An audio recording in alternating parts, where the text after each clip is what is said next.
Okay, so today I'm going to watch Dragon Ball Episode 2 finally, and of course it's my first time ever seeing the series, so I had seen Episode 1 twice now, just because I wanted to kind of do a recap on it, because it had been a while. I just did it on a whim the first episode before, but now I'm going to try to watch it on a regular basis to some extent. Not saying I'll watch the entire thing, but, I mean, eventually I'd like to, but... So this is obviously on Crunchyroll, and for some reason they hide this away a little bit. There's obviously Z, should be GT, I guess, too, which I've obviously seen those. I hate that it kind of gives away how many episodes there are.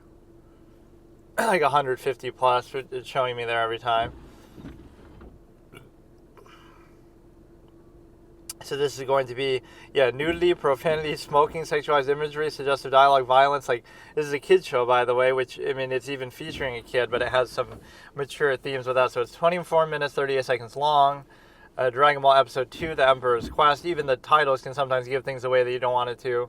And it's also going to be, obviously on Crunchyroll, in case you're watching it some other way.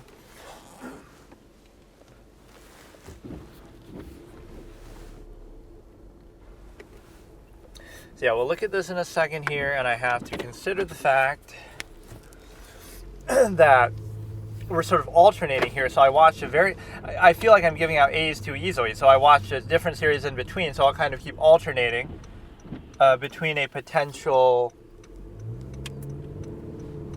like, this is the main series, so I'll watch this almost no matter what for a period of time, and then, so I'll watch this today, then tomorrow or in the next session, whatever, I could watch the other series. So the alternate series could be anything, and I'm using the randomizer to determine it, but it was that The Promised Neverland, and so the first episode was really good, and so I'll definitely watch the next one, so it has to at least be a B grade, and it was somehow an A. And I feel like I'm handing out these A's way too graciously.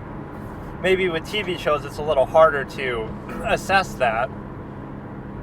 There was some tonal dissonance at the beginning that I almost thought would bring it down to a B, but it kind of worked in the episode's favor because it's meant to sort of build up to that. Like, it wasn't just happy for no reason. I was kind of questioning, like, okay, maybe there's, something dark going on, obviously.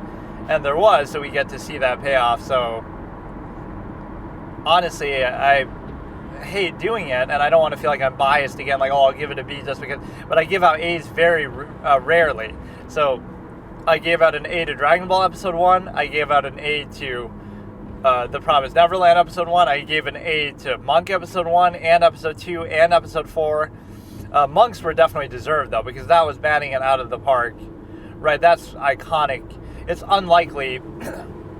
Again, I'm not going in with any negative preconceived notion, but I always qualify it. See, if it's not an A, I have to give a reason why. Like, oh, because it did this wrong, it did that wrong. So, obviously, Dragon Ball Episode 1 was good. They introduced Bulma, they introduced the whole thing, so, the whole background. So, Grandpa Gohan is already dead, right, according to this, because, so I guess we won't get to see him at all, or I don't know. I don't know why I thought he would be alive at the beginning and then die later. So he has the 4-star Dragon Ball to remember him by, and I have the ability to consider that. Yeah, so we'll kind of alternate with this for now. So again, The Promised Neverland Episode 2 would be in the next session, and then Dragon Ball Episode 3, and so on and so on. But yeah, giving out these A grades is a little disturbing. I don't know how. I would stand by that it deserves it, though, because like I'm thinking about that Promised Neverland, there's nothing wrong with the episode. It's really good in every way. It's just really good. I don't know. Maybe I'm going easy on the first episodes because it's introducing the whole premise, but if it does it well, then I can't really question it. Right, like even Dragon Ball, it introduced it very well. Now I'm not sure where it's going to go with this, but yeah, let's go ahead. We'll start in a second here. So, Crunchyroll, Dragon Ball Episode 2, starting in 3, 2, 1. And I'll actually do it again like I always do just for delay purposes. So starting in 3, 2, 1.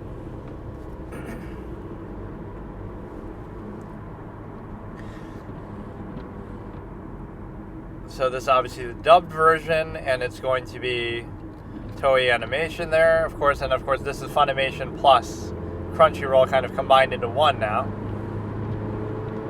I don't know if this is like some newer version of off the thing, I don't know. I feel like it might have lagged there, actually. I hate to do this. Well, let's say you restart again. I keep, as I change the volume and everything. Okay, we're going to start from the beginning. Episode 2, starting in 3, 2, 1. So we see the toy animation thing, or it's coming together. I'll tell you when you can actually see it. You see the cat, you see toy animation there. You see, I can't use the time because it only shows me the total time there on the right. I can't see the play stamp. Funimation, you should be watching, so you at least get an idea. Skip intro, but I'm not going to skip intro. We see the sun there, which is kind of, like I always think of Cooler being blasted into the sun. Right, what other appearance in the show is he going to have? Or maybe Broly too, or something. So this would have been playing in the U.S. long after. I think there was a big delay on it, right? It didn't immediately come over. It might have even come over after Z, but maybe not. No, I don't think it did. And yeah, it's a mystery/adventure show. Sometimes I'm turned off by the age gap thing, or not age gap, but like the age issue. Like, when you have young characters, that means it's for that kind of audience. So this is meant to be a kid show, whereas Z is meant to be more like a teen show, at least. Right, when it's a kid, it's going to play into some stuff that might not be that enjoyable, but... So the song is okay. I mean, again, it feels like one of those songs that is translated over in a way that you almost would rather hear the Japanese version. Like, I know GT's opening is really good in Japanese, and then in English we get the fucking Grand Tour rap song. Like, it's a little, watch the dub, they said, it'll be okay, they said, and it goes from that beautiful one from GT in Japanese to fucking, so it's showing the Uzaru, him transforming, and we know that must be Goku because nobody else transforms like that, as if he isn't powerful enough. Oh yeah, he used the one ability he used in the first episode was the pull extend, right, that almost I didn't like that because, well, how does he know that? How is he able to do that? But also, I don't know, it makes it feel like you want them to play it straight for a bit. I know they're going to meet Roshi and learn a lot of shit from him, but everything's going to be like a big deal, right? The smallest ability is a big deal, whereas you get jaded to that as the series goes on.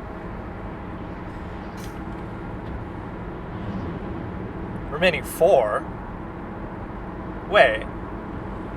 Is that a mistake? Or does she have 3 of them? Oh, she maybe has 2?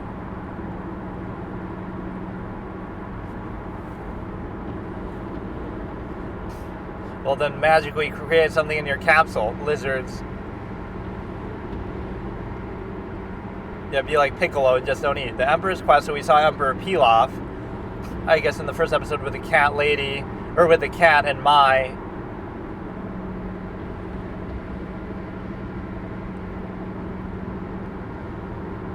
That's going to make a convenient game mechanic some days, the caps. Witch bombs, which is true even for, oh yeah, senzu beans.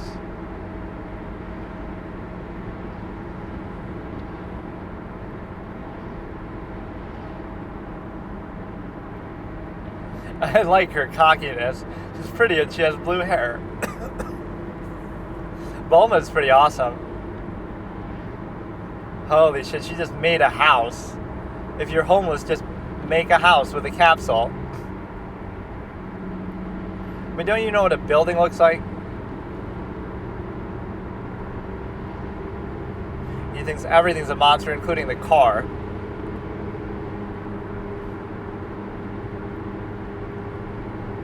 Yeah, I like how she says that too. As if ordinary people who are poor and stuff wouldn't be able to do this. Like, it's no big deal. That's because you're rich and the heir to the Capsule Corporation, which I assume is pretty big at this point too. So you're kind of a spoiled brat, even in this universe. Yeah, see, they're going to play up every little thing. He knows what music is, at least. But he doesn't know what a house is, or he was just thrown off. That guy's a real Chad, that's where it comes from. Or this is like the whole trope of her trying to find a boyfriend.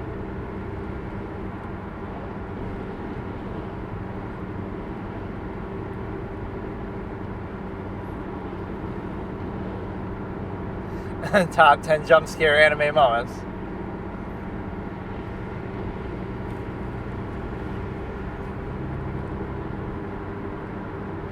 They're playing up that a lot. The whole sexual element.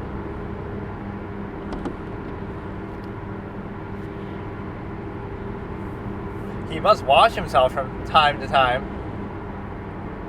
Oh, this is inappropriate in a lot of ways, dude. Did you tell Vegeta about this? Give him a pink shirt when he comes out. That'll humble him and make him your cuck for the rest of his life. It's like a BDSM technique. By giving him a pink shirt, you make him feel inferior instead of blowing up the planet and stealing the Dragon Balls when he could have. So he kind of puts him in a submissive position.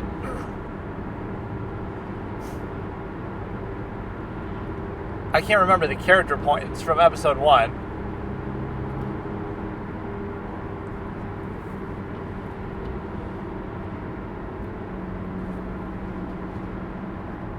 But don't accidentally tear it off.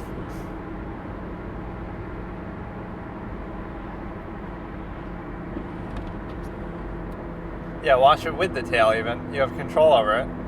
That's very convenient. What an amazing way to show it. But that is like one of their weaknesses, that if you grab his tail... You didn't realize that he was a little freaky from being able to lift up a car? You'd be surprised by the tail, but not that?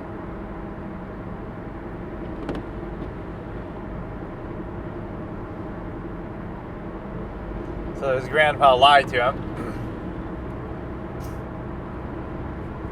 What the hell, Bulma? You really would not know that? You're a millionaire heiress to the... Like, haven't you been to school that you would learn basic biology?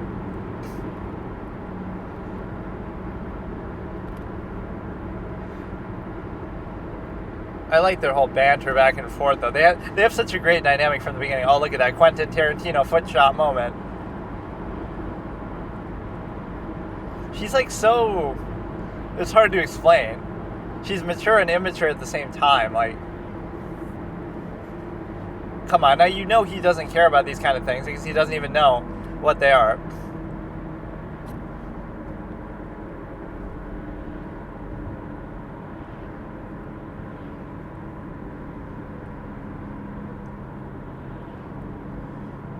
Yeah, why is it okay in that game?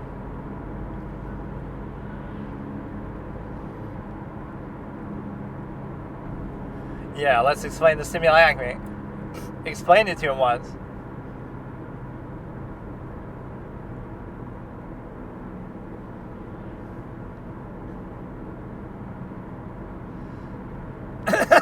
That delivery. Oh, don't tell a little boy beat it when you're naked in the shower and he's staring at you. Beat it is a very poor choice of words.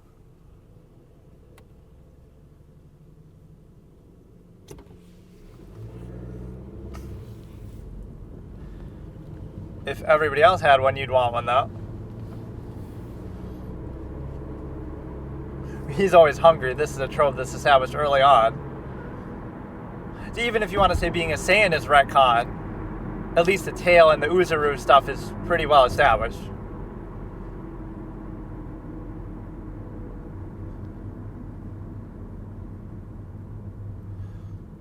That's a good thing. You can't think anyway.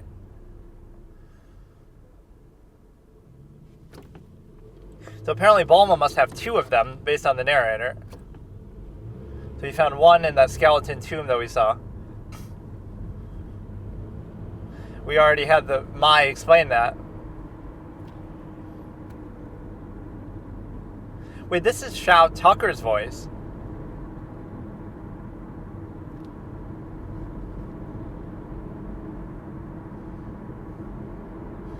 Or at least it sounds like him.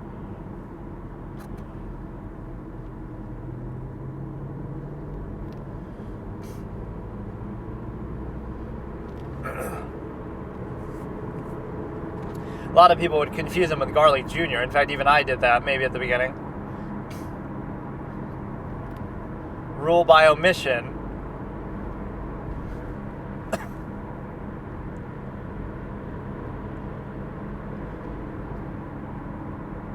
farts.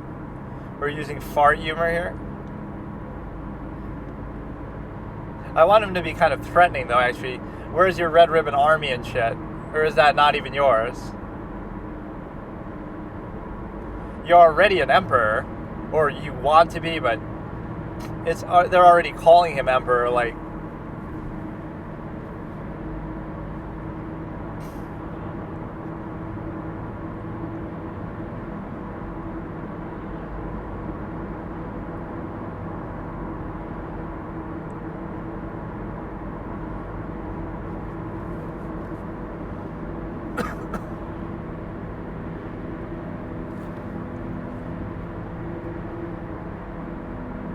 when you literally have two people working for you as far as we can tell. So he's about to kill him right then and there.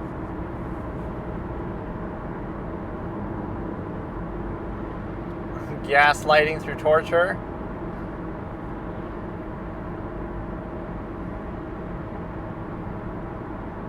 Nobody else is here to even witness this. So they're called agents.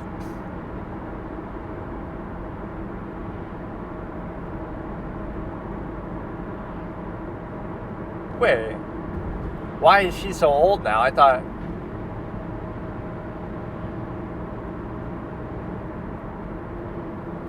Or maybe they'll find out that Goku has one.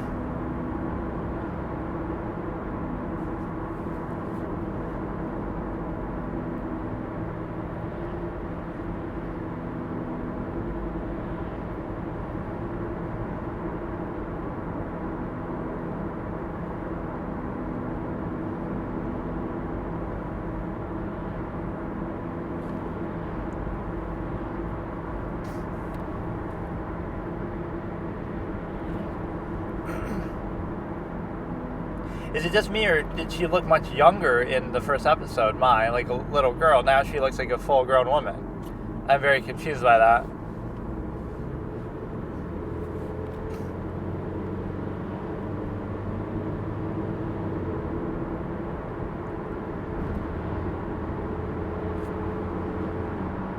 There's like a bit of a mother-son dynamic here, but it's more like a big sister, little brother dynamic.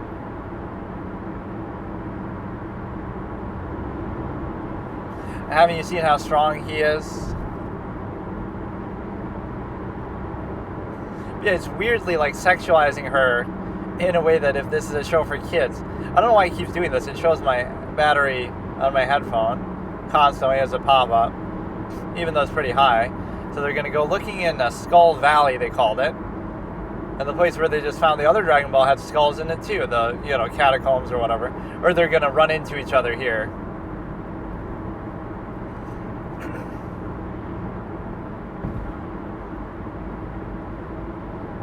Oh, maybe they saw it on him somehow, or what? Where exactly does he keep it?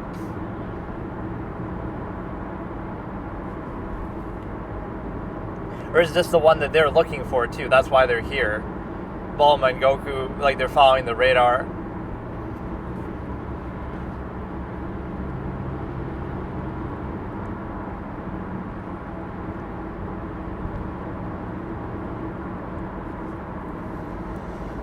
So Mai is pretty serious.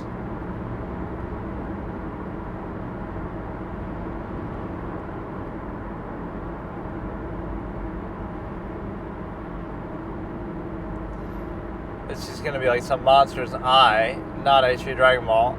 If it was a Dragon Ball, then they would have found it on the radar and known that it's close by.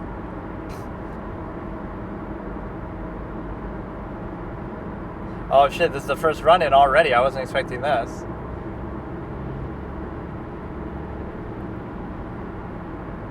Second woman who's told me to beat it today.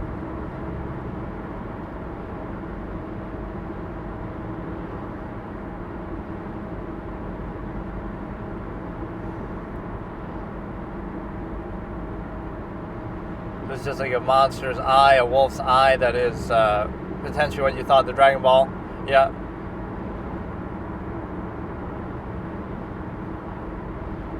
Now he's going to save them inadvertently, the same way that he spares Dr. Gero, and this always gets you in trouble.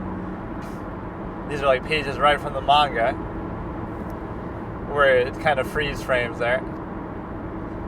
Let's actually try to assess this fight sequence so we can beat up a whole pack of wolves. And so, see, this kind of ruins the whole threatening dynamic, though. The villains are so shitty that they were actually just saved by Goku. But you inadvertently still found a Dragon Ball without knowing it because he has one. He wouldn't let Bulma keep it, otherwise she could just run away with it or something, right? So it's somewhere on his person, I guess, all the time. Whenever you're in trouble, Deus Ex Machina Power Pole, the original Kaioken. Whenever you're not strong enough to beat Vegeta or Frieza, you just Kaioken to try to cheat. Wait, what the fuck? Did he do that by accident, or was he trying to do that? He just murdered both of them, Mai and Shu. Or he thought it was a bird, okay. So he didn't know they were in there, I guess.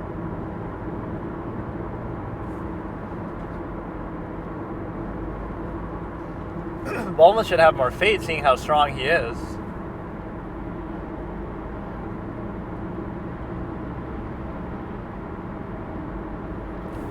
Only one, though? For all your trouble, you killed like 50 of them. That's a good power level justification.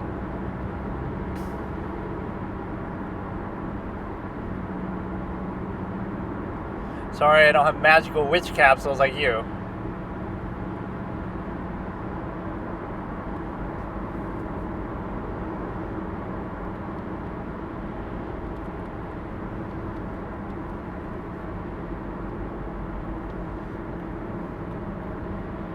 Or you can't just spawn a bed with the fucking another capsule. That's a good point, but...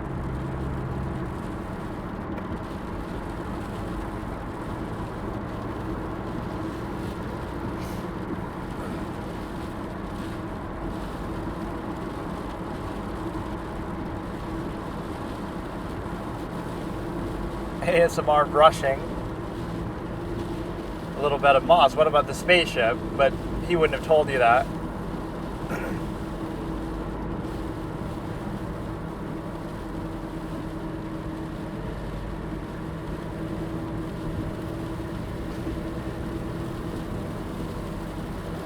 Really sticking it to her. Now making it seem like she wanted it out. Oh yeah, planet. Oh wow, foreshadowing. She knew. Bulma knew. We need that line with that edit song. She knows, whatever that song is. It's not from Earth. So, see, at least they have the signs that he is unusual, so that's a good way to explain it, even if it's like a copy of Superman.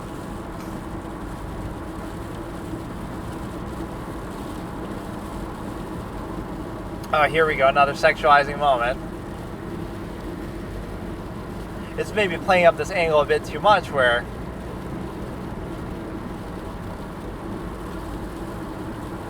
those a kid strong enough to lift up a car whacks you in that area and you don't wake up or notice.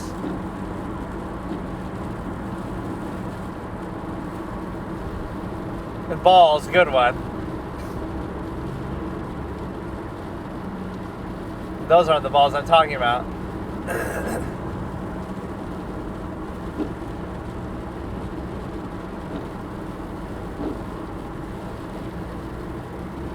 Good joke. Your balls are missing, but not those.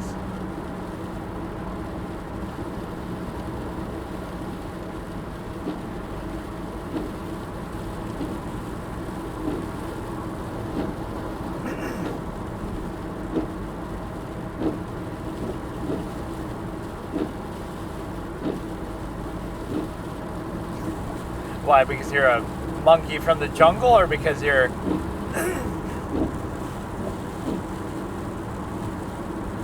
or because you're a boy, man, you know, male, female dynamic, or Tarzan, whatever her name is, dynamic.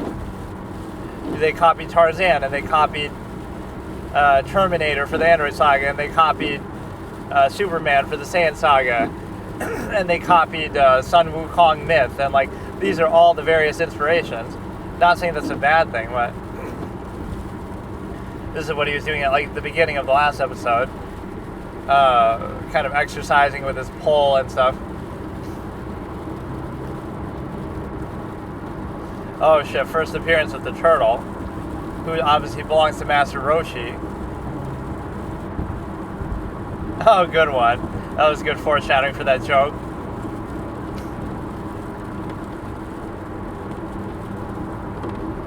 And people always say you could never beat any Dragon Ball Z character, but the turtle has a power level of 0.0000001, so actually I could beat the turtle.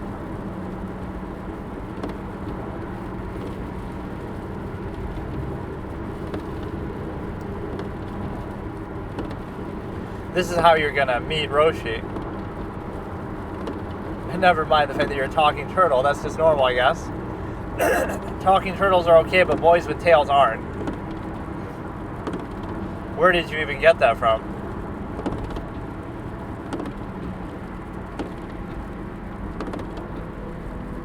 $87, they're talking about it like wine.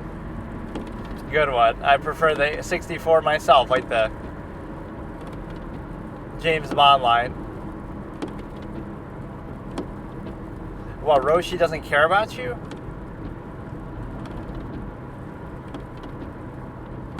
Or maybe this is how he meets Roshi too. Maybe he doesn't belong to Roshi yet.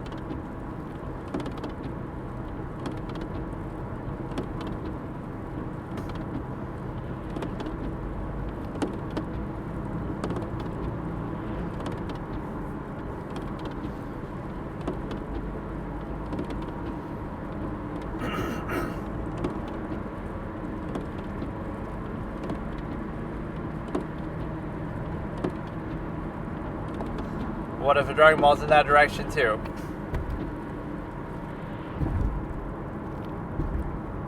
Yeah, good point. Wow, he doesn't take any shit. Kids are the most honest.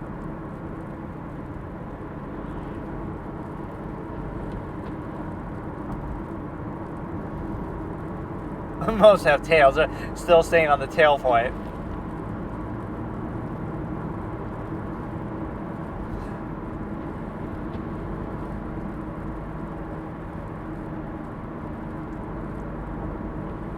In before an immediate example of something you can't handle on your own. Just use your capsules to deal with it.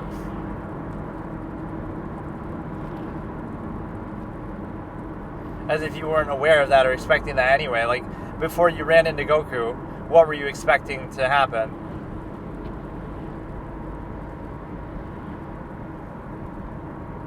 Oh wow, Goku's really sticking it to her for vanity. Well, after we deliver a turtle,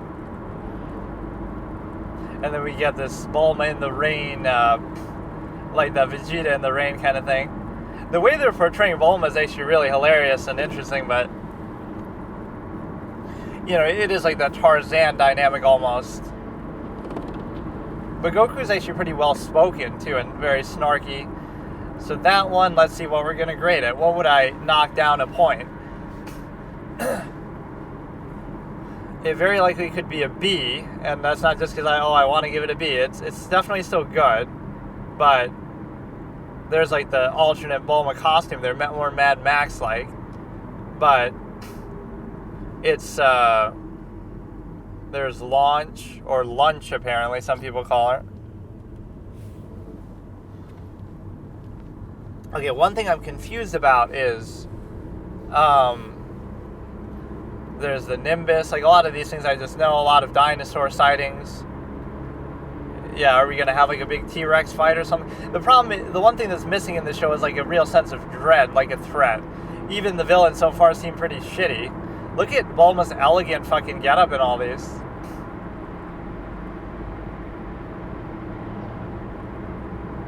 Bulma finally got her wish, but not in the way that you think, or she was just doing it to pacify Vegeta, like how she does with Whis. Or, I mean,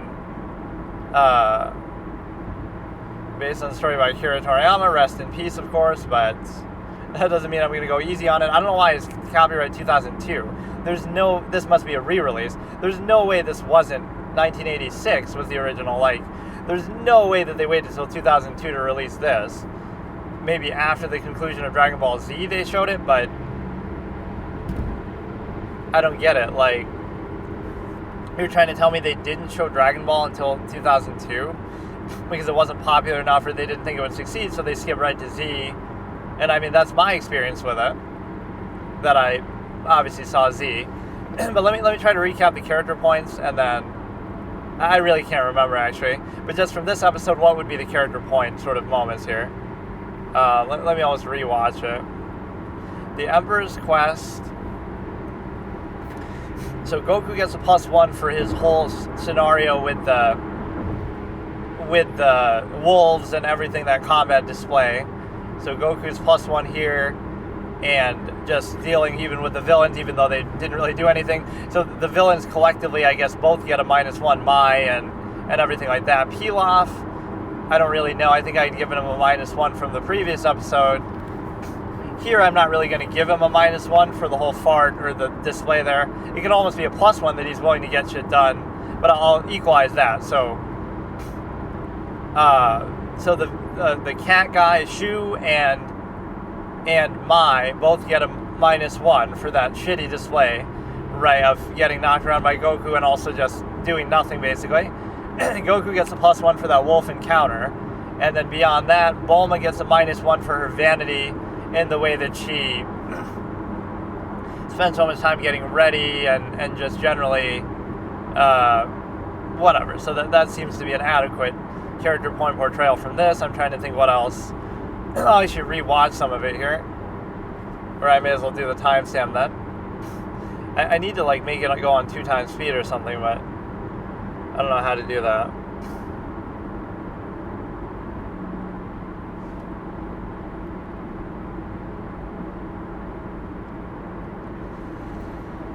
So yeah, that was a good episode. I'm trying to think, like, the villain's role in that was a little disappointing, that there could have been more of a setup.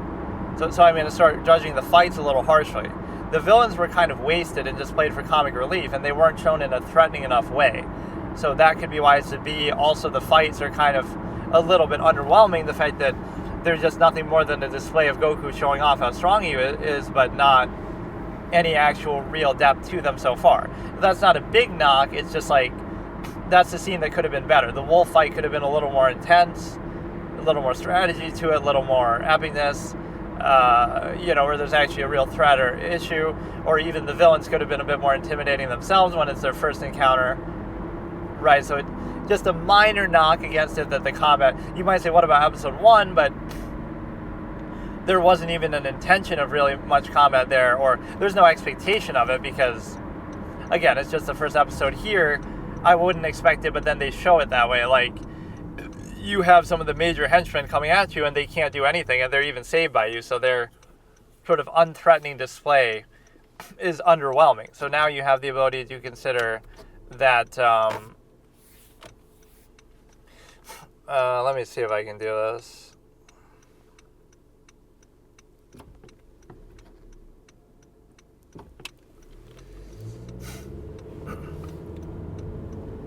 So yeah, it was a decent episode, very high on the humor scale, right? They're definitely playing it for laughs. All his misunderstandings about the TV, about the house, about the capsule, about the witch powers, about the sexual element. Your balls are missing a lot of good, lowbrow, easy jokes. The whole contrast between her elegance and his, primitive nature. Now they meet the turtle, which I assume then he just ends up staying with Roshi, but he doesn't know Roshi yet, because they'd be like, oh, he's trying to get back home to Roshi, but he didn't even say that. He just said, I'm trying to just get back to the sea in general. So he just got lost, and then he gets taken in there. And yeah, how exactly would you get lost from an island like that anyway? Like, you're surrounded by water, so you'd be happy, and you wouldn't want to go anywhere. But now you have, again, Bulma's contrast is good. Her obsession with the whole Stimuli Acme is there, with respect to the TV show, and like Sayu Yagami is like that, always looking at the people early on. Even when she's in her wheelchair crippled, she'll probably still be watching those same shows and looking for love that way, for unfortunately a sad reason, not because she's traumatized, more so than because she's just a young kid who's having these fantasies. But yeah, the age discrepancy is a little weird. He's going to keep having these moments of humor that come from being outside of society. He's obviously having displays of strength all the time. Bulma didn't show much faith in him there. So the whole shower scene was a little bit, you got to just explain it to him because he doesn't get it. And then This is fucking bullshit. I open like the set. I can't do it. I open the settings and then it doesn't let me go out of it. Like it's just stuck.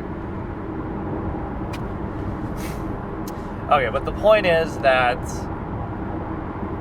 again, Bulma gets a -1. The villains Shu and Mai get a -1 each. I'll kind of grade them individually, and then Goku gets a +1 for his display against the wolves. I'm trying to think of what other moments there are here, and I can't really navigate this at all.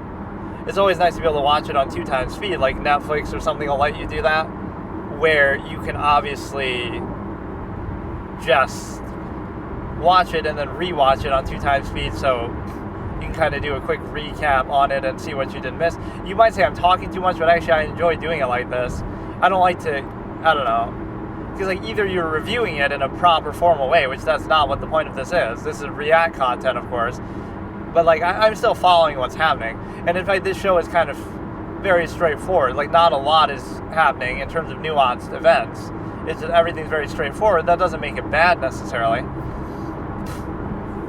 Yeah, I could say a bit of a missed opportunity with the villains. You could just say that's preferential, but when both the combat and the villains are kind of underplayed, I'm not saying that it's terrible, but I'm saying it's a missed opportunity.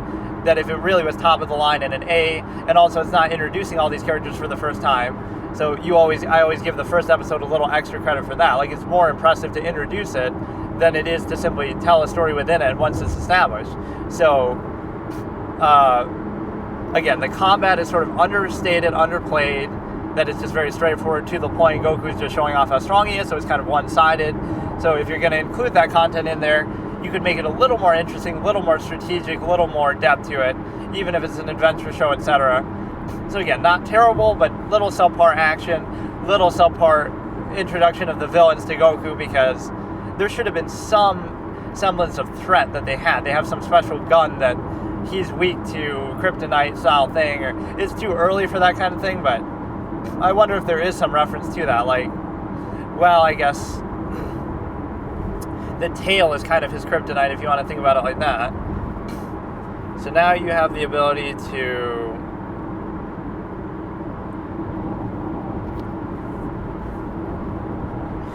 okay, let me rewatch a little bit. So I can't remember the character points from episode 1. It's very hard for me to keep track of this shit. Like even the other thing, I'll have to re-listen to my shit or something. Because I have no idea. Okay, we're starting from the beginning in 3, 2, 1. Episode 2 again, obviously. We get the logo coming together, but it's not there yet. I'll tell you when the Toei animation appears. So yeah, this was a very funny episode. And so it's still very good. So it's very minor reasons for giving it a B, but I think, again, if that action scene had been super strategic and well done and like something more to it. Okay, I'll skip the intro, although whatever, I don't care about the timestamp. I'll just skip the intro. So he's going to acquire all these things over the course of the story, like the flying cloud and stuff. It just shows you storytelling sometimes can just be random. You take some basic inspiration and just run with it, and then people will, I'm not saying it doesn't take skill, but a lot of your inhibition might be like, oh, it's just random. Search for the 4, which means, oh, I guess I get it. But see, the narrator knows too much. The remaining 4, because Garlic has 1, and they have 2. So that's why you're saying you're remaining 4. But as far as they know, they're searching for the remaining 5. So let me just try to think about the sequence of events here. Eat the kind of things that you're named after and your whole race is named after, which is vegetables. Everything, he had food on his mind. Cooler, Frieza.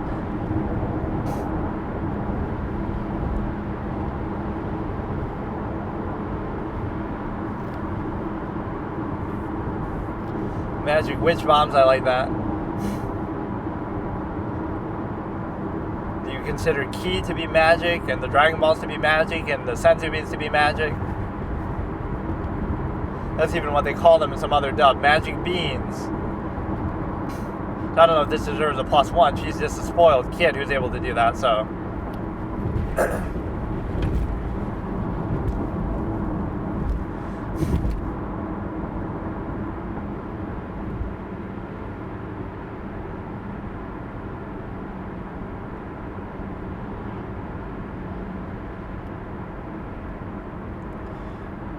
you have a couple of good humor here with the house and the TV and stuff.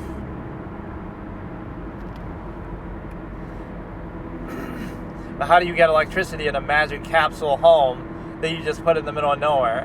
Where did the electricity come from? It just has like a generator built into it or what? As if, again, oh yeah, somebody does that. The dyno caps aren't exactly modern technology. They're hyper modern, futuristic, but they might be normal in this world. It's just like,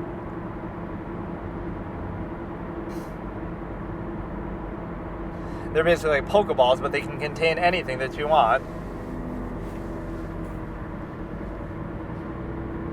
And before they make a Dragon Ball Pokemon spin-off, you can catch those dinosaurs in one and kind of Godzilla reference, and Goku is King Kong himself, so we get the ultimate.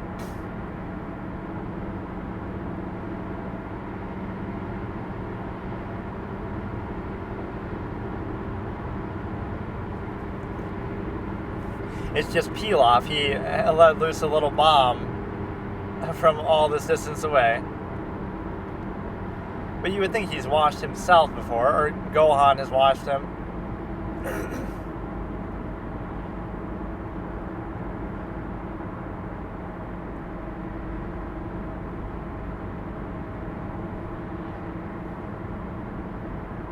But at some point, Bulma's got to understand that he just doesn't get all this shit. Did you know that a Saiyan's hair doesn't change from the day that he's born? Which, at least that point, is consistent. His hair was exactly the same. But I wish I could do something about these split ends, he says.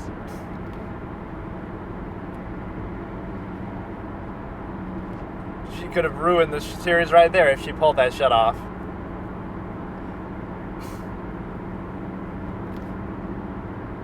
This is a pretty cool effect of being able to do that with the tail, which you have pretty good control over it versus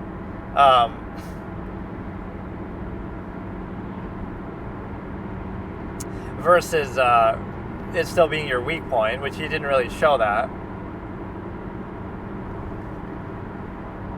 Again, you're freaked out by the tail, but you're not freaked out by the...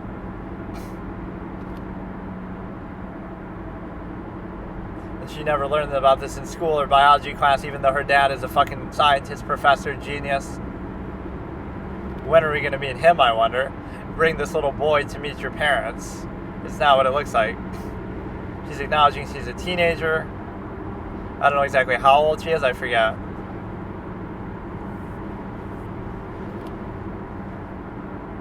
Odd compared to what, though? He didn't know. And he's not offended by anything, like he has that positivity about him. Or just blissful ignorance. Still smarter than Goku in Dragon Ball Super, am I right? Which, again, I haven't seen, but unironically might be true. He has some good moments of integrity and will in Dragon Ball Z that show his intelligence, even if at times he's dumb. So you get the little obligatory shower scene. They're maybe playing this stuff up a bit much.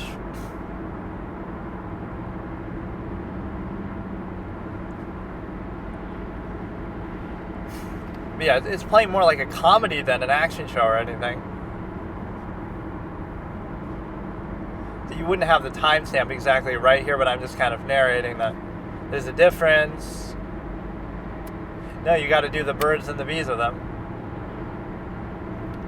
The fact that you don't have a tail, they keep beating this like a dead horse, but it's actually pretty good. Like with the turtle, that was actually genius. That my women have turtles. I love that delivery. Get out of my face. And watch it telling him to beat it. Don't make his power pole extend.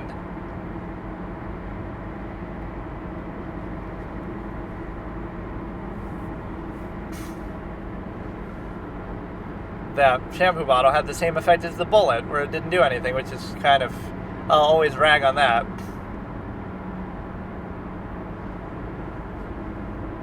So we get the little peel-off scene here, and then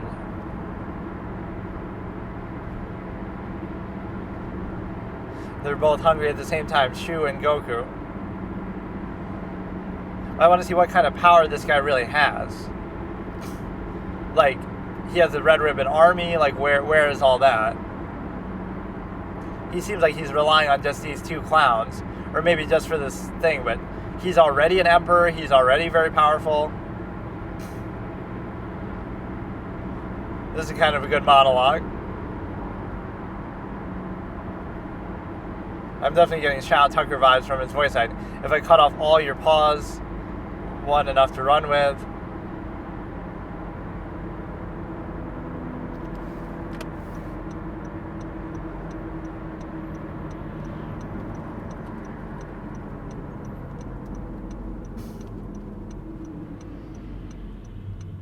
They have a big torturous sort of scene here, which I won't give them a -1 for that.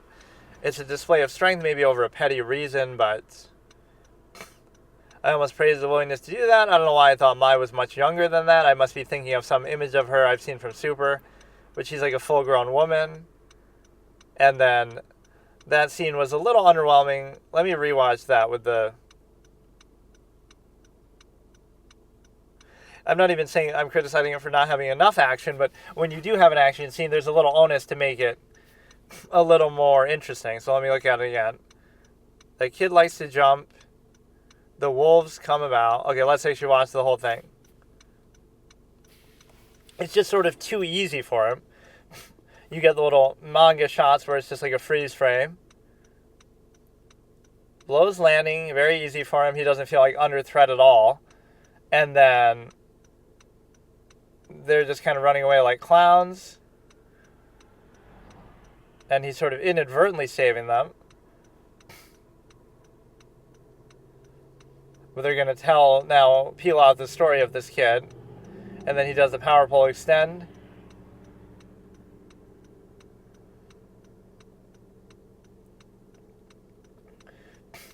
See, the only difficulty here is because he's distracted. Not even because he's able to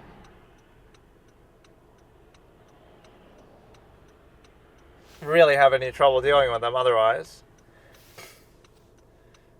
And he just murders both of them. So yeah, the minor criticism here again, the action scene is a little underwhelming. The villain introduction is underwhelming. They're not really doing anything. There's not enough of a sense of threat to that if you are presenting it that way.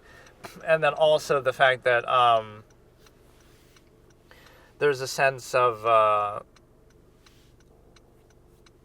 maybe the pacing isn't the greatest, even though, again, like you're kind of in the house too much, talking to Bulma too much. Now, again, not that any of these things are terrible, but they're not absolutely top tier. If there was like some sort of game theory with that the wolves actually posed him some threat, or those Mai and Shu posed him some threat, and then he had to strategically deal with that, or just anything, right? That was a little too easy for him, as I think is going to be a repeated theme of this, that all the fights and all the moments are just too easy. So we have like two kind of major fight moments so far. The first episode against like that pterodactyl thing, and then the other one here where you're able to deal with the wolves. So again, not terrible, but I think that warrants a B. I'm almost trying to justify it because it's still almost good enough to be in the middle, but I think that's fair. Like you're spending a little too much time around the house with the superficial stuff, right? And kind of beating some of the stuff like a dead horse, with the jokes and Bulma and the sexuality and the balls and stuff. Like, it's good to an extent, but that's kind of the whole episode, is playing it more for laughs. And then the other thing is you're trying to, again, the action is in there, but then it's a little underwhelming. The villains are kind of underwhelming, and so they're not terrible, but all those elements combined stop it from being absolutely top tier. And yeah, you could criticize it on a pacing level, just that you're spending so much time in the house. I never like to criticize the intent, though. Like, the purpose of that episode was to be in the house and to get to know each other and whatever. But it goes on a bit long, like her doing a shower, then her doing her makeup, then him, is that really what the show is about? It's more about the characterizations here, but her doing the makeup and watching the TV and showering and sleeping, and him doing the same thing. So again, not bad, but I think a B is justified. Character points, Bulma -1 for her vanity, etc. Doing the makeup for so long, things like that. Goku's +1 for the wolf display fighting. Wolf Fang Fist already referenced, and then finally you have this this other moment of the what the fuck is it called? The other character point allotted would be -1 to both Shu and Mai for their clownish performance. They're not really posing much of a threat at all. Okay, so here I'm going to watch Season 1 episode, at least here it seems more relevant to say Season 1. I think with Dragon Ball Z and stuff, it doesn't, they don't really seem to do it by seasons. Even if you want to, as fans, you can do it by saga. It just says one season. Here, I think it might actually separate it like that. So we're watching Season 1, Episode 2 of the Neverland Promise, or the Neverland Promise, the Promised Neverland. So episode 1 surprised me. I got a shocking A grade. I wasn't expecting it, but it was very good. You introduced what I framed as like some sort of Whammy's House role play, like Norman is near and Emma is mellow, and the other guy could be mad. Ray could be mad, even though Ray's personality almost fits near a bit more. So maybe I should frame it, but just because of Emma's hair color, like Ray could be near, Norman could be, no, I don't know, but whatever. Norman's near, Ray is mad, Emma's mellow. We're kind of role-playing that as an orphanage, but it was actually a farm, so it went to exactly the place I expected, but it did it very well. It was a great introduction episode. And so the one thing I'm struggling with in doing this, with alternating these two series, is I have a very hard time keeping track of the character point system. And the reason why is because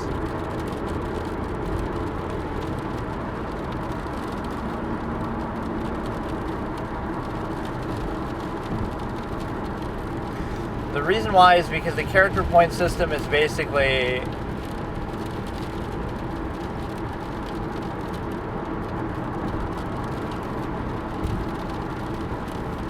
I don't know. I don't think I allotted really any character points. Like maybe the tag thing, did I give one for that? Or I don't think I even allotted anything. If I think back to the first episode, the mother doesn't get a plus or a minus. She's just kind of generally, I don't know, like sometimes I give a point at the beginning of a series for their overall disposition, but I don't think I felt the need to give anything that episode.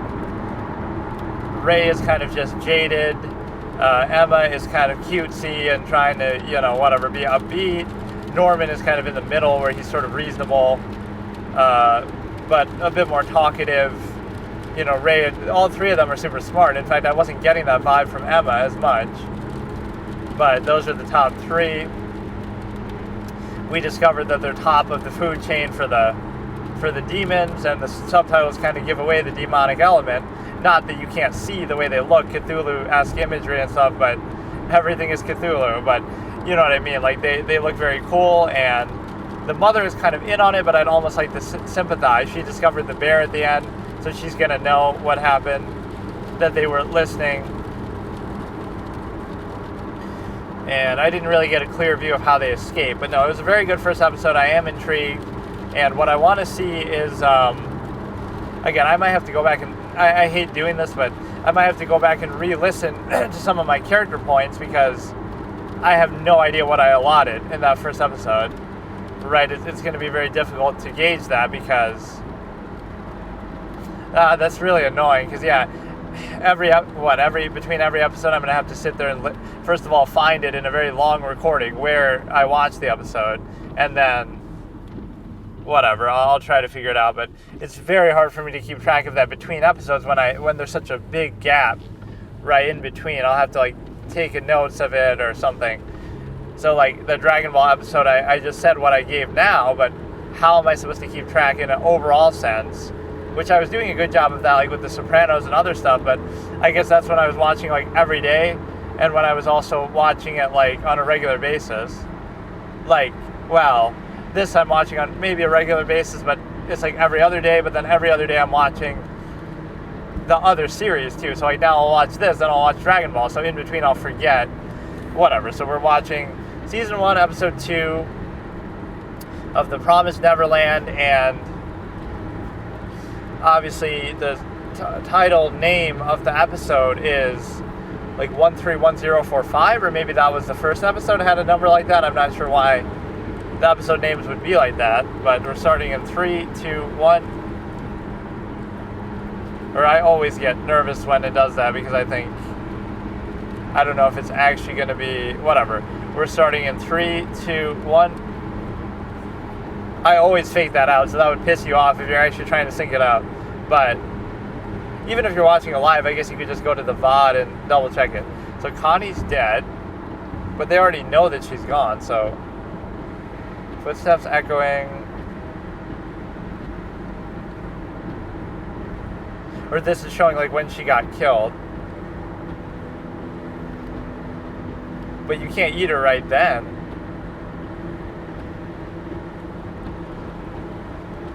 And she's just dreaming that, but...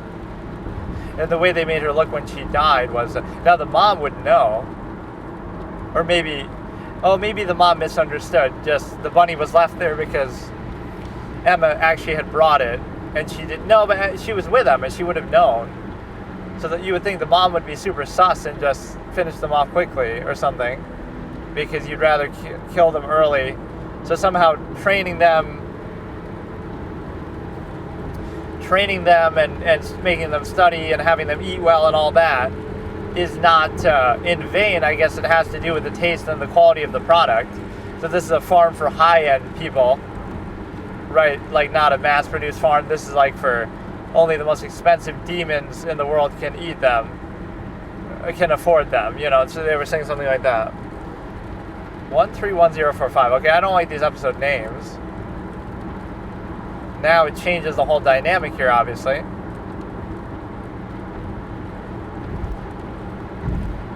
Isabella was the mom, obviously. Now she sees the artifice of the world around her, but you can't show any sign, and of course Emma's the worst at doing that. See, how can you still be upbeat?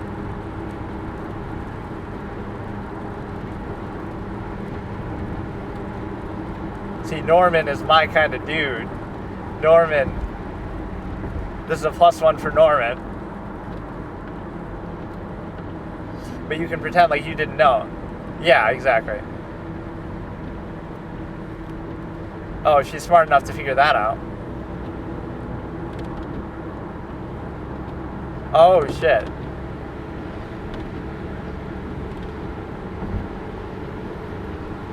Look at Norman. Or just leave now, make up your mind, or just kill her. I would just fucking kill her. But, I mean, I want to find out that she's actually in on it. Or, like, she's not. Well, obviously she's in on it, but I mean...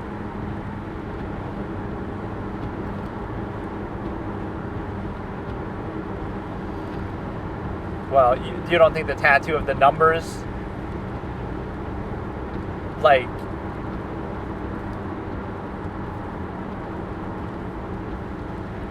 she's going to be listening in on this.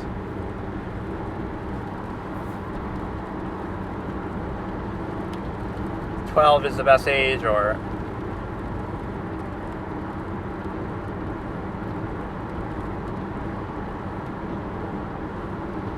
but all if you go at 12. Yeah, see, I thought this too. Why would the 10?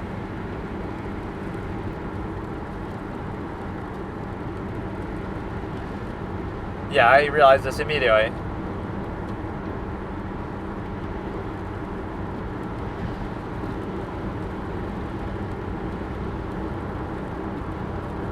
Or wait a second, I thought this place only had 12-year-olds go.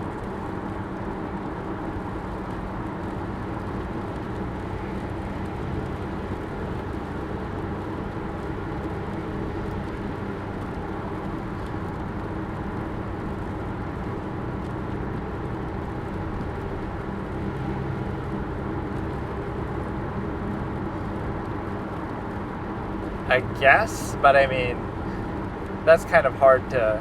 oh yeah, like that's so much better. They eat brains. As if... this could be like some sort of organ trade type of shit too, if it wasn't that. But no, I thought...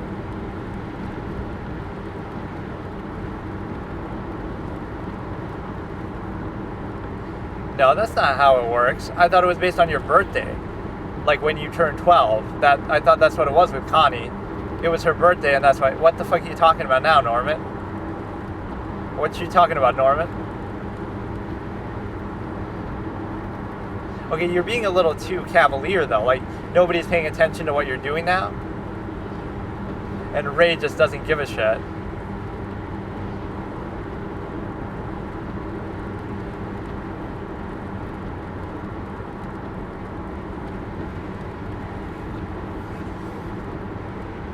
You can do it right now. But there's they're trying to do it for everybody. I would just think, as if they're going to believe you, too. It's going to be impossible to.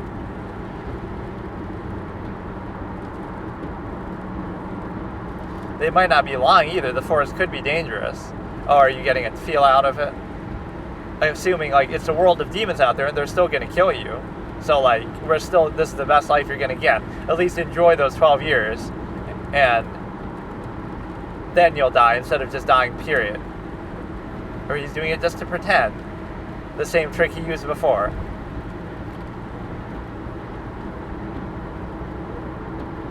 Are you calling me stupid that I don't use my brain so I'm not tired? My point is that, so yeah, I did all the thinking. You can do the physical work. Mellow. Lowly, mundane, physical behaviors are beneath me.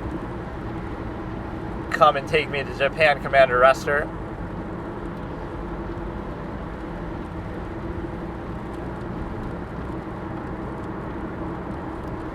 They're taking a big risk here.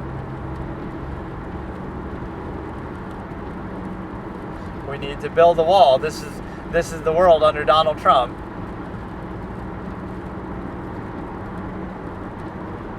Even little 12-year-old kids can do it.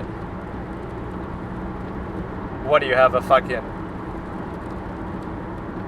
How do you sense demons now? What do you have, some superpower or some shit?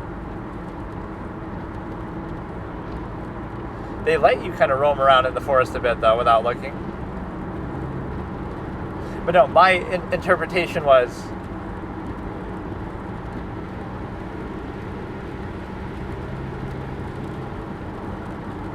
Or they could do this as a trick.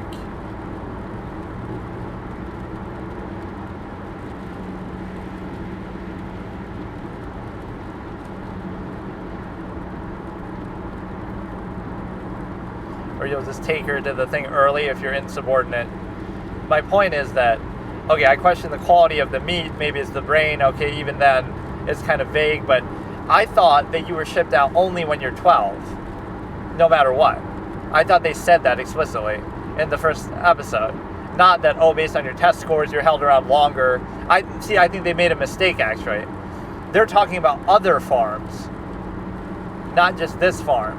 So everybody from this one leaves at age 12.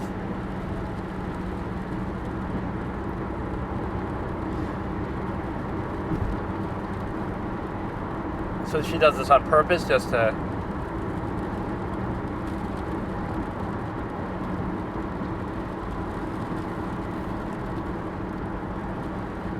Wait, what?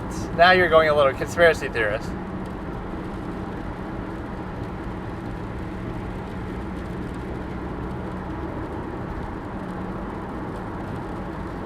But that's not a very good thing, then. I wouldn't have got that from that at all. You have tracker chips? That's too expensive to... Oh, yeah, now she's your enemy. You literally saw her heard her there, handing shit over. Ray's gonna do what I wanted and just fucking murder her. Rope to hang her with, or?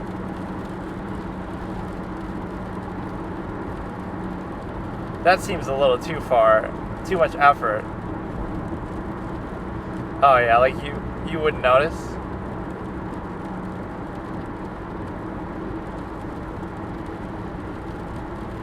So they can track where you're going right now, like...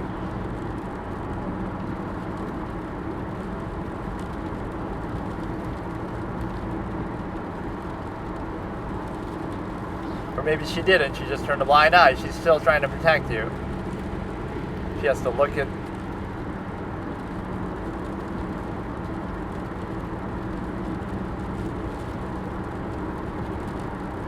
Oh, so she's sending the signal that way.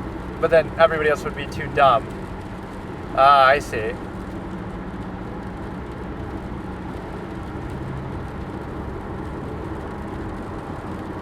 Oh yeah, Norman's just a resident problem solver.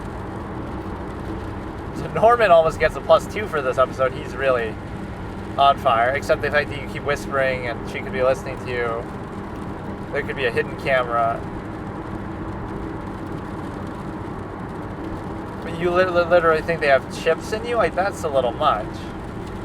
They let you roam out so freely, but they...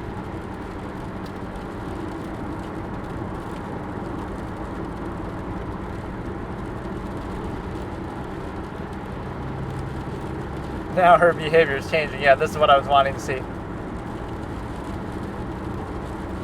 Yeah, she kind of gives it away emotionally. I just miss Connie. I loved her so much. It's not the same without her. Doesn't mean that you know she's dead. That's the best way to play it off.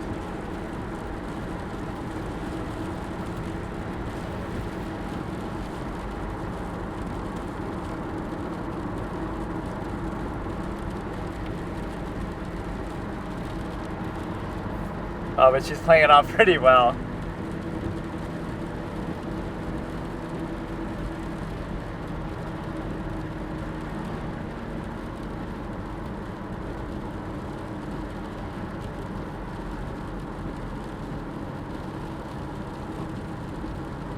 And so do I.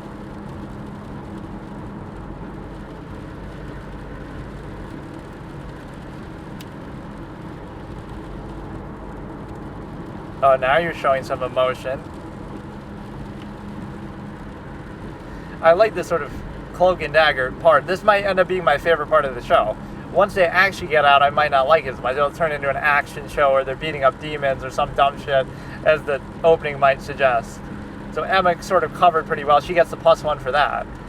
Maybe a -1 for the...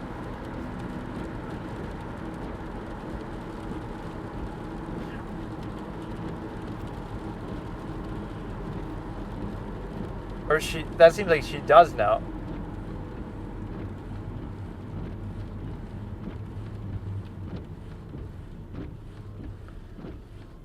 Like she knows somebody went, but not them, or...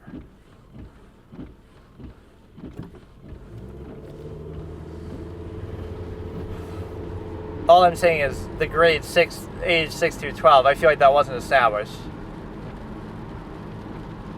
You would think they go through the trouble of having a chip but not cameras. Like, why? Oh, so the people wouldn't find them, I guess. The kids will find them and then freak out. But it's for your own good. It's for your own protection. Like, I don't know. It gives them a sense of freedom, but also you're letting them go out in the woods all the time and potentially... you know, they could leave at any time, kind of a thing. And there's too many contradictions with stories like this is kind of the problem. They're valuable merchandise and they put a chip in them, but also they don't have cameras or something. Or also, it could be a hidden camera that they'd never find, you know, like Norman's that smart that he can just, a little nanny cam. You're acting like you know all the nuances of everything in the world. You've been living here your whole life. How would you know whether there's really a camera's hidden somewhere super well or not? Or a wiretap that's listening to you discussing all this. I get that you're smart, but...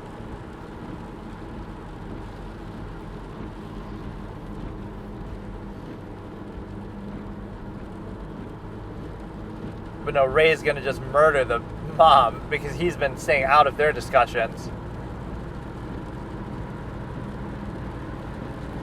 How do you tell everybody else and get them?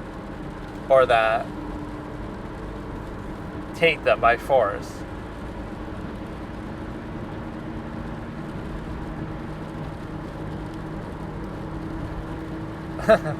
I like Ray's. I would rather just you three go. It's not going to be realistic to... Something's going to happen to force them to leave without everybody else.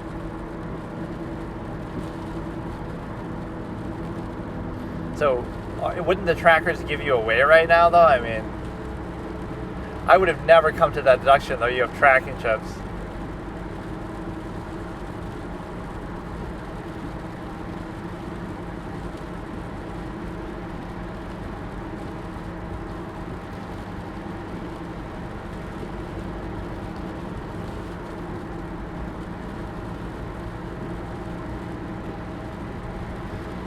Oh wait, wait. Somehow I thought he.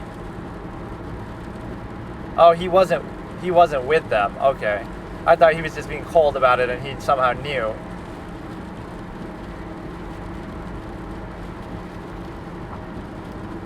She's gonna notice that they're not there. See, you're making it too obvious. You gotta have the absolutist tendency. You can just.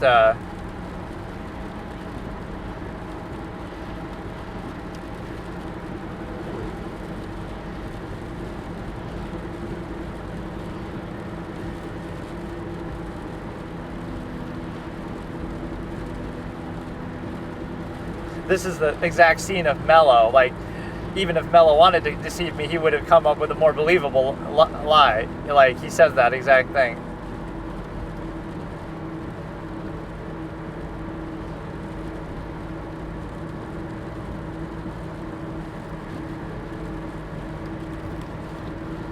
The best way is to kill the mom, kill her, and then explain it. Like, that's the only way to do it.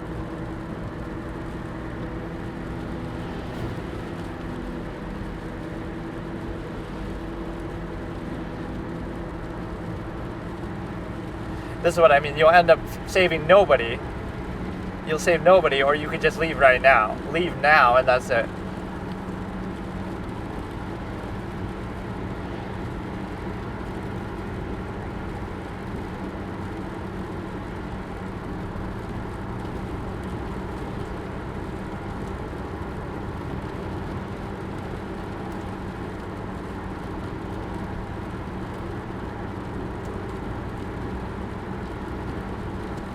It's a world of demons out there. Oh, see, I came to that. Either that, or they've taken over, or... That's what I mean.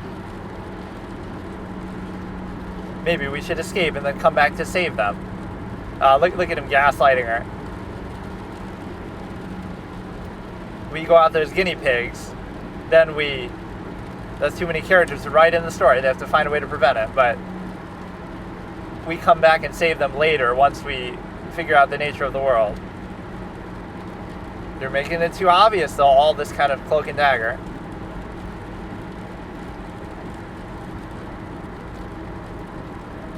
Yeah, see, you're that typical cliche gung-ho type.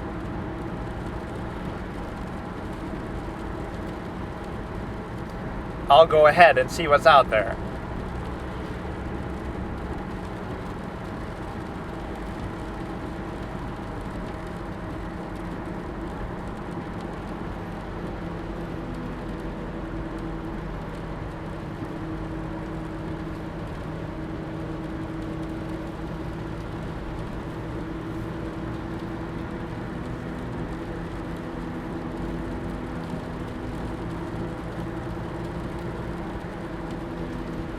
So this was a +2 for Norman.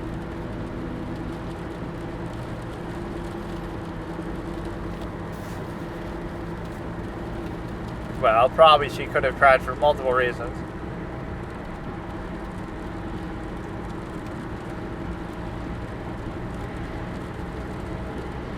She could easily be tracking you right now. I mean, kill the mom. It's going to end up being that anyway. The mom's going to corner them and they'll leave. Okay, this is definitely a +1 for Ray.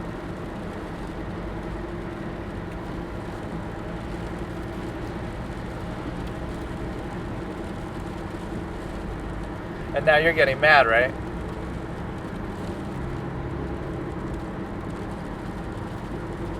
Oh shit, you're showing some Simula Acme romance.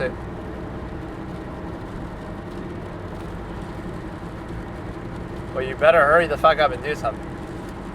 I want you both to die now and just have Ray be the...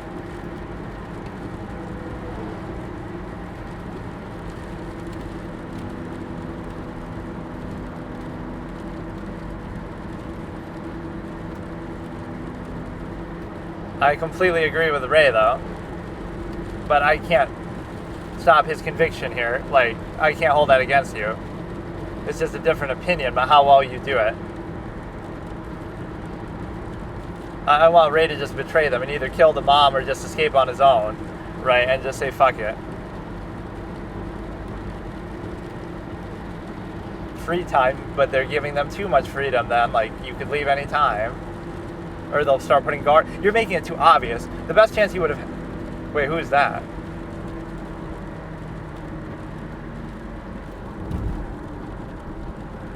To start watching everybody. Oh yeah, say that a little louder, why don't you?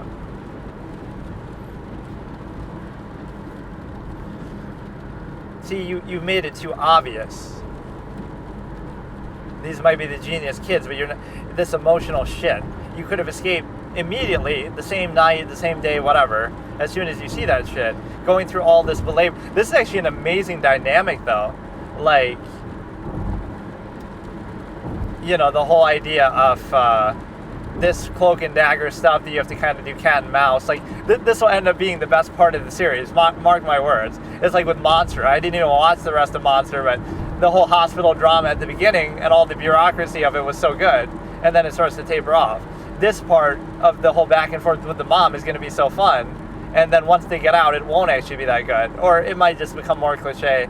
This is a very electrifying dynamic. So I'm going to give this episode a B because I don't want to give it an A. But no, you always get extra points for introducing the characters in the story. Now here, the reason why it gets a B instead of an A is only because it's sort of like the characters are being a bit too obvious and there's a bit of convolution with it. Like, oh, they want to eat our brains, and then, oh, they don't have cameras, but they have a chip. And some of this stuff's coming out of left field, right? It's not bad, but oh, how convenient. They have a chip, but they don't have cameras, but they're letting us have a certain amount of freedom, but they don't want us to have too much freedom. And there's some contradiction with the ages that everybody leaves at 12, but some people leave early if they aren't as smart with the test, which I feel like they said the opposite of that, and I think they confuse their own material, honestly, based on the way they've said it. My impression in episode 1 was the ages 6 and others were being gotten from other farms, right? They're talking about other farms in general, and this is a farm where they get only the highest, best quality produce, and here they only take people from ages 12. Right, at the age of 12. On their birthday, like Connie, I assume that's what was happening. Maybe I misunderstood something, but whatever. So it's getting a little convoluted. They're being a little too obvious about it, so the game theory element isn't at the highest level, but there is some definite game theory going on, right? And you're making the mom kind of sus. So I gave out 2 points to... Everybody got like a +1. I can't really give Norman or Emma a minus. Actually, I could give Emma a -1 for the emotional thing. Let me think. I won't give her a -1 for the general emotion at the beginning, or she kind of cancels that out. That's the point. So Norman gets +2, +1 at the beginning for playing it off and encouraging Emma to, we gotta hide this, right? He was so swag about that. And then number 2, he gets another +1 for figuring out a lot of deductions, like that they want our brain and that they want our brains, and then we have a chip. So I guess that could almost be a +3, but I'll combine those 2 into 1, like just his deductive capabilities here. So again, +1 for encouraging Emma and trying to be unemotional and getting her to understand, right, that we have to be like that at the beginning, just his immediate ability to hide what he knows. And then a +1 for his deductions, like, figuring out the chip and figuring out the brain and all that. Then then Emma gets a +1 for sort of talking down the mom, but then she gets a -1, like, playing it off that, oh, I love you and I wonder what Connie's up to. But the second one is the -1 comes from her emotional insistence here, I guess. But see, I can't question a character's intention, right? The intention is fine as long as you achieve it. So I can't... Maybe for her just overall emotional weakness, how she's giving cues. So like she's giving signs to the mom, but then she plays it off. So that she gets a +1, but also a -1. But then again, that's like a normal reaction, so I won't actually do that. So I'll leave her at a +1 for that. The emotional insistence at the end here isn't necessarily going to give them a minus, because what I say is, I can't question the character's intent. So if Norman and Emma want to say that and want to do that, that's fine. Now, if they struggle to do it later, that's on them. So, like, they're just laying out their intention. I can't, it's like I'm not going to give Light Yagami a -1 or a +1 for his intent to say, I'm going to kill criminals, I'm going to be Kira. That's not a minus. The minus is if he fails to achieve it or if he does something dumb. So that's their intention. I'm okay with that. But Ray does get a +1 for trying to talk sense into them and be more Machiavellian, like the end justifies the means and all this. So he gets the +1 not for his approach, but more so for trying to convince them of it and stay ahead of it. In other words, it's not me just taking a side that, oh, I like what he's doing. It's more just that he's trying to persuade them and get them to see the big picture, right? So that part I give him a +1 for. If I wanted to take more of a position on it, I could say it like this, where I could give Emma a -1, Norman a -1 for the emotional aspect, but it hasn't cost them yet, right? It's creating the position where it could cost them. Maybe I'm doing this differently than I normally would do character points, but I tend to be objective. Like, I don't care what your mission is. So just simply them laying out their mission isn't that big of a deal. So Norman's at a +2, Emma's at a +1, and Ray's at a +1. Ray in particular for his, again, not so much his approach that he's laying out, but the fact that he's trying to reason with them and be realistic and say, okay, I'm trying to, get you to change your approach to my approach. Not even saying that his approach is better, but just the fact that he's willing to reason with them is a +1, right? Trying to make them see his point of view, definitely standing up for that, gets a +1. So the mom maybe could get a +1 now for her own machinations, trying to hire this other person. Like, that's a smart thing to do. It seems like maybe these characters would be making it a bit too obvious, though, because nobody else would be acting weird except for them. Right, Emma especially is so emotional. So Emma did get a -1 but a +1 back. Or maybe I didn't count that. No, I guess not, because then it would be as a 0, so whatever. That's a good criteria. This is a very good show. It's a B grade. The only thing that holds it back is, again, some of the convoluted elements of that, like, okay, you have a chip, and okay, you have something else.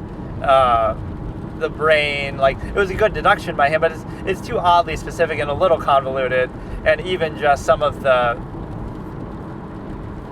this, like, emotionalism and making it obvious doesn't play at the highest level as far as game theory. That they went to the wall, then they discussed it, they drew something on the ground. Like, they're being a little bit too obvious. Some of the stuff with the camera, we have chips, but they don't have cameras or wiretaps, or the mom could be a little more on edge. She could overhear them at some point. Like, it's a little, I get that they're working within their bounds, but they're being a little clowny about it. Like, not as subtle as you could possibly be. They're going on and on. Like, I get it for the audience sake, but again, nothing high level. You could think I'm almost trying to, poke holes just so I don't give it an A, but I think what's justified with giving both this and Dragon Ball Episode 2 a B is more so that it's not the first episode in the series. There's a reason why these first episodes have been getting A's more, right? Where Monk, this and that, all got it. It's because they're introducing the material for the first time, and I weigh that very heavily. If they can do it very organically and easily, which all three of these do, Monk, Dragon Ball, and obviously this. So that does count, right? Now, when you're just continuing it on, it's not that impressive, so you don't get that extra bonus, kind of. It's still very good. It's still a B. It broke my immersion a little bit with, again, how it should be fairly obvious to the mom. But, again, some of this stuff with the chip and all is a little, you might think it's worth it, but then how much are you really getting? Like, how much would that chip cost? And where are you putting it? And Norman's very smart. So, yeah, I'm going to have some trouble with the character points here. I'm going to have no way of actually keeping track of this. I'm verbally keeping track, but then what? I'll have to go back and listen every time? Like, I don't know. So, yeah, I could find very little wrong with that episode. But, again, some of those elements, I think the chip thing is what, I hate that. That's the one line that kind of took, like, I get it, but so then she's got another worker on hold to keep an eye on everywhere. And she's going to be a little bit meaner and play the good mom, bad mom routine. Isabella maybe gets a +1 for that, and sort of her general suspicion of everything, like where she's noticing by the tree and she's kind of questioning them. She's kind of playing it close to the chest, so I can definitely appreciate she did a couple good things here. So nobody's really getting minuses. Maybe I'm being too nice. See, normally I could give Emma a minus for like, oh, she's all emotional, but like at the beginning. But I can't really blame that because it's actually pretty normal of a reaction, right? Like, it's more so you get credit if you hide that than you get a negative for showing that. She didn't make it too big of a spectacle, and then also later on she decides to, kind of fight for trying to save everyone, which that maybe should count as a -1, but I'm not sure. Okay, here's a valuable logical razor. Look for the value in an idea, or look for the value in observations that you make in the world, right? Just experience everything that you're seeing and doing, right? So look for the value in an idea or an observation rather than confirmation bias, one way or another, right? So rather than looking for just reinforcement, like, okay, that agrees with my state of being and I'm going to insist upon it, or rather than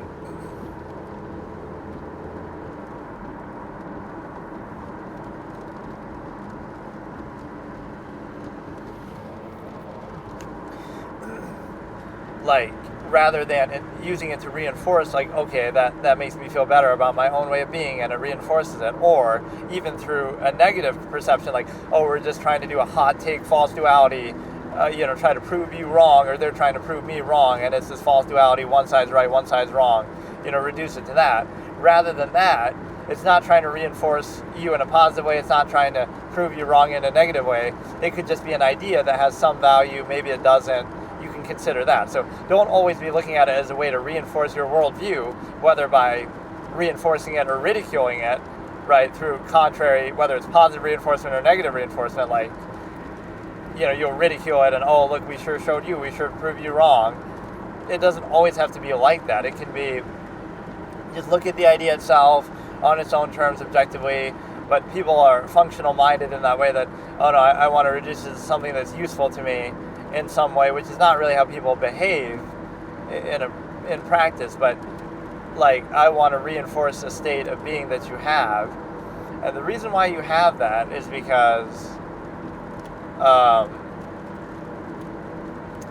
again, like, you're not looking at the value of the idea, whether it has it or not, or inherently. You're only looking at how can I reinforce my own way of thinking with it, either, again, by embracing it and just seeking out things that seem to reinforce what I believe already, what I think already, or I'm going to ridicule it, and so reinforce sort of through contrast.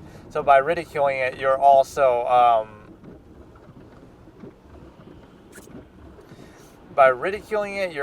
kind of contriving in a way that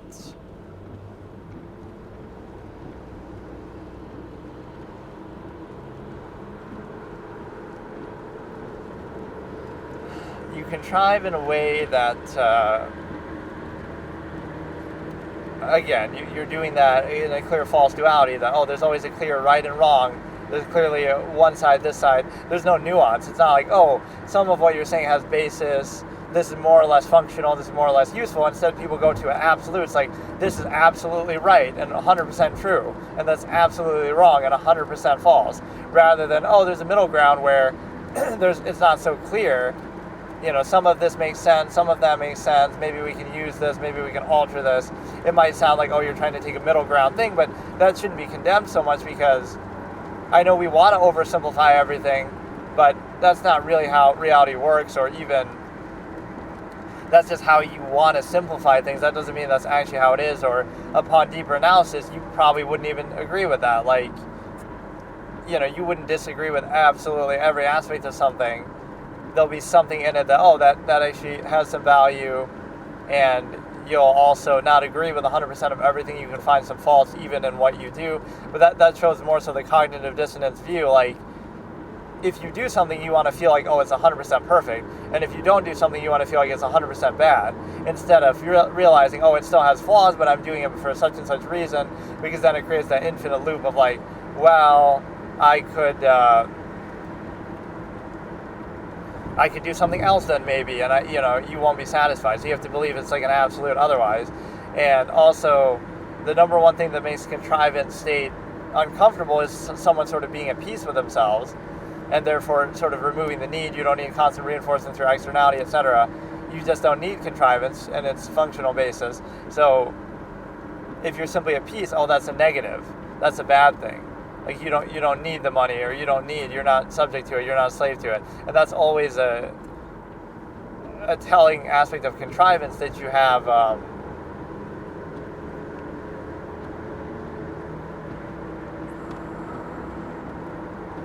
and that's like, contrivance is such that, again, you have to make it about zero-sum means and tie it to that.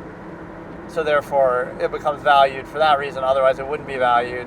And so it's a dependent overextended pretense that I always talk about.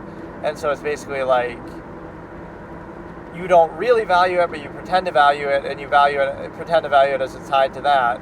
So, and then that's treated as some other state of being, but yet it's tied to that. So it's kind of like, that is the only reason, but you pretend like it's not.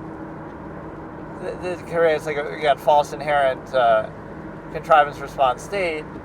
So really what you're doing is you would condemn the state, but you don't acknowledge the state, and you treat it as a false inherent. It becomes something else entirely. Okay, let's look at a couple of brief absolutist concepts. Like, an absolutist would reject namesaking and sort of putting a face to the name, cult of personality, things like that. Maybe leading to a bland generic outcome, but that's the point, is that everything should speak for itself without undue emphasis. And then the other point is the fact of, an absolutist would question how you got there, not necessarily where you are, in terms of, like, okay, let's assume the lifestyle you live after indoctrination, etc., in society is exactly what you would want to do, and exactly everything is just fine, right? Everything's perfect or overcompensated for. It doesn't matter, but they would not question that and say, oh, you shouldn't live like that, or you don't really want to live like that. They wouldn't say that, but they would observe that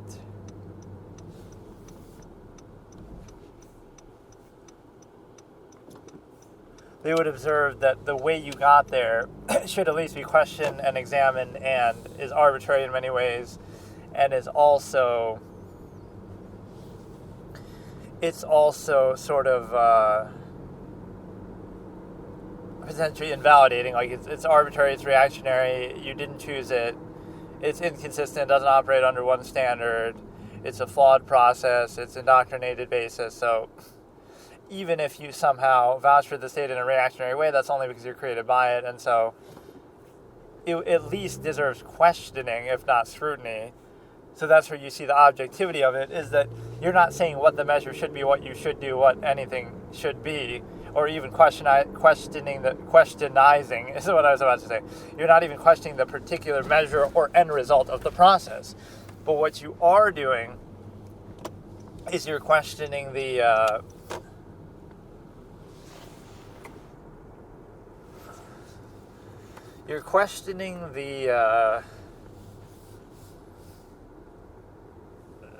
process by how you got there, basically.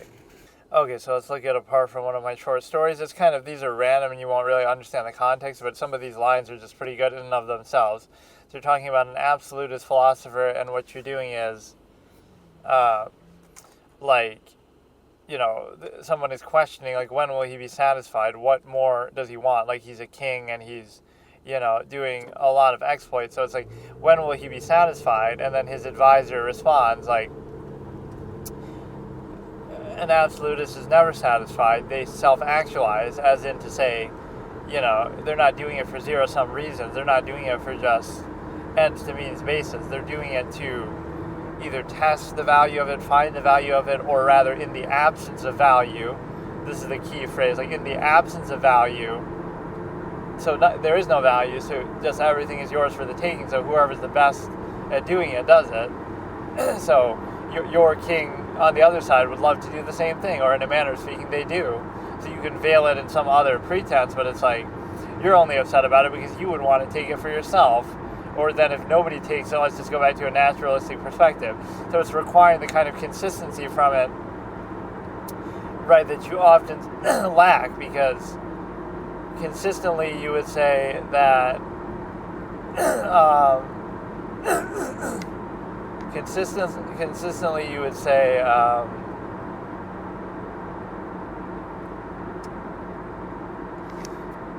any of those measures is not being preferred, or no side is being taken.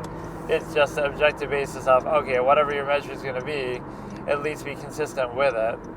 And so I've done something pretty noteworthy today, that I'm streaming today once again as I'm going about my day, one of my old videos, but it's not such an old video.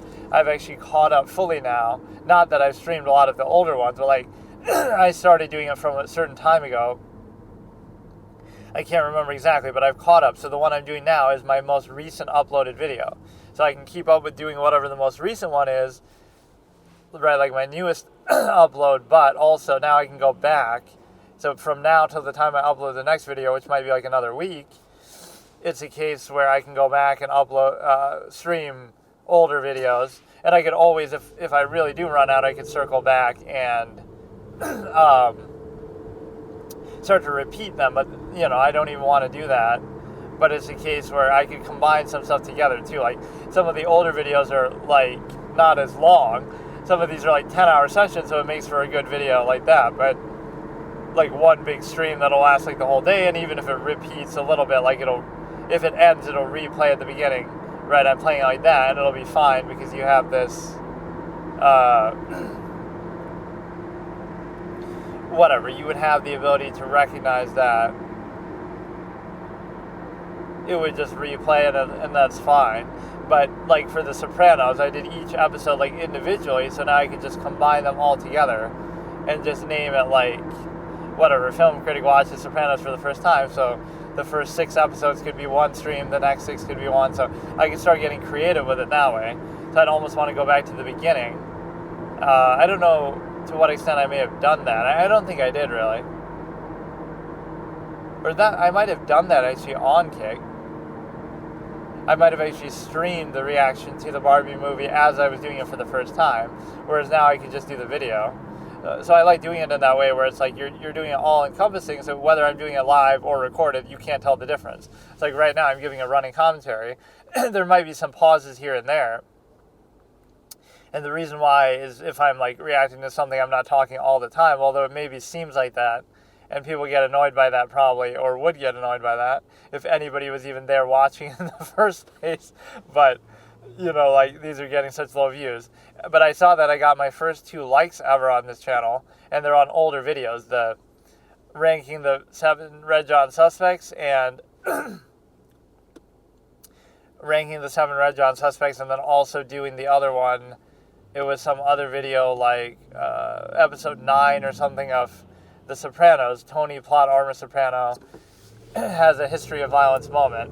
Or that couldn't be episode 9, could it? That probably was 11 or 12. 9 is the shitty one about the whatever, the soccer drama, soccer coach and stuff. But yeah, let's look at a concept here, and then I will decide to, like, what is really the difference in live streaming is just like interacting with the chat and stuff, which I wouldn't even have. Not like even that I'm looking at it, but you know what I mean? Like, like it would just be that. Effectively, you should do it the same way, so it's fine if you enjoy it. But no, I had this one, I love that though. I've gotten to 9 followers on here, which is totally inexplicable.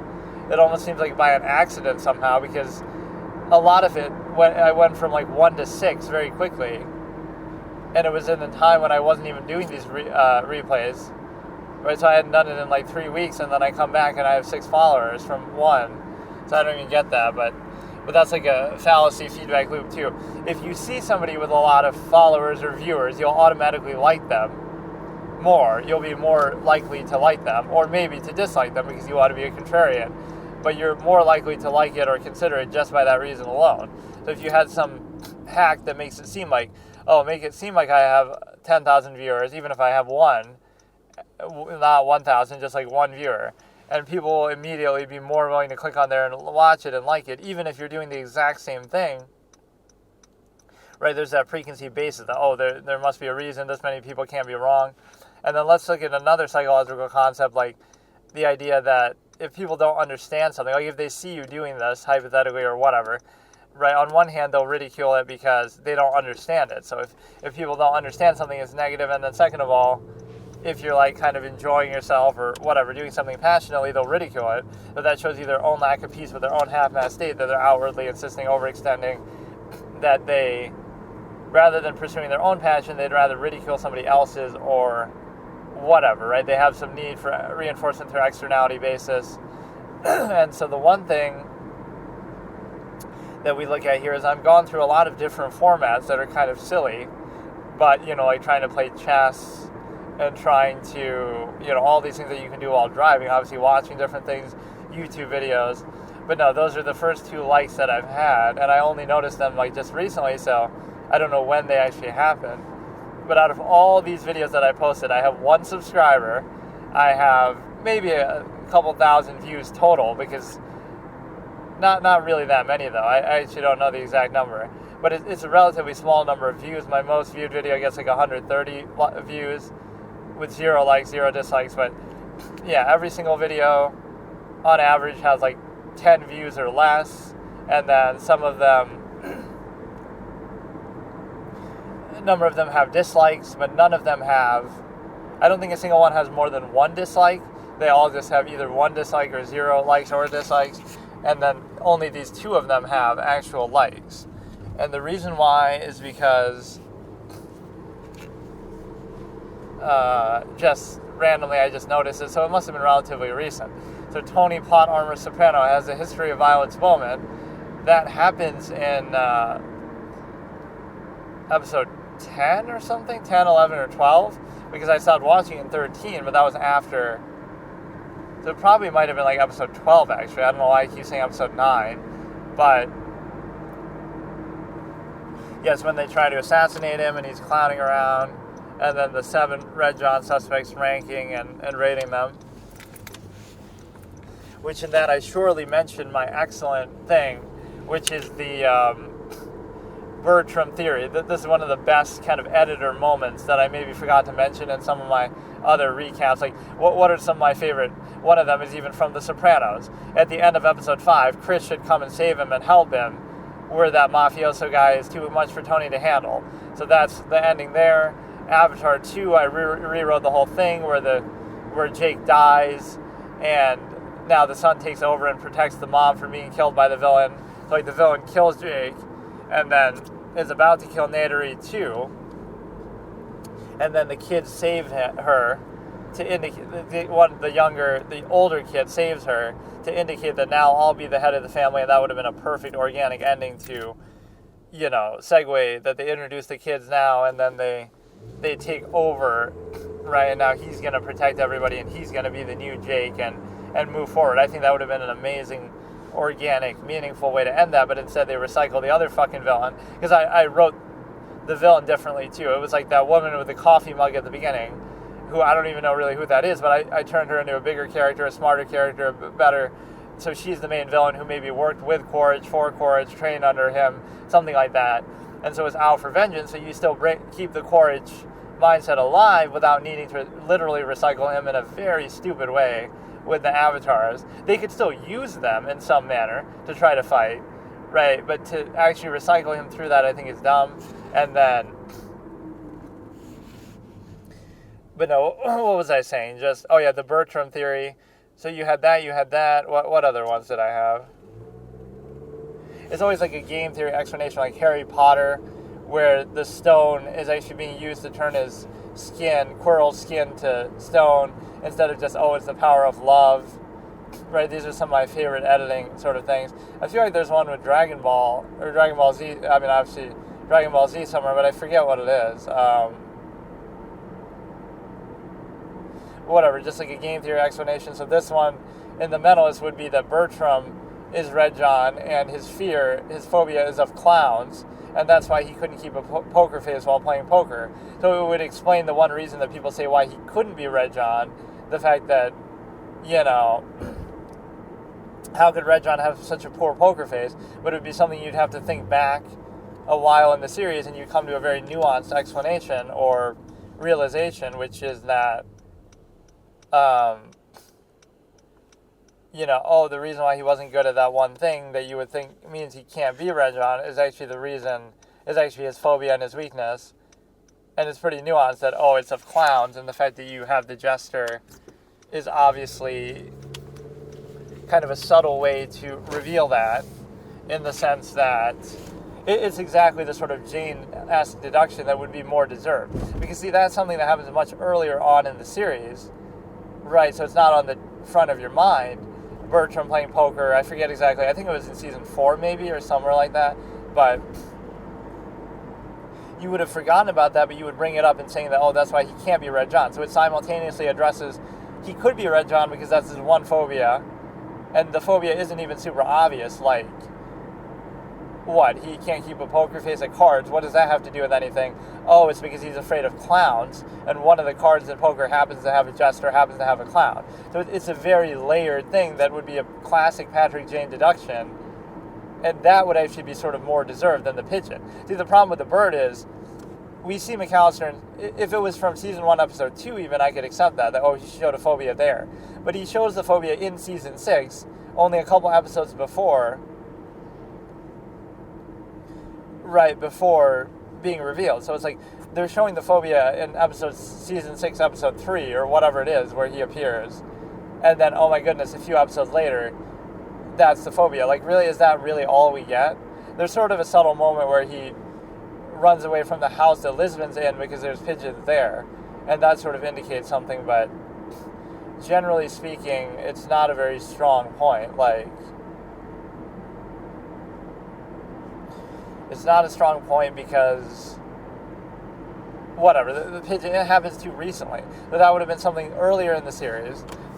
It would have been something more nuanced. It would have been something excellent. It would have been something good. It would have been something kind of deserved. And the reason why it would have been deserved is because, I don't know, I feel like that it's at least better than what we got. And it seems actually like a super organic explanation. It's a way that, and probably nobody's ever come up with this theory. It's exactly my way of thinking.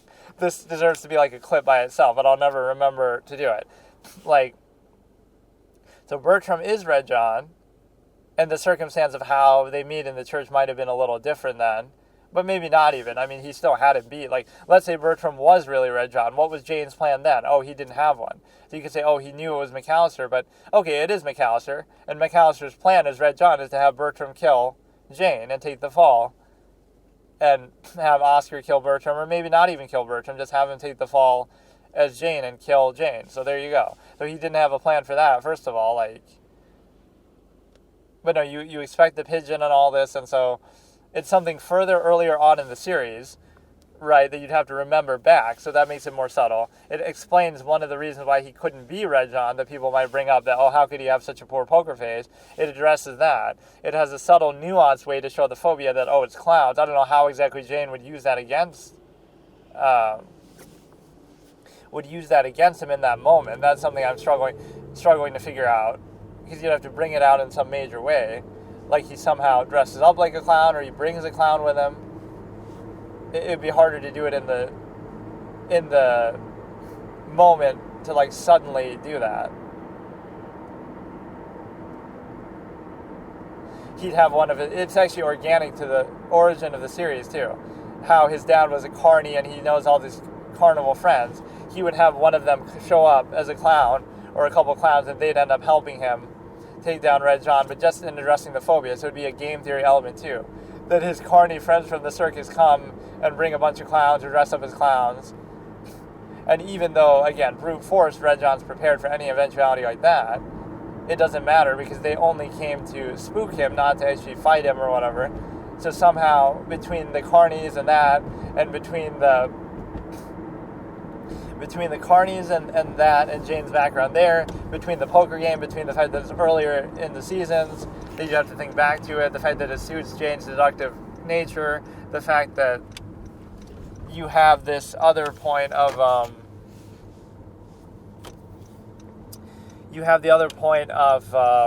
it being a longer standing character in Bertram where you see a lot more of him, right, rather than McAllister, who you barely see, so it almost defeats the point. Like, all of that combined is so excellent. Okay, so here I'm going to do something a little different. I always see these podcast clips, right, that are like OnlyFans girls or some similar topic, feminist or whatever, talking to these Sigma males, whatever kind of clown format that this is, all of these YouTube shorts. So let me play sort of devil's advocate, but what you'll realize is I'm just being objective and sort of neutral and shutting down these one-sided prognostications that you're saying, like, oh, look at them, they're sure cooking the OnlyFans girls. Not that I'm defending them. See, this will be the false duality framing, but all I'm doing is, like, a lot of their logic is internalized and just insistent upon itself, right? So a lot of it is just fallacious. They're just trying to feel better. Like, what about the supply and demand? That there's obviously people who are paying for this kind of thing. If OnlyFans didn't exist, then people would still find other outlets for the same inherent tendency that people have, this sort of lustful, whatever it is, right? Whatever you want to call it. Before OnlyFans, people had lustful desires. After it, they have the same, they'll still have it. They'll find other outlets. There were other sites for the same thing, right? There still are now, all these kind of things. So what you realize is, one line that I would say here that would be appropriate is, all relationships by extension are prostitution in some form. Like, even if you want to say it's emotional, like, okay, well, because they're nice to you, you do it. So that's still a form of something you're getting out of it. So it's not about condemning it. It's about realizing, okay, you have the ability to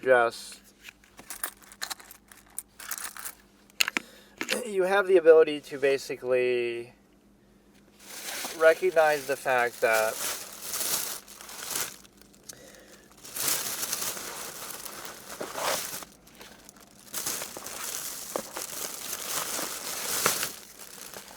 it's very excellent because you get to recognize one thing, which is you're doing it in such a way that,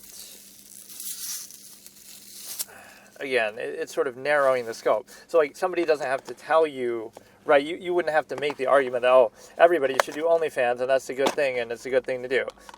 That's not the argument that you'd have to make. You wouldn't have to make, in fact, any argument at all.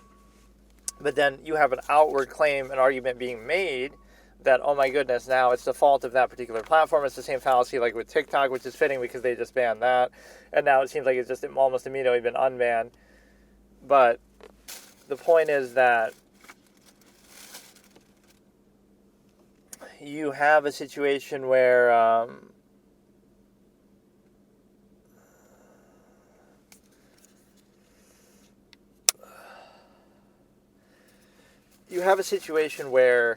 don't blame the tool, blame the user, blame how you use it. Like with the internet, you could use the internet to learn about all kinds of things and become a scientist or whatever. And you could also use it to just look up adult films or whatever and stuff like that. So it's all about how you use it. It's a valuable tool. Don't condemn it just inherently for giving people options. And, all that technology does is minimizes the amount of effort for what you have to do. And it also creates a situation where you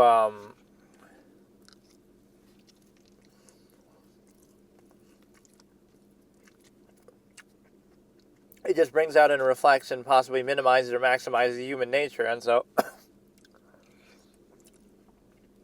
if it's human nature to have certain lustful tendencies, that existed long before the internet or OnlyFans or adult films. It'll exist long after those things. There are other forms of doing the same thing throughout history, whether it be, again, escorts, or whether it be, again, adult industry. So don't blame those things for simply existing, like, oh, we got to ban them. Realize that tendency people have. In a way, it can almost be a positive thing, that it's a good outlet for people, that if they have that, that's better than acting out or doing something in an extreme way. If you even want to look at it like that, like the same thing with violent video games or something, wouldn't it be better to play those and get your rage out that way, assuming that you even look at it like that, but rather than actually going out and doing something. But again, a lot of symbological razors, everything in moderation, doesn't have to be, a defining process. You could also remove the need like an absolutist,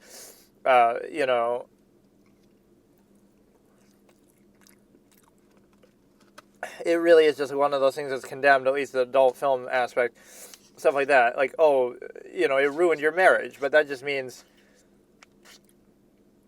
you shouldn't have to censor reality and imagination and say, well, you can imagine something better, or you can see something better in the adult film thing than what you have. So, on one hand, you can be realistic and it's not real. That's like saying, if you watch movies that are exciting, action movies, whatever, it makes your job seem boring. So now you don't want to do it anymore, right? You wouldn't necessarily say that. So now you say that you do,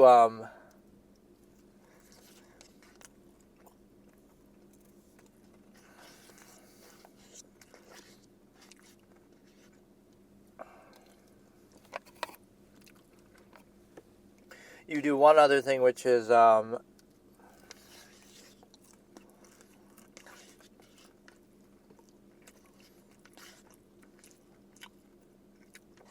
it can be a positive thing, like a stimulating factor in a relationship. It can give you ideas for fantasies to bring to your relationship back, stuff like that. But if all it takes to invalidate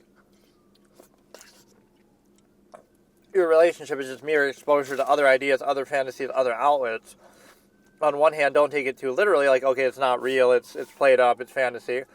But also, the fact that you desire it shows you some sort of outlet that you're seeking, some more creative extrapolation. So you shouldn't have to censor major parts of reality and the human imagination to say, oh, the only way I'm comfortable in this is if I censor that. It's the same thing like with the insecurity of being with one partner, the idea that,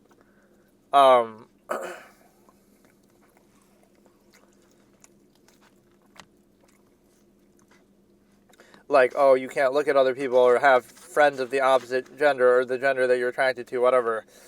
Like, imagine you're bisexual, so that invalidates a lot of things. Like, what? So the way that people perceive it, like, any person of either gender now, oh, every interaction has to be based around potentially that. This is how people look at it, somehow.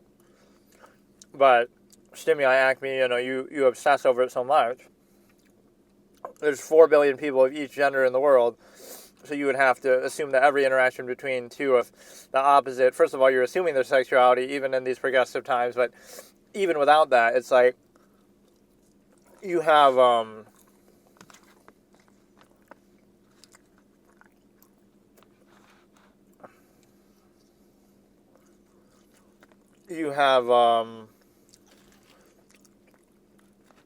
like no other value, no other possible experience besides just, oh, it's only about that. Like, even that, like, oh, you can't have friends of the other gender. Like, let's normalize that.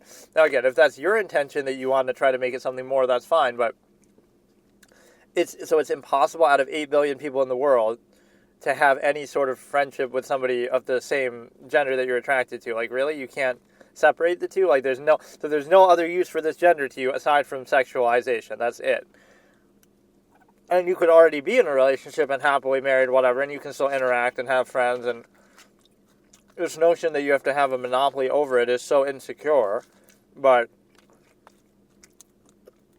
no, the point is you shouldn't have to censor major parts of reality to say the only way that you can be comfortable in your reduced to structure relationship, right, that's indoctrinated by society for the sake of family system, etc. The only reason why you can value that is if you don't imagine, don't think too much, don't fantasize, don't interact with people of the same gender, don't, even watch imaginative adult films, stuff like that. You shouldn't need to do that. You should either be able to do that and say, okay, I'm so happy with what I have, but then, oh, it shows you the standard is lacking. Like, oh, this is so much better than what you have. So, like, it's like the desensitization fallacy. Like, oh, that'll desensitize you to what you have in front of you, and it's not good enough. But maybe that just reflects the fact that it isn't good enough, or you can settle for it and sort of be realistic. But same thing with folly favoritism, which is just like entertainment and escapism. Like, you'll say, oh, people are desensitized by it, but desensitized to what then? It just reveals the fact that what you have in front of you is not that good. By your own standard, apparently. It just reveals that. It's like saying you can't show somebody some better alternative because it'll make to what they're doing, or more options and other options. You can't show somebody that, because if you show it to them, it'll invalidate the option that they have, because they'll realize, oh, this isn't good enough, or there's better stuff out there, or I could imagine something better. So the point with that is,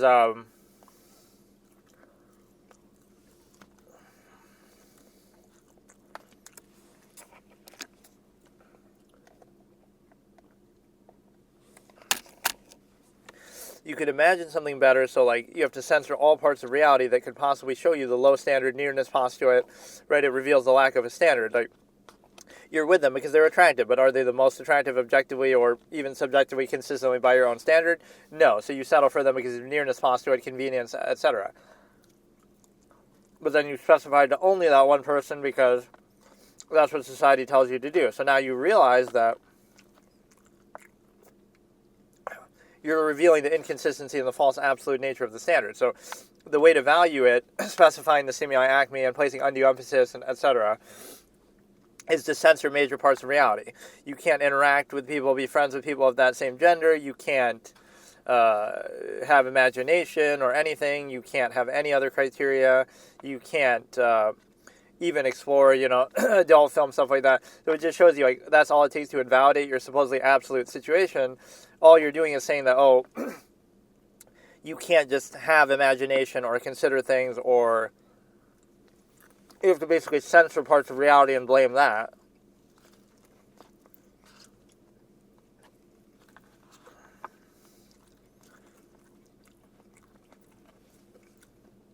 Not just that it could expose or reveal the low standards in a process. So I guess I could flick through some suggested type things here, but there's so many dumb ones like that. Like, literally, I'm getting suggested one right away. Or I guess I'd have to change the orientation of this.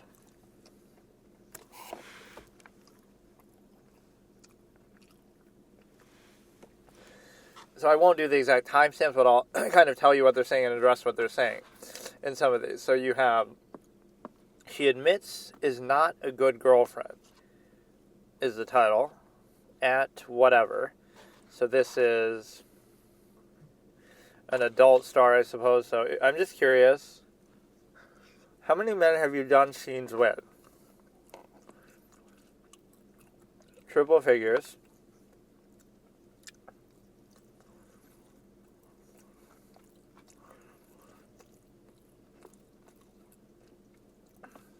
Have you dated? I mean, to say you can't separate the two, the amount that even actresses in normal Hollywood and stuff would be.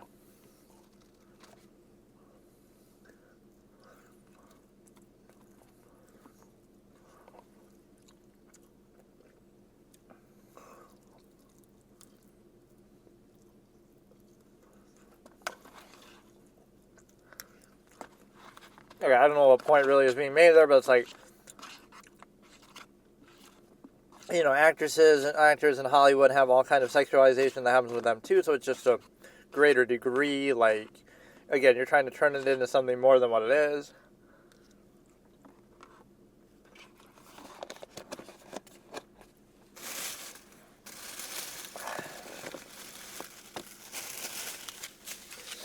And so you have the ability to see the obsession over it because,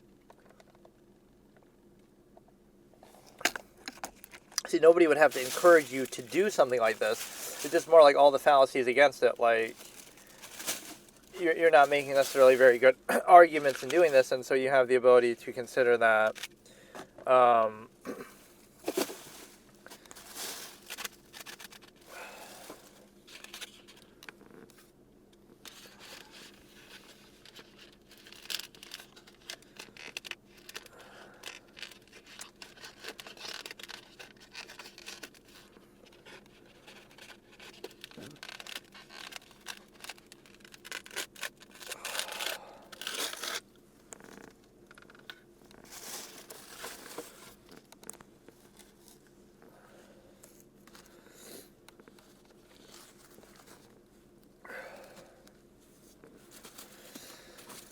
I don't know, that one doesn't really make much of a strong point, but I'd have to, like, find a playlist or make a playlist of these. It's so stupid because so much of this, you're not really making an argument, or it's just kind of myopic. Like, just use OnlyFans even as an example. It's like, nobody's telling you to do it, right? But they'll tell you not to do it, but it's like, okay, then they'll glorify, but like, okay, the amount of money that you're making from it, potentially, provide that in some other way. Like, oh, they could be a teacher or something, and they won't make it. So you should criticize the demand for it, the fact that they're making so much and people are willing to pay for that.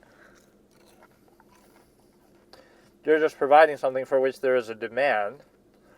So the real way would be like, oh yeah, if everybody was like me, I wouldn't even do it, but I wouldn't even use it, so it would go offline. But you have some,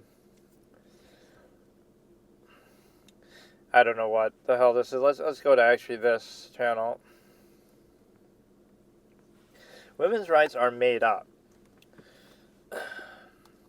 Okay, you said these are all by whatever.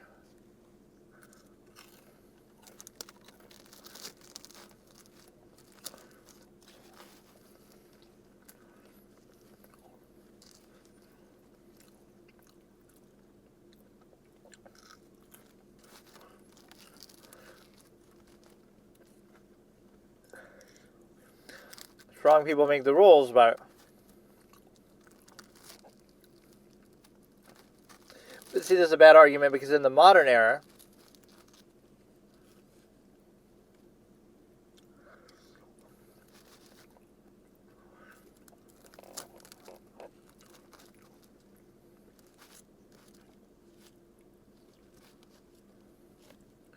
see, now this is see, the problem with that is that works on a historical level. I always have said this, that can be a little, or observe this really, you don't have to say it, but what it shows you is nobody was sitting there at the beginning of history and early humanity and saying arbitrarily, let's discriminate against women, let's treat them differently, let's treat them worse, and let's give men preferential treatment. Nobody was arbitrarily saying that. If anything, you could say, well, nature said that or God said that because that's how he made them with certain physical advantages. Absolutely. On average, you could point to that, and that's why so naturally men did take more of a commanding role in a lot of areas, right? So that happened sort of naturally and organically. It wasn't somebody arbitrarily, unfairly even saying that, we should treat people differently. It was just like whatever for survival and efficiency, that if on average those physical advantages came into play. Right now, again, nobody was sitting up there in a position of power because at this point we're talking about early in humanity, right, and making this decision arbitrarily. It was just like that's what naturally happened. You can call it Darwinism, you can call it, the natural, just blame nature for that. Now that gives you a historical basis, but the problem is over history and over time, because of the nature of technology, because of the nature of society, it no longer holds the same relevance, certainly in the modern day. So it's not really arguing for a position, it's just more saying that nobody necessarily arbitrarily did that and said, okay, let's treat women unfairly. Now, off the back of that, over time, that happened, right, where that was used to maybe justify certain things, but the reason why it doesn't work in the modern day is because there's so many other things you can do. Like, the world is no longer a physically determined place fully, right? There's certain jobs that you could point to, and again, there's exceptions, obviously, too, when there's so many people, but not every guy is going to be physically strong, not every woman is going to be physically weak, whatever generalization you want to make, but the real point is that the world is no longer that kind of naturalistic physical world. So if you say that, the natural order would be as such, and of course the rights fallacy is there too. It's like, this comes back to the point of, it's not that you need a reason to do something or have a right, it's that rather society, structure, contrivance, other people would need a reason to take a right away from you, and a right being just, you have your innate, inherent man tendencies, abilities that you can do, whatever you're capable of, right? So even calling it a right is a fallacy, like, that's not outward. You're capable of anything that you're just capable of doing, but then they would need a reason to take it away to stop you from doing it. But yeah, the physical argument doesn't work as much in a modern world where there's so much, like, you're sitting at a computer, you're doing intellectual work, so you're writing, you're making art, you're doing a podcast, even like what we see here. These are not things that are tied to physical strength, and it's not as important as it would have been in history. And so now it doesn't matter as much. In fact, in a way, because of our use and reliance on technology, machination process, you could almost argue the opposite, that the physical element is not only not as important anymore, but it's even looked at as kind of obsolete or lower, and the intellectual side is much more kind of respected and glorified. So now, because of that with technology, it just doesn't have the relevance. So you can explain it on a historical context, but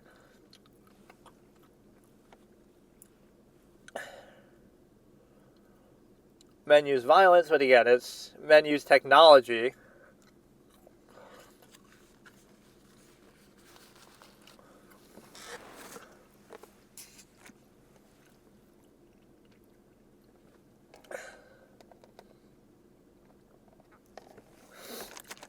Although that's a bit of a fallacy there too, the fact that, well, because you make everybody, you kind of, you make them, but you make them together, but that also wouldn't be any sort of special privileged position, the fact that you make everybody, so you kind of owe something to that,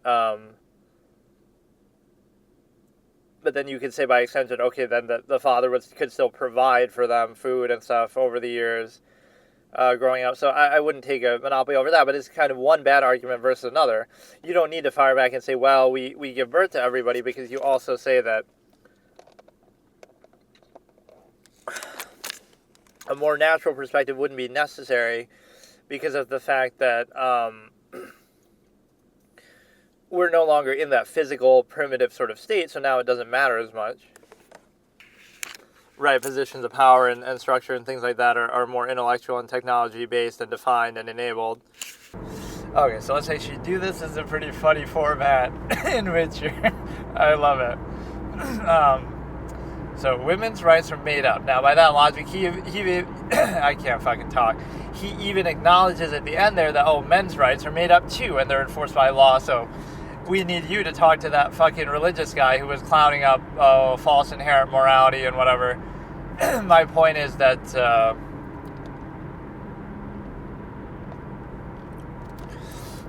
I had something happen that almost never happens to me, because maybe I have like a gruff disposition or something. Somebody comes up and asks me for like $6, and I was even willing to give it, but I just spent my last dollar that I have, cash with me, on gas. I just filled gas, so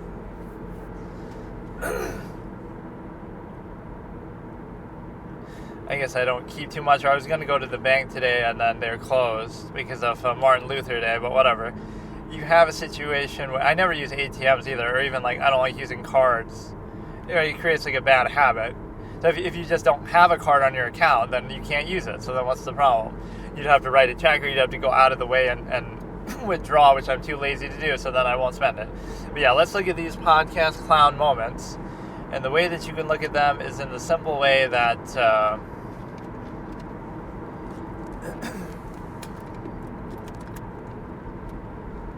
let's just see what he has to say. Rights being sort of inherent. There's no such thing as a right. It's just more like, what right do you have to take away your inherent abilities and tendencies that you're born with? So it's not God-given. It's just nature-given. It's just what you're capable of doing. And whatever you're capable of doing doesn't matter, because you have, you're capable of killing people, so you can't kill people because you have this.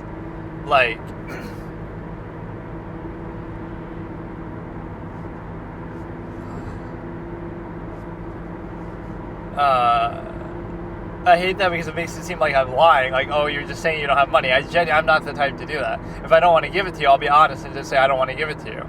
But in that case, I genuinely wouldn't have minded.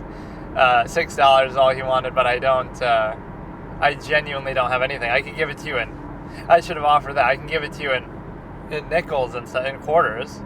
Honestly, I just washed my car yesterday with that, $11 in quarters. You'd be a millionaire if you just save all the fucking coins that you get in your life. But the point is that, let's look at this podcast thing. Rights aren't inherent. They're enforced physically by violence, by threat of violence enforcement, and also by, law and stuff. And so the point is, that would enable you to realize that that's not a male or female thing, though. There's plenty of female police officers, right? So to try to take a monopoly just because on average men are physically more imposing, I just think in this day and age, it doesn't matter that much. The one way it does matter that you could maybe bring up is this way. That, okay, in a physical job, you're more likely to succeed, and that's just natural. So, yeah, why is LeBron James a billionaire, whereas not even him specifically, but, like, why is the NBA so successful, and the WNBA isn't as successful, right, even though it's been bailed out by the NBA, whatever. The point is, so that's an advantage that you do have, that you do take advantage of, that does benefit you, but you can't categorically say that, oh, because we have that advantage, now we get to be the president and we get to be... See, it overextends. What does being the president have to do with your physical capability? There's been a president in a wheelchair. There could be a president, whatever, who can't walk. As long as you get the job done, right? We've had a president who's literally dead, Joe Biden. No uterus, no opinion. Now, before even watching this, I could easily tell you that, well, it's a case where...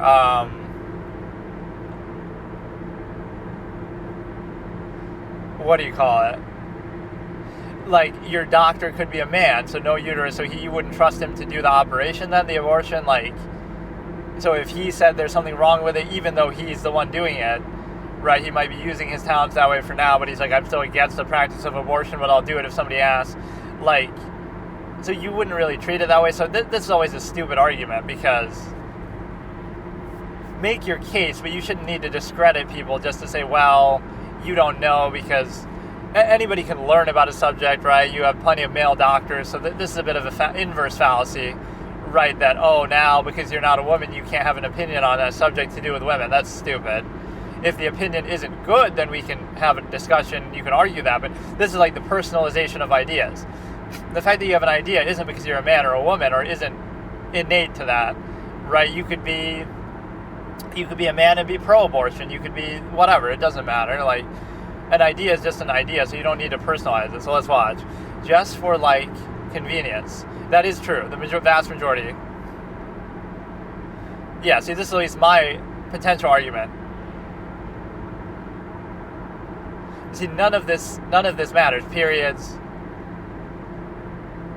So, because you don't know, that lets you... But I agree, the government shouldn't ban it.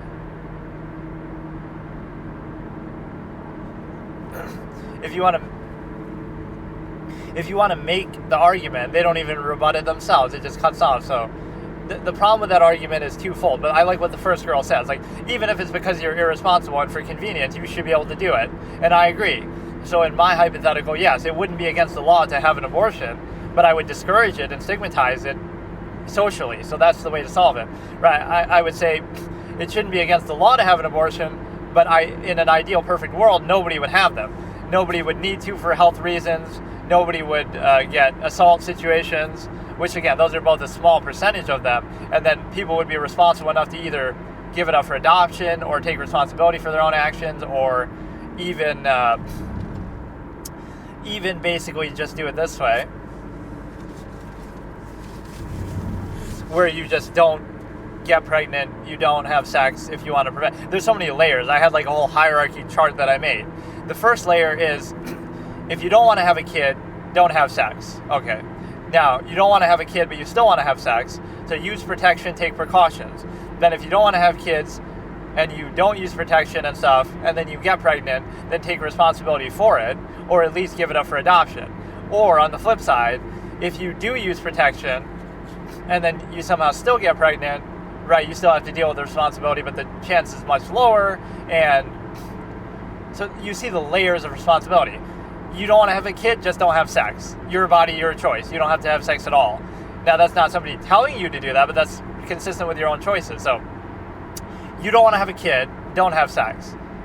Okay, second layer, you don't want to have a kid, but you do want to have sex. Okay, fair enough. Now, use precautions, be careful, etc. And then somehow either you don't take precautions, and then you do get pregnant, so now take responsibility, give it up for adoption at least, or, again, just stay protected and just don't get pregnant. So now, those are the layers of responsibility where it's not your body, your choice when you choose to have sex. It's not your body, your choice when you choose who to have sex with. Oh, he's a deadbeat dad, that's why I'm having an abortion.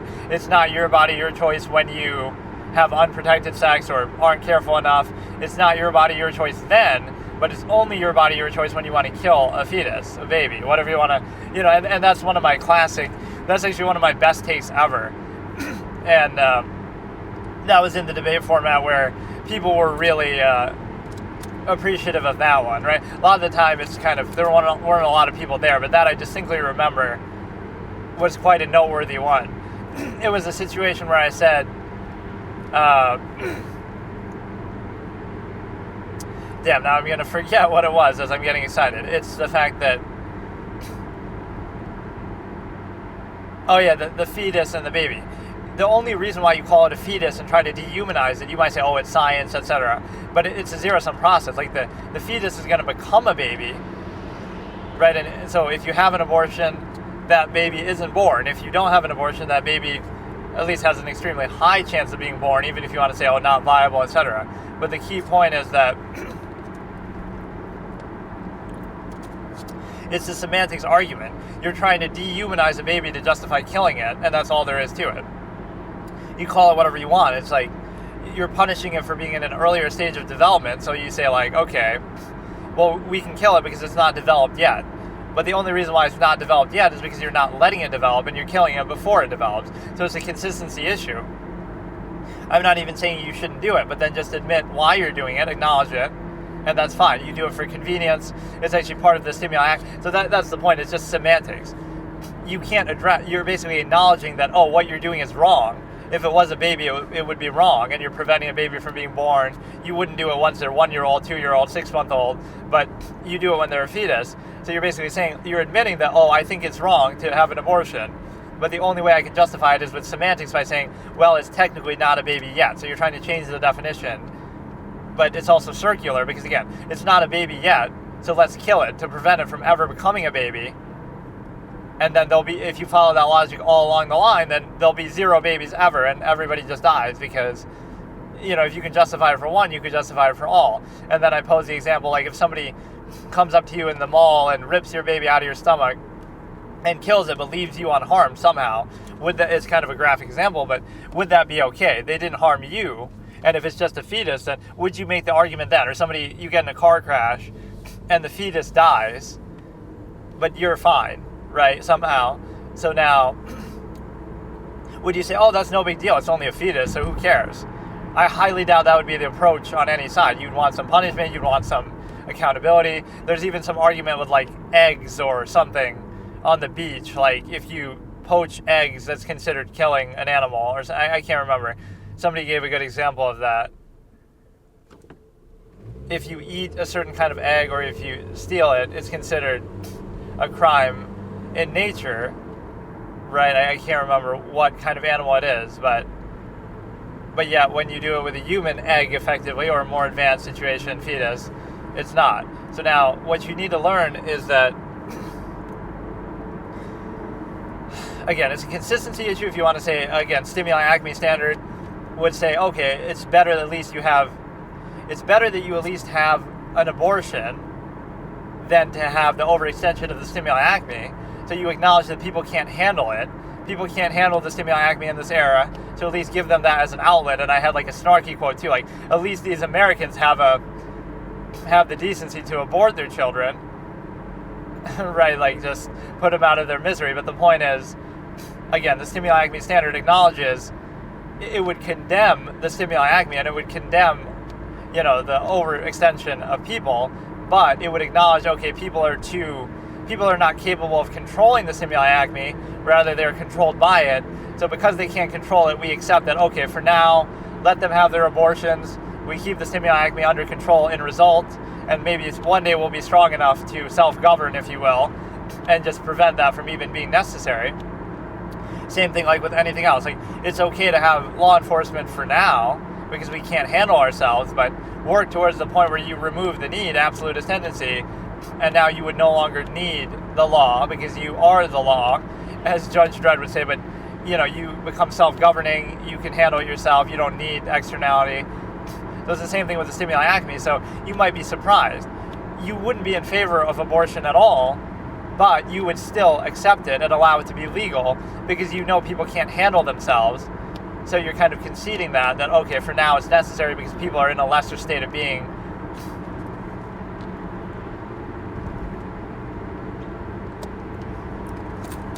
yeah, the fetus and the baby argument, again, is pure semantics. If you have an abortion, a baby's not going to be born. And be alive. If you don't have an abortion, there will be a baby, they will be born, they will be alive. So you're preventing a life from happening. It's called an abortion for a reason, right? It's a negative word, negative connotation. And so again, you wouldn't need to take a position like, oh, it should be legal, but people shouldn't do it. In an ideal, perfect world, it wouldn't happen. So try to remove the need for it. So without taking really a moralizing position, it's just a fallacy in a number of ways. But no, I like the one girl who said, okay, if it's just for convenience, you should be able to do it. And I agree. You should be able to. It doesn't mean you necessarily should do it, but at least you acknowledge that point. And so nobody really addresses what the other girl says, but that credibility fallacy is stupid. The same doctor who's doing it on you could obviously be a man or whatever, or even advising you on it. And the man is part of the process. It's sort of unfair to say, unless you have some artificial insemination or whatever, but like, you know, oh, you don't know anything about this process. Like, you could learn about the process. Like, why do you have to be you don't need to be a bird to know how to, understand the process of how they fly. You don't need to be a fish to understand how to swim. Like, it's just stupid. So this one, I can't even read the title. I actually can't even see it.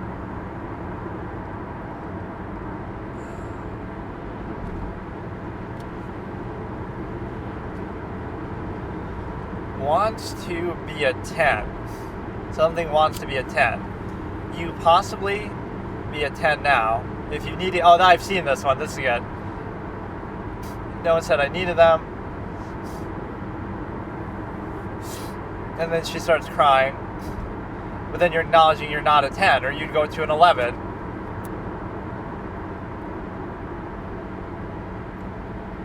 You improve your looks from a 10 to a...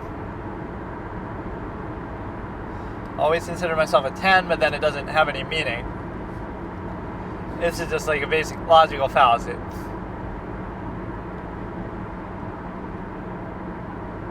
See, that's even personalizing it.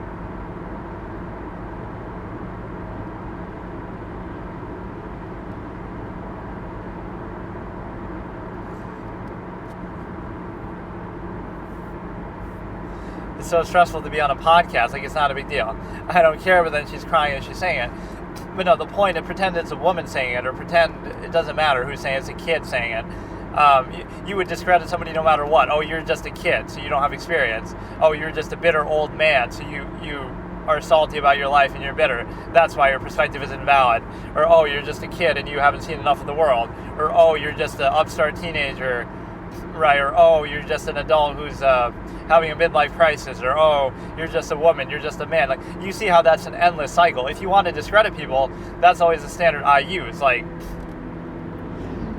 if you can discredit a person based on idiosyncrasy or other criteria, flaw, subjective defined, you can do that with everybody then. Everybody's flawed, everybody has idiosyncrasies, everybody has some, mistake, skeleton in their closet, something, right? It doesn't matter. If you look at everything they have ever done, even everything, you can pick on every little thing they do.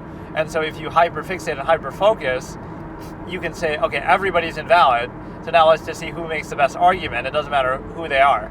And that's the point. That's something that I'm sometimes good at in the past. Like, I'll make people hyperfixate on what I'm doing, so they might be critical of it, like, oh, look how he's saying this, look how he's saying that, whereas other people try to bypass that and, oh, let's try to be so articulate and edit it down so people don't notice this tendency, whereas I'm like more face value. Like, it doesn't matter. That tendency shouldn't be the defining factor anyway, so you kind of just lay it more bare and just let it speak for itself. So this is just a basic fallacy, like, okay, you want to believe you're a 10, but by your own standard, then you wouldn't need to add these things. Do they make you an 11? Right, so it's not a big deal, but she's getting emotional about it. But no, imagine somebody else is saying it. You're trying to personalize. That's funny, like, oh, you put me on a podcast, like, I wanted to have... Okay, let's do... Okay, some of these I've seen, so maybe I'll skip. Okay, I wanted to have a threesome. I can't read the title of some of these. Why is it that it's compare that to sex work.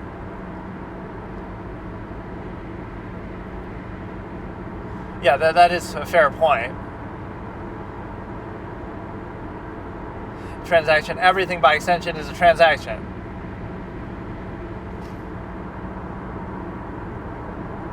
And she justifies it pretty well.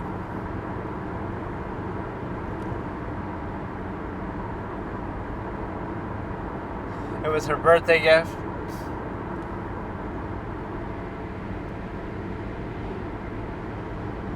As if you would have to justify it anyway.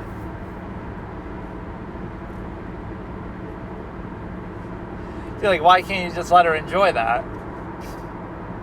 I love it. Like, what is the stigmatization? And I've already explained it in the stimuli acme, but this is a very innocent, wholesome kind of thing. You assume when it's a woman, oh, she must be doing it for some other reason.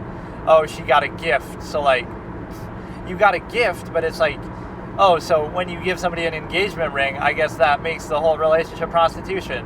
When you pay for their dinner, that makes a prostitute. Like, what the fuck kind of bonehead logic is that?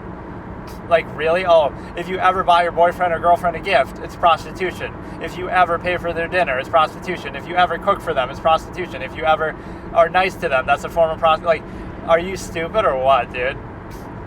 Yeah, everything is a transaction. No, like, we want it to just be like, we have sex with no other anything, and then we're having sex for the sake of sex. But even that they would condemn, like, oh, you want to have a meaningful relationship, and blah, blah, blah. So, like, I love that. He gives you a bracelet as a gift, and now all of a sudden it's prostitution. Like, that's a real stretch. That's just, wow. So don't buy your girlfriend jewelry, otherwise it's prostitution. Like, come on. Beauty is subjective, but you would still have to define it consistently on your criteria. Like, beautiful women in China are ugly in the U.S. I mean, there's maybe lower standards because there's so many people. I don't really know what the meaning of that is, but yeah, there are certain cultural preconceptions and things that you're used to, but you would have to at least define it consistently based on your criteria, which most people don't really do, right? Most people don't know what they want, or don't define what they want, or don't define a measure from a self-aware inherent base state. They don't define, like, for example, even in this, like, you're with your girlfriend because she's attractive, but then define to you what attractive means, and then decide for yourself and hold it accountable on a consistent criteria, instead of a lot of this undue emphasis to just justify, rationalize on a nearness posture in specified contrived spaces. A lot of the ideas of where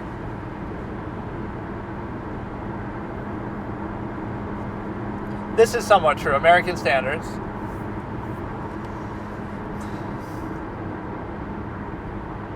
but it's still ultimately just what you're exposed to.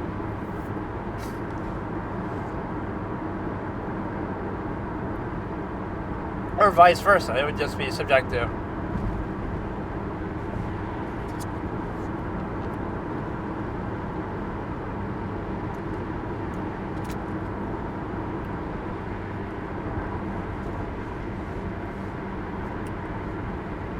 But this is sort of subjective, anecdotal. That's just, you're getting caught up on that guy's. That's a clown thing to respond with. Don't get caught up on the specific example. Oh, white men happen to find Asian. No. She's giving a good broad example. In Russia, a 10 could be considered a 1 here, or vice versa. Like, unless you want to pose some objective criteria, which is kind of hard to do, like beauty standards, like Miss Universe or something, face symmetry, things like that. You could have some objective standard of it. But then it depends too, like I always use this as an example, even if you have objective criteria that you're using to measure something, it doesn't mean that you're measuring it the same way. Like, okay, height is a factor, but for one person it could be 20% important, for another person it could be 50% important. So you're both operating on an objective criteria. You'll say, well, this guy is 6 feet, so he's attractive, and you both agree, but now for you that plays a bigger role, because to you it's 50% of the importance. For the other person, it's only 20%, so you're not weighing it as heavily, even if you agree on the objective criteria basis off that. What would be wrong with this? Hookup culture ruins dating, but it's just an option.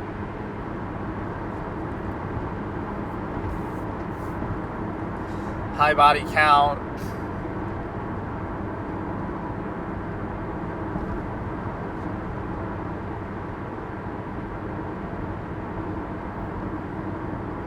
I mean, it's done all the time.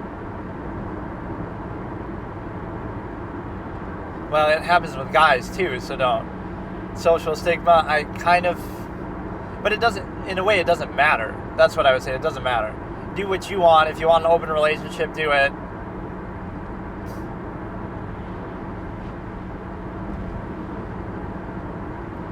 Easy with the finger snapping, you're going to trigger some hypno fetish clown over here. Let people do what they want to do. These cut off kind of abruptly.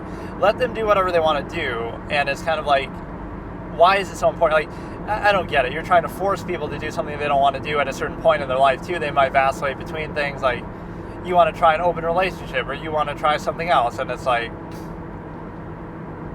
who are you to, you have to follow, like, Gandhi's advice. You must be the change you wish to see in the world. If you want to be a loyal, dating, one partner person, go ahead and do it. Nobody's stopping you, right? It's fine. But don't pressure people and act like, oh no, it's wrong if you're doing something else. This is sort of outward insistence. So that would be sort of an objective position. Just like, you can hook up as much as you want, and then I don't have to hook up with you, or I can have an open relationship. Do what you want, but don't tell other people what to do. So, and even saying hookup culture ruins it is like, maybe people prefer it for a reason. So it's like, oh, adult films ruin my relationship with my girlfriend or wife, but maybe that just exposes that there's something lacking there and something better out there, or something better that you could imagine. So don't blame the external influence. There's a reason why people like it. Brian rage quit. In workforces that are predominantly female, quite a lot of conflict. Oh, here we go. It's too much of a generalization. Like, this is utterly generalizing.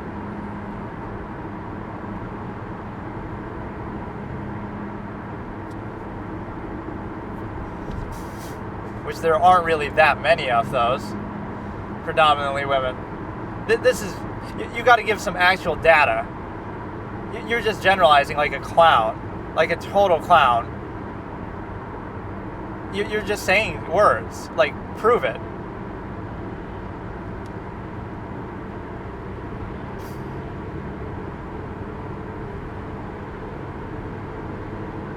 Well, don't blame patriarchy for it either. I won't even say this, but...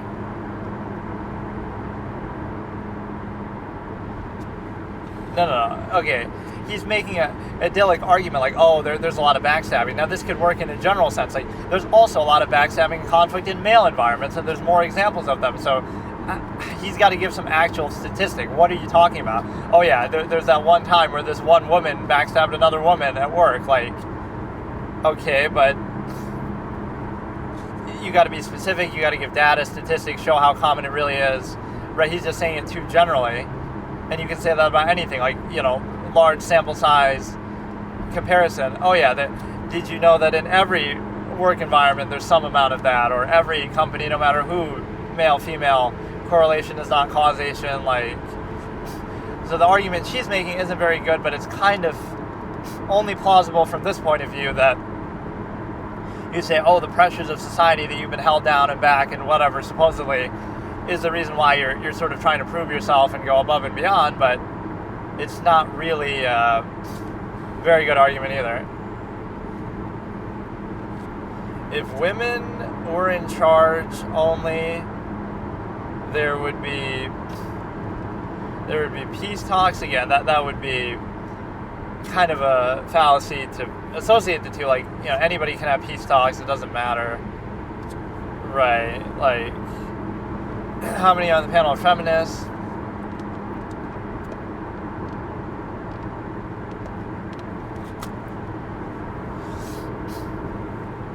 Why don't you offer the definition? She wants to say, give me a definition, but just like wanting equality for women is the original, not so much special treatment or whatever. But no, what you have here is, you might think, oh, it's unfair on a podcast, even though some of these people might be on his side more so. People will say, oh, it's unfair to the women, like, oh, they're on a podcast and blah, blah, blah. But it seems like they outnumber him, so it's actually kind of brave of him to be surrounded by all these women who might disagree with him. But here I'll give one.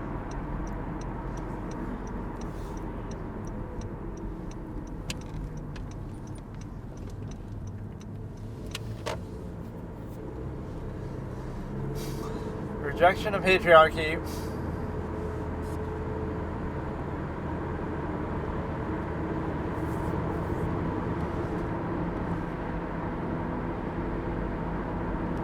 But she's been using the word. And it would be bad if women were leading too, though. That would be the thing. Matriarchy would be bad. What is this erroneous fucking thing? You know, she's making a stupid argument like, oh, there'd be peace talks. Like, that has nothing to do with it. She forbids her man to look at her TikTok. And now the government agrees with her, too.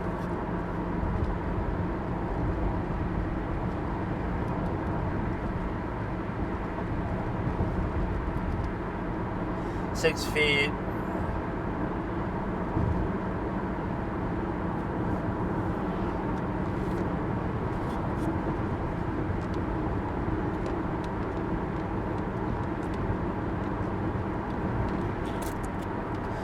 Five, 3. You don't even know how tall he is?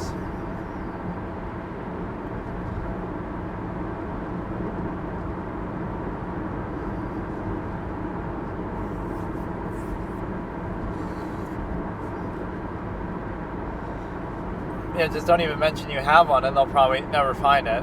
Or from a friend of a friend. Why women should bow to their men. Bowing. It's so unnecessary.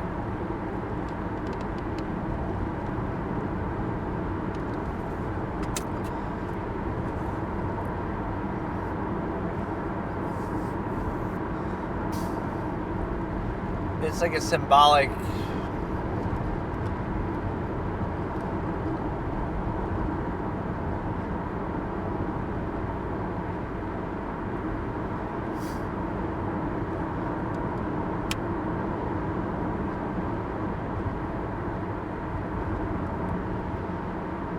Well, a bow has a lot of power.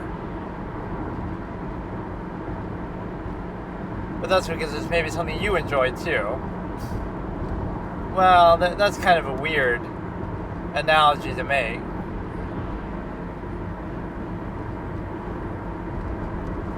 Well, you're making assumptions too. He kind of does too much commentary on both sides. Who is this girl we're hypothetically talking about? Maybe they wouldn't mind, or maybe, you know, it's not the same thing. There's a presumption that that's what you want to. I mean, you're having sex not just to appease the guy, you're doing it because you enjoy it too, presumably, like, or you want something out of it, even if you want to say that. So this whole topic is kind of pointless. Women always want something back. Now this is a fallacy, possibly like a gold digging thing. Don't blame women for being gold diggers if they have assets, their looks, whatever, and they use it in a transactional way, even if you want to call it you got to blame the men that, oh, why are the men giving into that? We could be together but keep our finances separate. Problem solved. Or I could only date in my own earning bracket. Or I could only, you know, do it consciously. Like, okay, I won't either keep the finances separate or date in your own finance bracket, people who make the same amount or more than you. So blame the men for rewarding that. Like if you say, okay, you can stay at home and do nothing and I'll keep giving you money, and then you blame the woman and say, oh, she's a gold digger. It's like, well, if anybody could just do that, then, you know, it's like with the OnlyFans thing, if you make more money from that from your job, I can't blame you for doing it when men or whoever is willing to pay you for that in such a large amount and do that. So if society says that, or if men say that, like, oh yeah, we'll totally just let you mooch off of us, hypothetically, just in exchange for your looks or your whatever, then, you know what I mean? It's kind of a weak structure because you have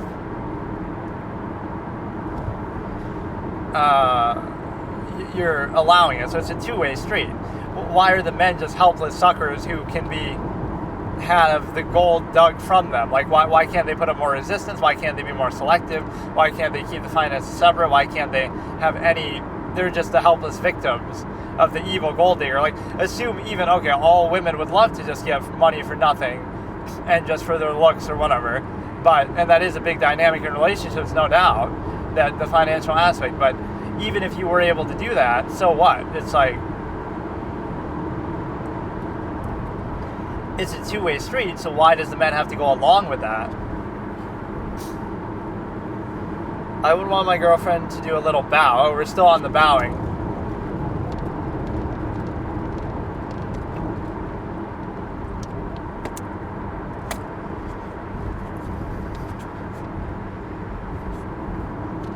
Wouldn't it be the same thing to you, though? Like, you want the bow.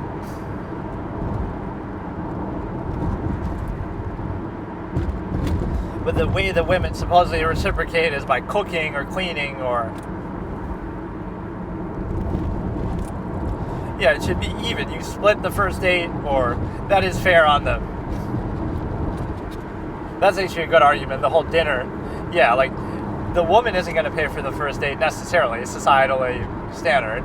But also, like, to split it would solve the problem. But there is, like, an expectation that, oh, the man should do it based on, stimuli, acme, appearance standards, based on the way that women are supposedly reciprocating is in other ways. Like, okay, by cooking or cleaning or by being nice and being supportive and emotional support. Like, that's cute, but, you know what I mean? It's not a tangible thing. So they're getting away with... with a guy, it would have to be like, oh, you actually have to do something. You have to physically perform a task or whatever. But for a woman, it's like, oh, you can just be nice and cute and get away with it. That's like a certain standard that exists, at least.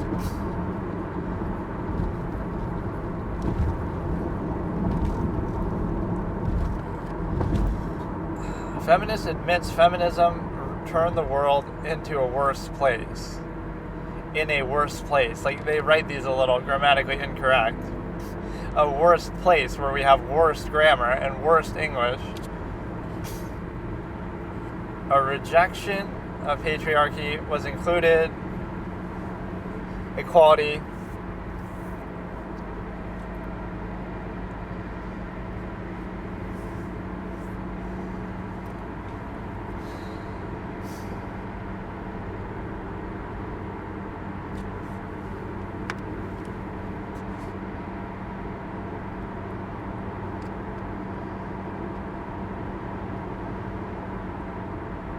Was gotten worse, but that's arbitrary worse in what way? This is the most peaceful,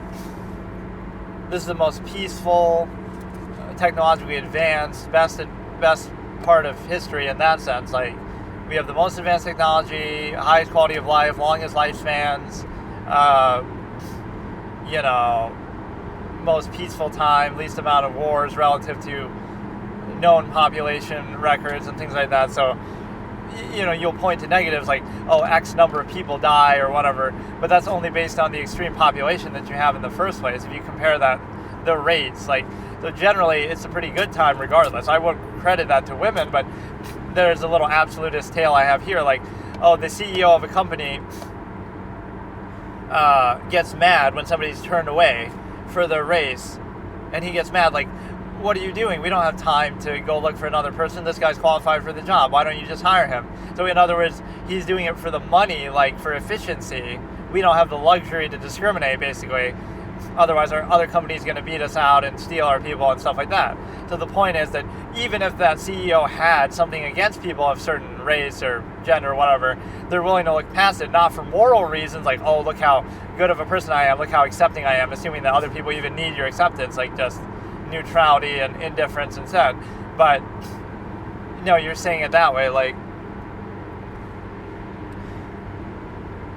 we don't have the luxury to discriminate for efficiency purposes. I can't arbitrarily turn someone away just because, oh, they have a certain identity I don't like, when even if you don't like that, hypothetically, this person that we're talking about, but you wouldn't do it because you'd say, well, it's not a functional basis, it doesn't have any impact except for appearance, pretense, maybe pre-con, but it doesn't have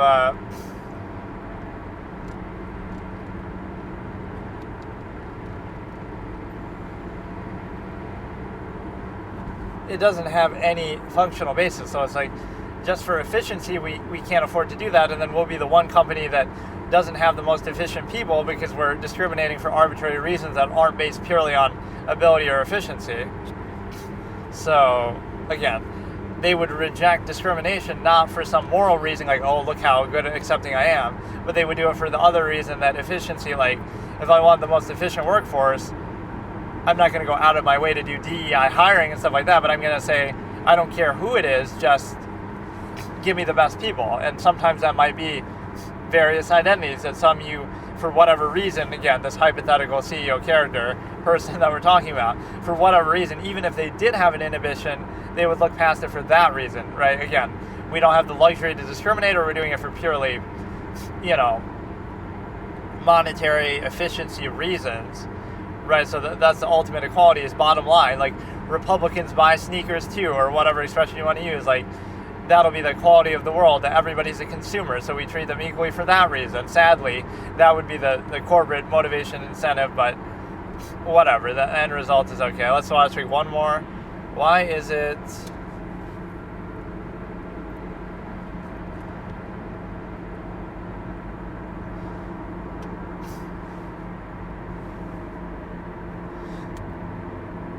Wait, this is the same one of the bowing. Expectation we have on you, pretty small.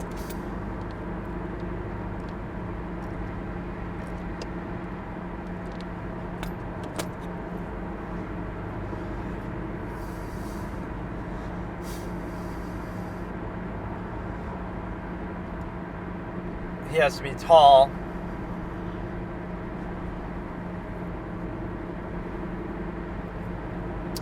Okay, whatever. This is very annoying kind of content, but I'm debunking the men more, it seems like. Not that I'm even taking the women's side or anybody's side, but it's just because they're doing it in such a heavy-handed way, or at least the way these are edited together. Like, you always act like, oh, look, we sure dunked on them, but you're really not. It's just sort of like you have certain preconceived notions, and you're trying to impose those on somebody else this way. Right? It's like somebody's in an open relationship, and they're just doing their own thing. Now, you'll condemn that and tell them you shouldn't do that, you should do something else. But they're not telling you necessarily to do anything. They're just minding their own business. You can be in a whatever kind of relationship you want. So one side is outwardly insisting upon itself in a way that obviously is telling, because you shouldn't need to do that.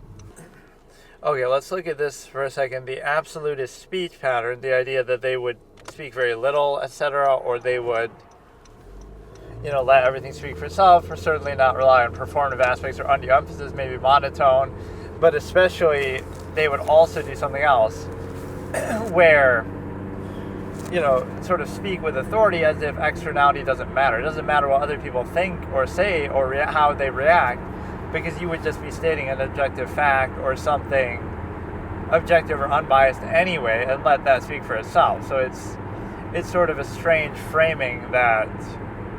But again, it would rely on preconceived notions and other external factors, so you wouldn't be beholden to any of that normal social contrivance would do.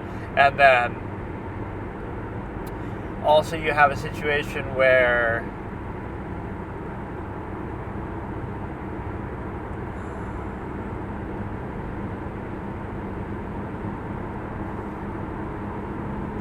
I don't know, it's a good time to bring up the whole don't blame the user but the tool idea, that whether it be TikTok or OnlyFans or whatever, it's your fault, right? The internet just as a whole. Oh, the kids before internet were better, blah, blah, blah, whatever. But they might have been reading dirty magazines. Now they'll be looking up dirty sites. The same way that they could have been reading about NASA or something, and now they could be learning rocket science. So it depends how you use it. Don't blame the option. So if you had this embodiment of everything in human history and existence, which is kind of what the internet is, this fount of infinite knowledge and power and information, sure, people might just play video games all day online, but they also might learn something, and I have a pretty good association with that, actually. I learned a lot of things from watching certain shows or certain movies when I was younger, certain words or certain whatever. There can be a lot that you pick up from that. Or learning how to type from playing online MMOs, or because you had to type the name of your spell, or you had to type to other people to talk and try to sell stuff. So that's a good organic way to almost trick yourself to do it without having to just sit there and learn normally. So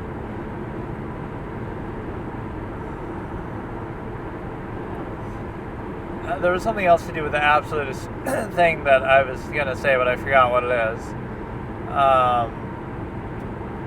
But no, you would basically let something speak for itself, but then you have this non or dependent overextended pretense projection that tends to happen, and you have the ability to... I was watching those shorts, but now I almost don't want to. It's give me some kind of brain rot. But no, supposedly TikTok got banned, and then now it's immediately unbanned. And Trump's even saying he'll sign an executive order to unban it, which I don't get, because...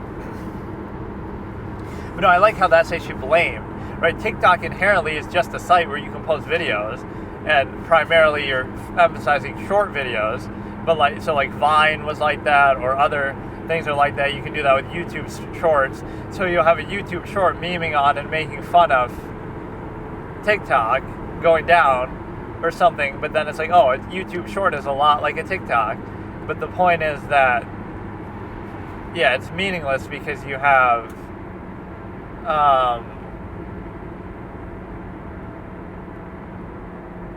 it's meaningless because you have this other consideration that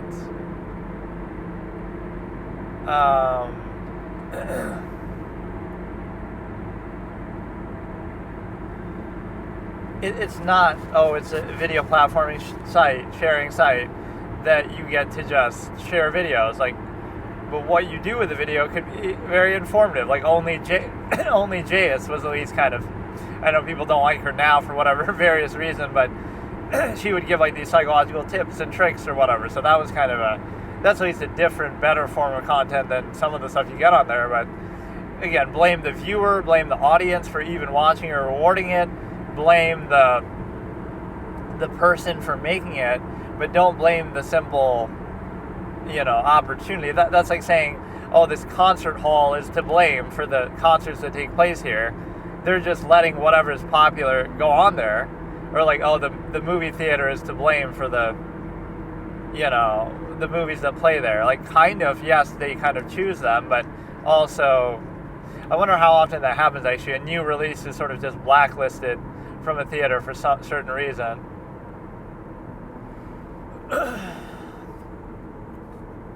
yeah, I don't really know what I want to watch here. This is like a good time for a YouTube session. We have Dragon Ball Episode 3, where they're going to go try to bring the turtle to the water. And that's like an Asmongold song, isn't it? Like some remix, the turtle made it to the water. Or it's just like some WoW remix in general of somebody saying that. Some NPC says that, the turtle made it to the water, and they keep repeating. And then you have that, and you also have the ability to do The Promised Neverland Episode 3. So they both got off to a very good start. You might think I'm sort of partial towards Dragon Ball, but it's kind of an equalizing factor. Like, you go in with a high expectation, but you also go in with maybe certain preconceived notions that might benefit it. But, it's good. You just have to realize it's a different genre, right? Dragon Ball is an adventure show, is what it seems like it should be listed as. That's the vibe. It's an adventure show for kids, even though you're groping Bulma and watching her try to seduce this young boy and try to murder the boy and hit him with a car and all this kind of stuff. But I think what I would do is try to make the villains a little more interesting, though, because Goku just seems like he's going to be too overpowered and never challenged by anybody, like the way that Pilaf and his minions. I don't know where the Red Ribbon Army comes into it, but even with the other side, you have The Promised Neverland. It started off very well. Episode 2 was getting into some really special territory, in fact, with some sort of game theory, like, it's hard to explain, like where you're suspecting everybody, the mother's suspecting everybody. It's turning into like some detective noir kind of, mystery that way, that you're trying to play cat and mouse and just, they're trying to hide from her. That it was them. She's trying to, all because you left the bunny, and you're supposed to be the smart ones. But I guess you did bring it to her. You could just, if it's that big of a deal, you're literally willing to hire somebody you could do a fingerprint test. And I know that might seem insane. This is when the game theory folds on a show. Watch what I do here. Like, you should do a fingerprint test and see which most recent fingerprints were put on there, and then you would see who it was, Emma, etc. Right? You might be like, that's extreme to go to such lengths, but it's also extreme to put a chip in these kids. It's also extreme to, go through all this trouble, make this farm, make this gate, make everything just for a farm, right? Just to do this. So if you're willing to go that far, then why wouldn't you have those resources? It might seem insane, but that's the line that sort of pissed me off a little bit. Oh yeah, we have chips in us. Like, why the fuck would you think that? Norman wants to be like literally Alex Jones or some shit. The anime Alex Jones and Nate River all wrapped into one. But you have,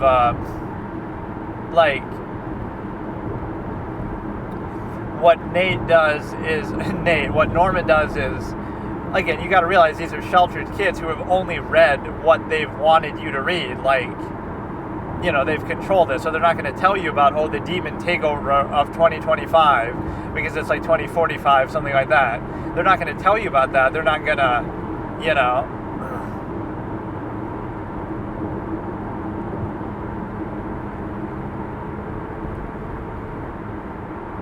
But I like that at the beginning of stories. Like, you can look at it as a very generic template sort of thing, where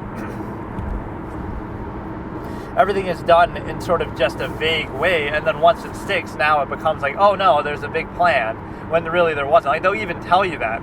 George Lucas will tell you that, Darth Vader was wearing black. That's how you know he's the villain. And he comes in, and they were kind of telling him, he did some interview explaining this, like, he should say some line of dialogue so he's the bad guy or whatever.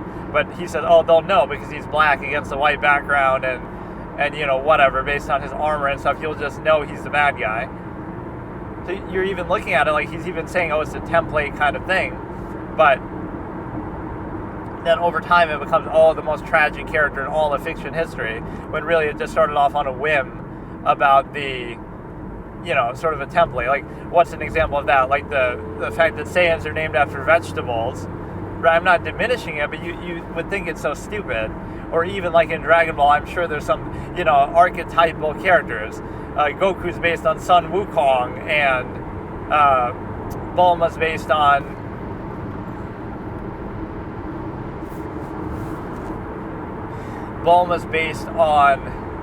whatever, just like a horny teenager, female stereotype, empowering woman, whatever. But that's one interesting thing about mangas, though, is you get like instant feedback every single edition versus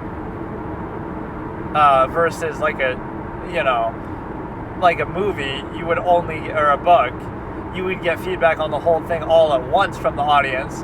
Whereas with this, you would do like, okay, you do a chapter, and the first chapter it does well, then, whatever. So you're doing like comedy and stuff like that at the beginning. It starts off as like a comedy, really. And then, you go from there to, like, it makes you wonder. If I looked at these first two episodes, I would think this is kind of odd a little bit, right? If you didn't know where it was going, and it's like, I can't wait to see the journey of the Dragon Balls, but nothing's really happened yet major. So, like, I'm not saying that's a bad thing. Certainly my grades of the episodes wouldn't indicate it's bad, but there's something like, you read the first issue and it's just all about this little kid and this girl, and then that's it. Like, where's the, I don't know how long a particular issue would be, like how many episodes would the first thing be, but it's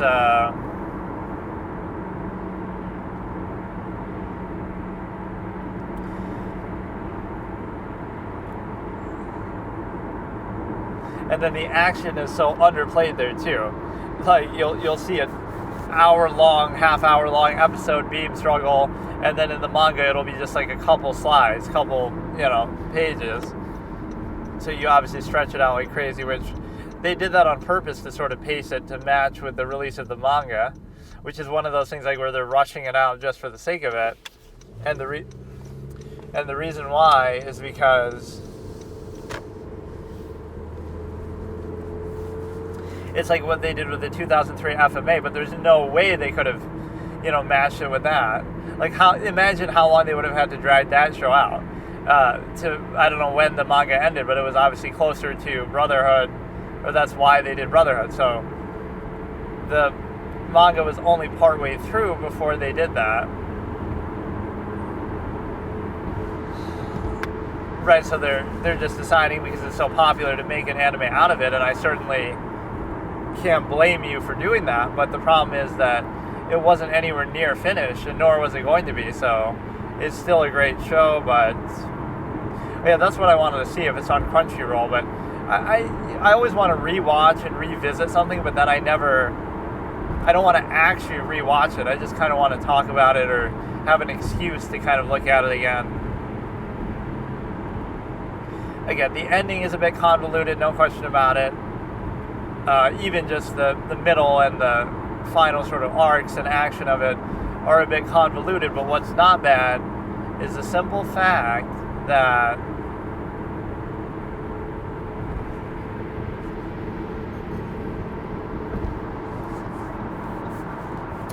it's not bad as the simple fact that you have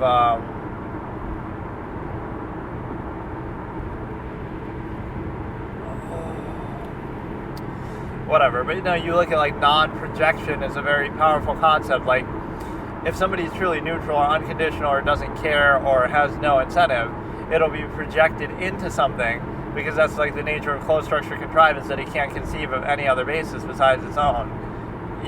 Stimuli, acme, zero-sum means, and then it also renders the artificial contrivance itself moot, like social contrivance that it can exist without conditional basis, but so you're kind of rubbing it in people's face a little bit, like, oh, look, imagine if you value this without that being tied to something, but, it shows you the nature of it, and then you also have,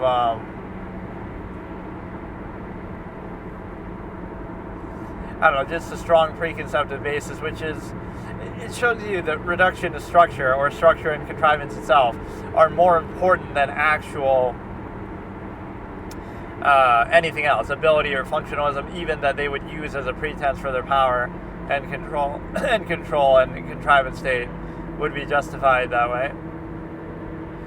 So I don't know what I really want to watch. I guess I should debunk some more of these clown takes. It's easy, like, you want to, dunk on the women or whatever, but I think I watched like maybe 12 or 13 of them, 3, 6, 9, 12. That one chick was crying. The bowing topic, they kind of overdid it. Do a little bow. Rejection of patriarchy. Men and expectations. Okay, when you two get married, are you going to take your... is sadistic to take your husband's last name? Sadistic. Now, I don't necessarily agree that you have to do that, right? See, there's so many of these structures. This is like a false duality framing just from the question alone. Like, forget about even the sadistic part. I'm saying, if I simply say, okay, you shouldn't have to take your husband's last name, you can keep your own, you can keep it as a hyphen, however people do. You can also, you can have yours, keep yours, whatever. So I'm not even arguing for that, like, women's last names should take over, right? I'm not it's a perfect example of not taking a position, but seeming like you are. Because society is used to the fact that men typically have their names taken, the last name taken. Now, if you simply say, okay, you don't have to do that, you can if you want, nobody's stopping you, right? It wouldn't be like, you better not do it, you can't do it, we're going to stop you from doing it. Nobody's saying that. It's literally, you can do that if you want. You can also take the woman's name, you can also take neither name, you can keep your name, you can keep a hyphen, you can do all sorts of things. So all you're saying is you don't have to do one thing that you've been pressured to do or that has been a norm to do. Right, that's all you're saying. So I love the false duality that you'd come back with, like, that means you're arguing against it. That means you're pro-women. That means you're feminist. That means this. Like, you're literally saying nothing. There are other options. There are other things you could do. It's up to you two. It's up to the couple, right? There's no special meaning to it where That's all you're saying. You don't have to feel that pressure. If you want to do it, nobody's stopping you. But sometimes people do things just for antiquated sort of tradition reasons. Like, oh, that's how it's been done for a long time, so things are the way they are because that's the way they should be. But that's a bit of a fallacy because there's nothing inherently that says that. Like, let's make it like this. Whoever makes more money gets the last name taken over. How about that? So if your girlfriend, to-be wife, makes more money than you, then fuck it. You know what I mean? Right, then she gets it. Like, however you want to define it. To take your last name, hyphenate, depends on the name, as if you can't have the choice. It's a terrible last name.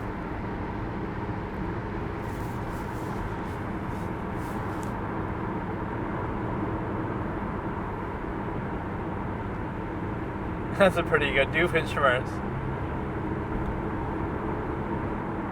So she's being logical and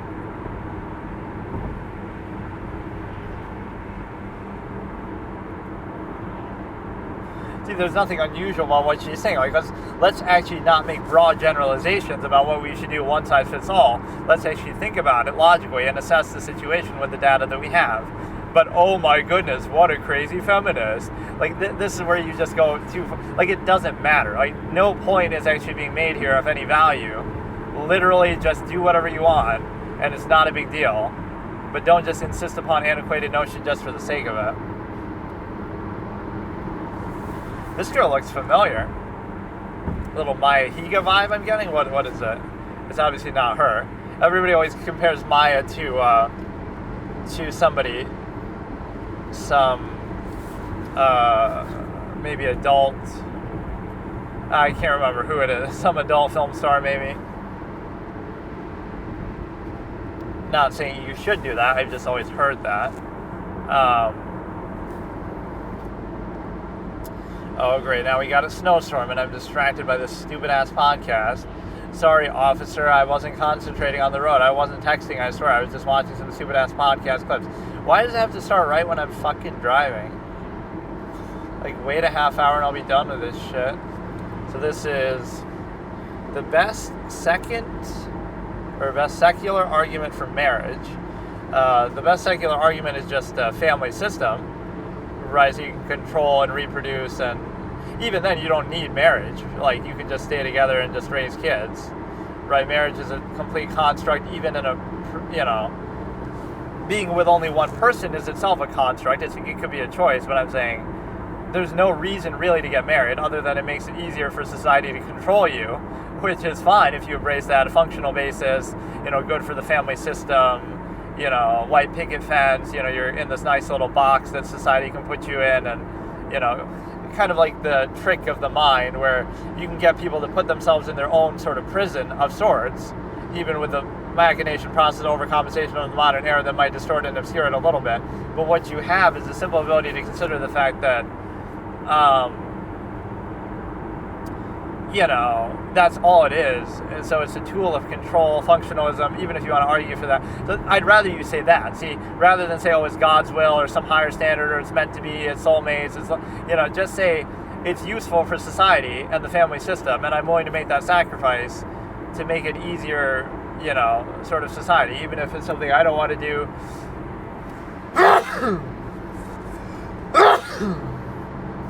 Even if it's something that's, against my inherent desire to suggest a tendency, my inherent nature, but it's hard for people to do that because there's so much cognitive dissonance associated, so they'd rather indignantly insist upon it and personalize it and kind of almost do it like they take pride or prefer it somehow, or, so you have this mental gymnastics here. You're indoctrinated and reduced to a structure, and rather than assess it and say, okay, I'm at least making the sacrifice on account of some functional basis, you don't even do that. You just say, you try to trick yourself that, oh, this is actually what I want, and you feel gratified, like, oh, I feel good about myself for doing it. It makes me a good person. That's just a way to control you, because if it was actually worth doing in a zero-sum sense and the result was, self-fulfilling and validating, then you wouldn't need to do that.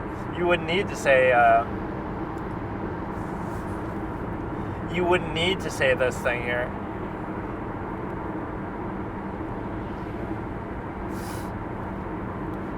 You wouldn't need to,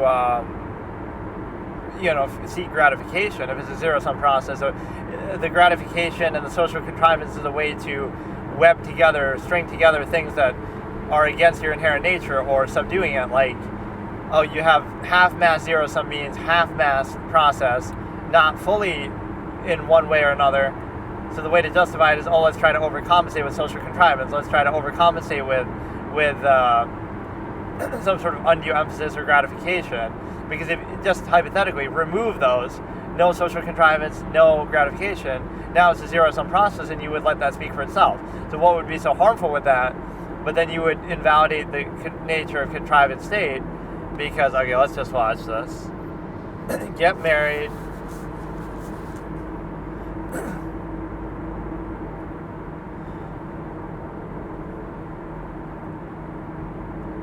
Yeah, what if my religion prevents me from getting married? No reason from the male perspective. I mean, it's the family system. What is this guy's deal, man? Breadwinner perspective.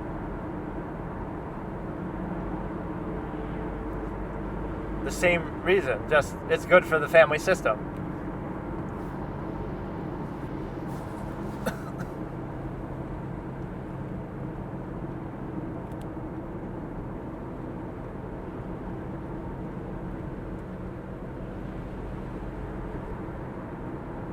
That doesn't pertain to the conversation. So if you get married, you should have a right to... I like how I was even going to say that too. That's cool, but what does that have to do with what we're talking about? But no, my point would be, it's the same reason why religions, you see, which are not inherent or absolute or objective, they're contrivance responses to inherent reality, inherent state of man. The whole reason why those dogmatic persuasions adopt a perspective of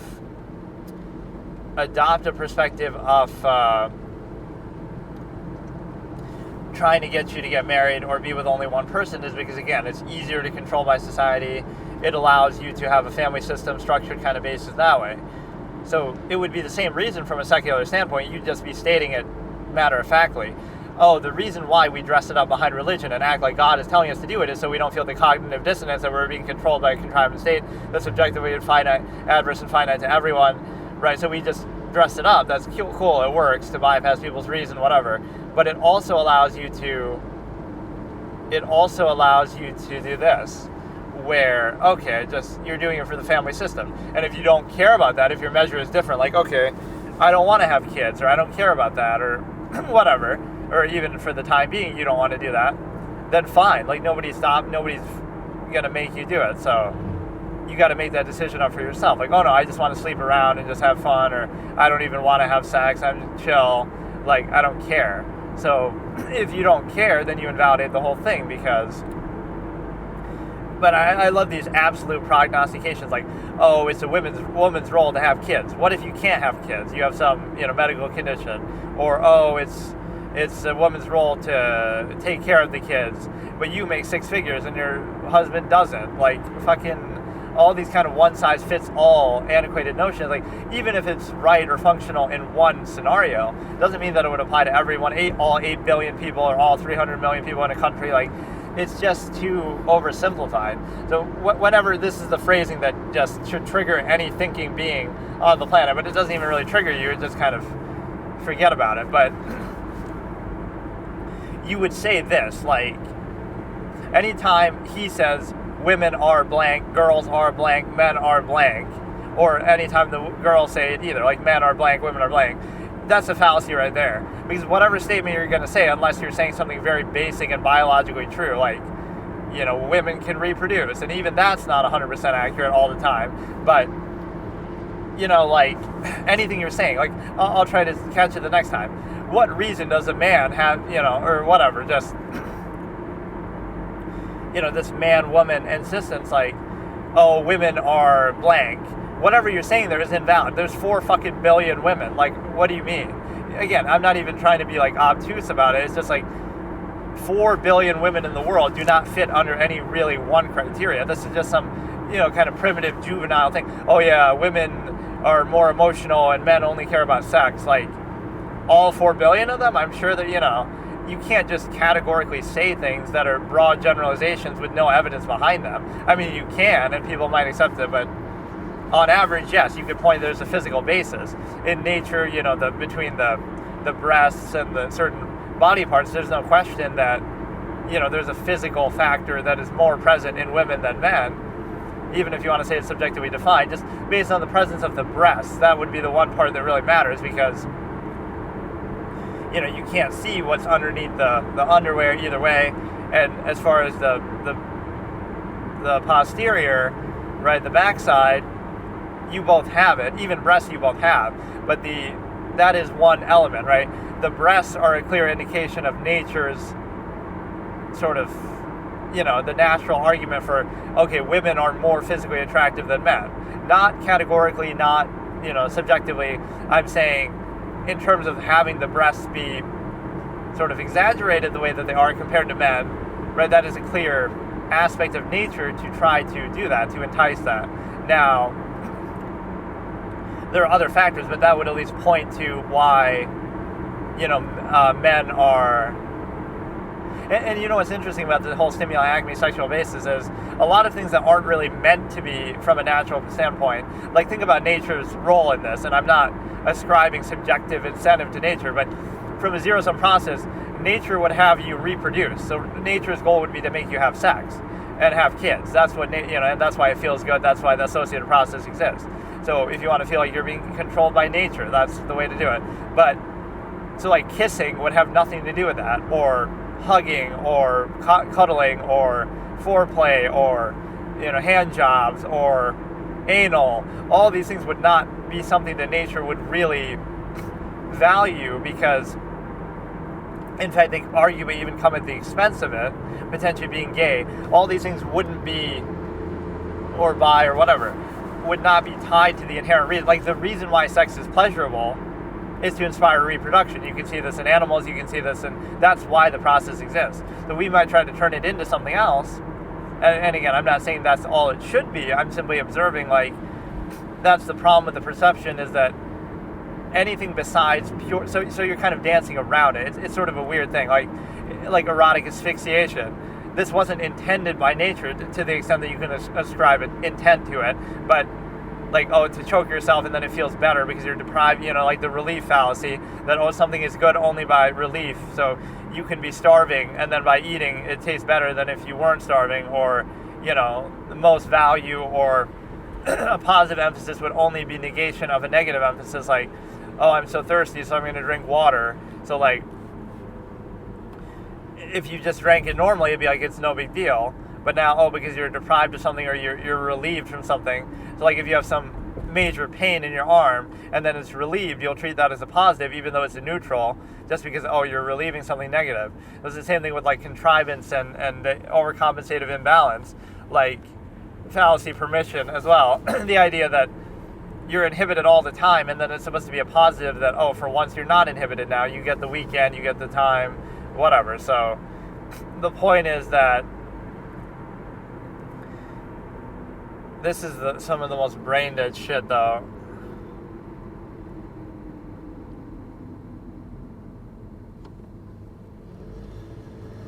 Okay, dude.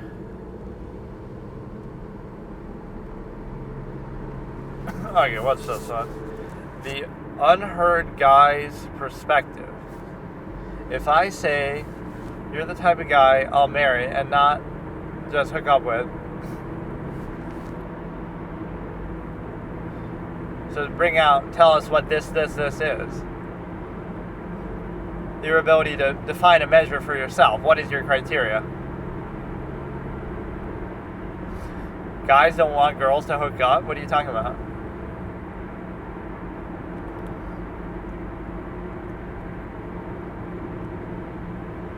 How are you projecting that? How do you know?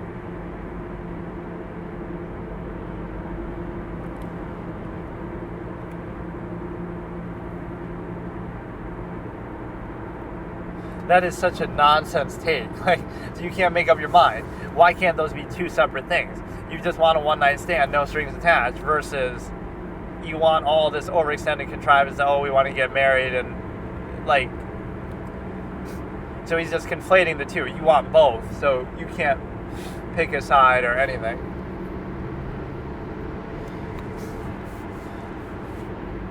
If you want to feel like what? If we are in a relationship,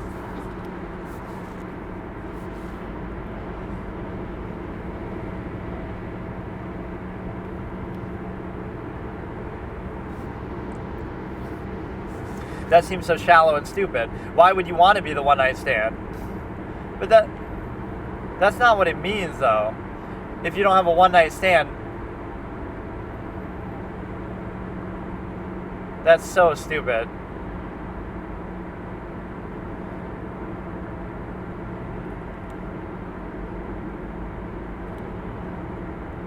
That's just inhibition over compensation.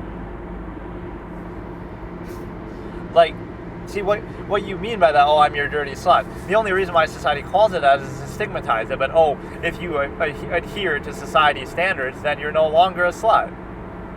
Right? The whole framing is even incorrect. Like, oh, I want to be your dirty slut by being in a committed relationship and being married to you and not sleeping with anybody else. So you're no longer a slut. That's just called a wife. That's just called a husband. Like, so you're using the imbalance overcompensation inhibition to justify that phrasing, but it's not even appropriate, because you'd only be a slut if you're like, oh, sleeping around, cheating around. When you're choosing to be in a committed relationship, all of this, now that goes out the window, because now that's just a part of it. So it could be a role play, it could be whatever. So when you're saying this, it's contradicting itself, because, oh, I'd want to be a one-night stand, but also a meaningful relationship. But by your own sort of preconception, that would be sort of at odds with one another. Like, no, they care about you enough that they want to wait a little bit and ease their way into having sex, so they wouldn't want to just do it in a trashy one-night stand type of way. It's like what I say about pickup lines. If a pickup line works on you, then I wouldn't want to be with you, because that's all it would take to woo you away in the future. If that you just walk up to some random person and give a pickup line, like, really? That's all it takes? That's how shallow you are? That's how reactionary we are in the stimuli-acme preserved era that we're in? This is the most brain rot type of shit. Forget about TikTok. The whatever podcast is brain rot on steroids. Based Granny explains her... I can't even read the last word. Explain something. You think it is getting more out of a purely sexual relationship.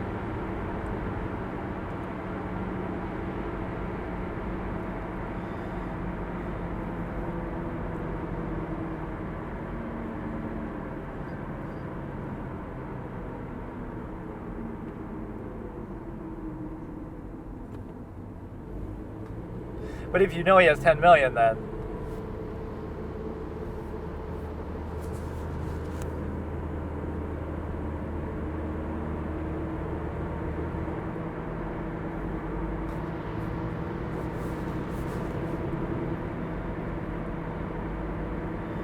for sex or just in general?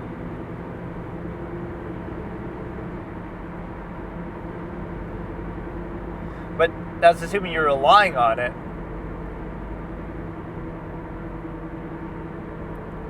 Well, but see, that's assuming too much.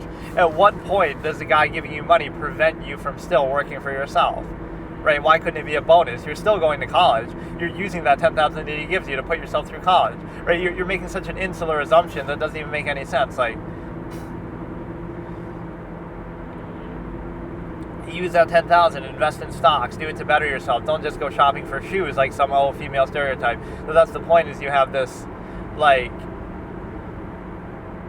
I don't know what point she's even making. Like, oh, if a guy's rich, then it does nothing for him. But who is this 10 million guy? Like, this is not a normal occurrence, as you keep trying to generalize everything. But it's the ultimate perk sort of benefit. Like, it'd be a shame. I always had this expression, I think. Like, it'd be a shame if you didn't cheat around or sleep around, or if you were married and you were a multi-millionaire, billionaire. Because it's like, man, imagine how much fun you're missing out on that you could have because of that position. And you might think, oh, that's exploitative, that's like prostitution, but it's really not. I mean, it's like, I love the sort of two-faced nature of this. Oh, what kind of guy do you want to be with and marry and stuff? Oh, somebody who makes a good amount of money. There's nothing wrong with that. Non-basic self-zero sum means, like, it's a pretty basic process, but why wouldn't people want to have value and things like that in addition to everything else? That doesn't have to be the sole or primary motivating factor, but it's a factor. What's wrong with self-interest? There are some means. But instead, you're doing it this way, where you're saying, oh, you want that, but then, oh my goodness, if somebody's a millionaire and like they're using that to their benefit to sort of woo people, it's like, what's the problem? Because like both sides are happy with it, and it doesn't have to be as directly transactional as you might frame it. Like, they're not just paying you for sex. You can have a like I love how vague that is. Like, oh no, we talked and had a great time and we watched a movie and then we had sex, like a supposed normal relationship. So what if I took them to a nice fancy dinner and bought them some shoes beforehand? That never happens in relationships. That's never how you woo or impress somebody. Core part of relationships, whether they be committed, girlfriend, boyfriend, marriage, you totally don't go to the mall and take them shopping or buy them gifts or buy them dinner, pay for dinner, help them, that's totally never a dynamic. Buy them a ring, buy them jewelry, spoil them somehow. I'm not saying that's the only thing there is or the core dynamic, but all of those things do happen, and then when they happen, you're able to, that's my favorite brain dead take of all this. Oh, he bought you a bracelet. That's basically like prostitution. Like, are you serious, bro? Sis? Like, really, though? So nobody buys anything for anybody ever in a normal relationship. Hooking up is fine, but relationship is not. What the hell does that mean?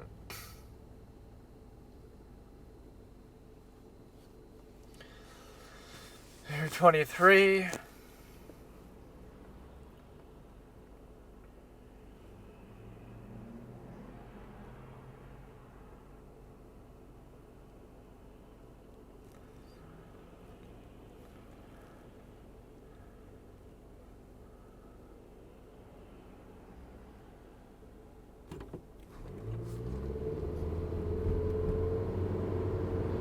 That'd be really weird if she had a daughter who was 18.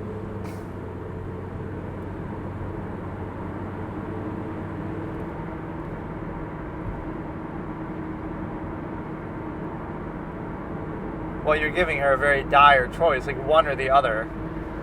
Like,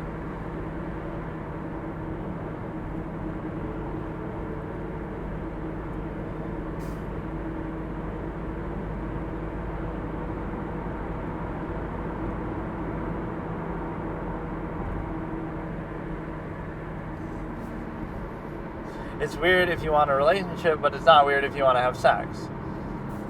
And again, you're letting society be. You're just a parrot for society at this point. You mindless, empty husk of flesh, stimuli, acme, preserver. Because I should almost get into RP with this absolutist speech. If you know, you know. I was going to make that compilation with the Green Goblin and other characters and stuff. It's hard to explain, of speech of the absolute. But could I run down? I'll never remember. I was going to run down a list of some of them, but I have it in like a notepad somewhere. So, like, the point is, society tells you the age difference is wrong, so you don't want society to know about it or stigmatize or ridicule you for it. But the sex, oh, you can just get away with doing that. And so this is sort of a nonsense topic. So this is something age gap relationships. I can't even read what it says. I'm going to grant to you that it's gross, creepy, icky, whatever.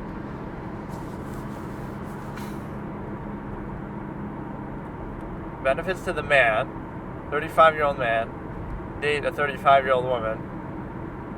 I mean, if you have the option, it's preferential.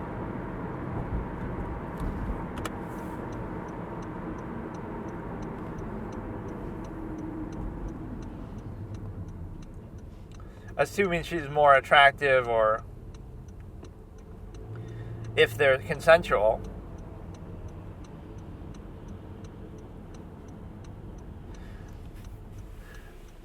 I would only... Oh, yeah, I already saw this one. You could say that like they're more susceptible to you, but that has more to do with money. Like, if you're Jerry Seinfeld and you're going out with Shoshana, whatever her name is, right, she's consenting to doing that. She's old enough to consent. She's, well, like 17, 18. I'm not encouraging it, but I'm saying that's almost the saying, like, it'd be a shame if you weren't using your why can't you just have a normal relationship like normal people? But because he's a millionaire, so wouldn't it be a shame if he didn't use that to his benefit to have kind of encounters that he otherwise wouldn't be able to have? But the point is,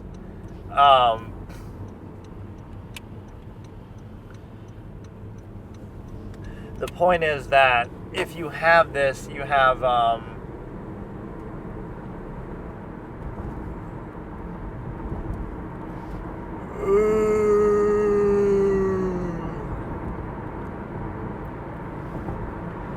you can just be more direct with it. But it's a case where I have a good technique to sort of expose that in the stimuli acme too. Like, have some very specific fetish or fantasy where you don't even want sex, and your imagination is so much better than any sort of contrivance state. And you also expose the ritualistic tendency of society that way, like how hard it has to try, how hard people have to try to convince themselves to be in a structured reduced relationship, almost like the incentive isn't there. It's like almost it's not their inherent desire to suggest a tendency, and then they still, when you struggle so hard to sustain it, it must be, it's meant to be, right? It wouldn't have to be natural or something.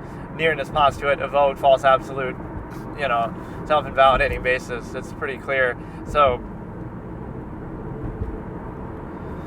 the whole age gap thing is, again, once you get to a certain age, I wouldn't say it's that big of a deal. 25 and 35 is a good example. Like, 25 is old enough to make decisions. Like, I don't care who you are, what the circumstance.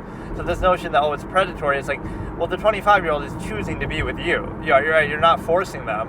So if you think, they get some sort of benefit, you're taking care of them financially, like, that's fine, but that's your choice. Like, you don't have to do it. Right, you don't have to engage in that. So even with like Jerry Seinfeld and Shoshana, whatever her name is, people would ridicule that, but it's like, or Leonardo DiCaprio, it's like he has that money, so you'd be like, it's predatory because of the age. Forget about the age. Wouldn't it be predatory then no matter what? Like, potentially that, he has the money, so they're coming for that reason, literally coming for that reason, like, so you'll say that no matter what, so I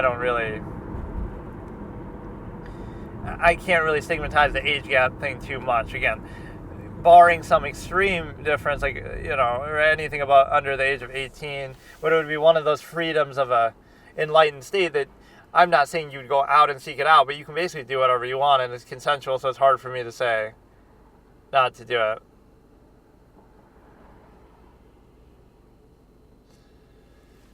She thinks the male species is inferior. Why are men thinking like this? Way to think.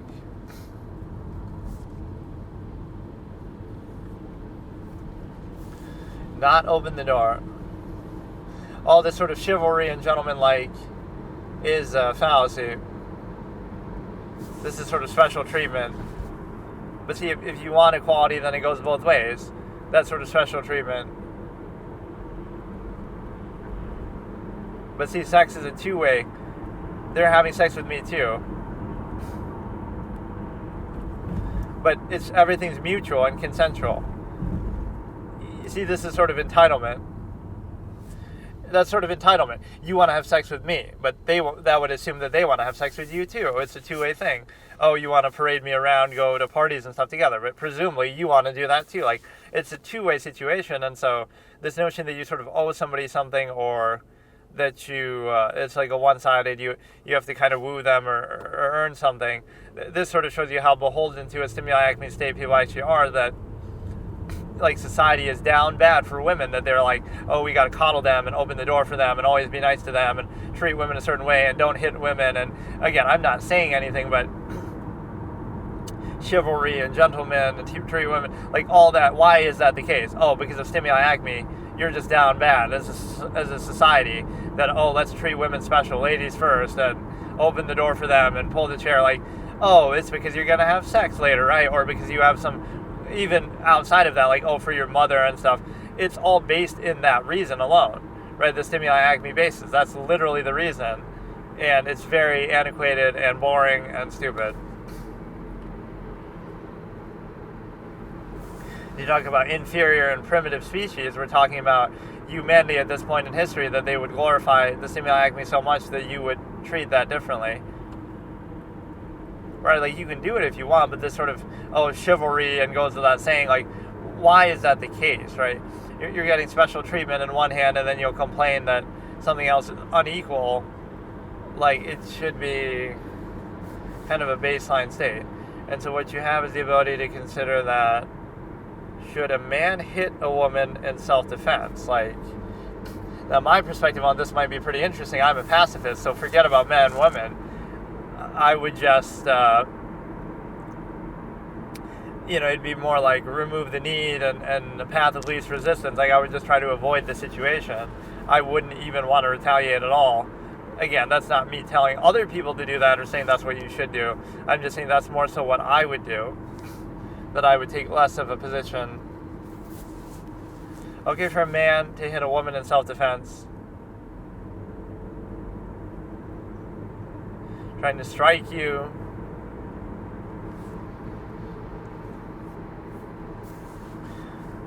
it should have to do with the same.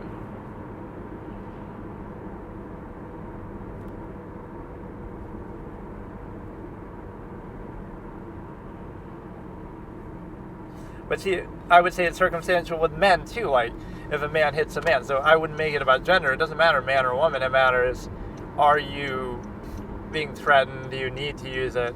So the same standard would apply. So making it about women makes no sense. Like, it doesn't matter who it's about. It matters, if they're coming at you with a knife, a gun, if they're hitting you even, you're trying to stop them from hitting you. So the same amount of force should be applied with the reason that you have, if you have a cause to do it. So,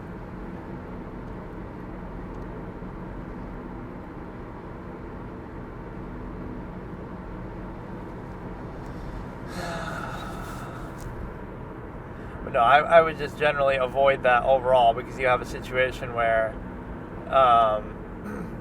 you would not need to worry about that, and you would have a better standard. Like, just remove the need instead of like,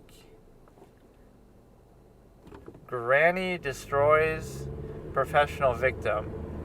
Grace Van Dien is on here. Where is Grace Van Dien? My friend posted that video. Whatever, making fun of her. Defense mechanism, I don't care. But see, why does it have to be men? Just people in general.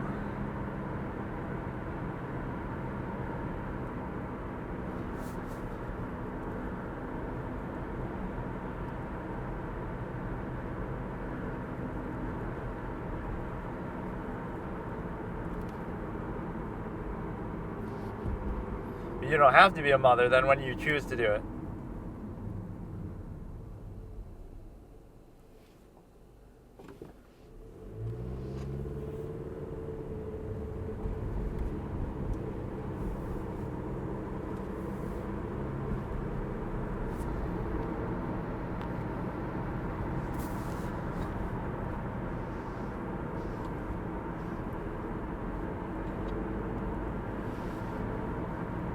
Give it up for adoption if you don't want to live for the baby.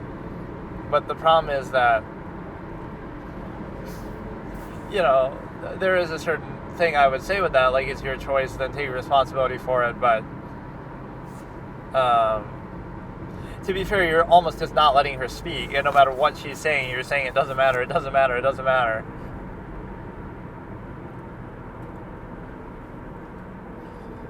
Ulysses the Pagan donated. That's just something on this notification. You have the ability to consider that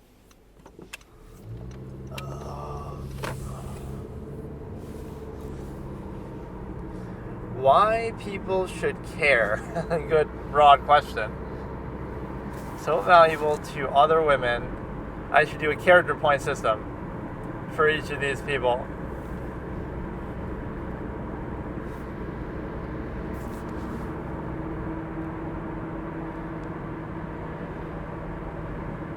This is a fair point. Why do we care so much what other people are doing?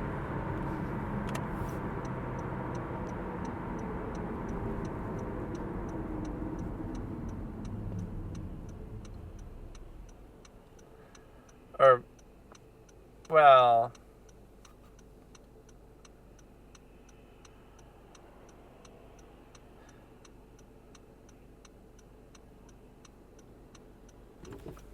But see, that's just a fair... I can get a 20-year-old, but that has nothing to do with any of that. This is a fair point about general society. Why do we care so much? Why do we put rules? If you don't want to do something, don't do it. But now you're trying to play victim and act like Granny's playing victim. Like, oh, you can't. There's all these 20-year-olds out there doing OnlyFans, so that makes me look bad. And then, but maybe that just means that they prefer the 20-year-old over you. So that's just the reality of the situation. So by censoring reality and not sharing pictures of yourself online, now we'll feel better about our older selves. But that's just the reality. Like, you can do whatever you want. So I don't get it. Why should we care? And why should we...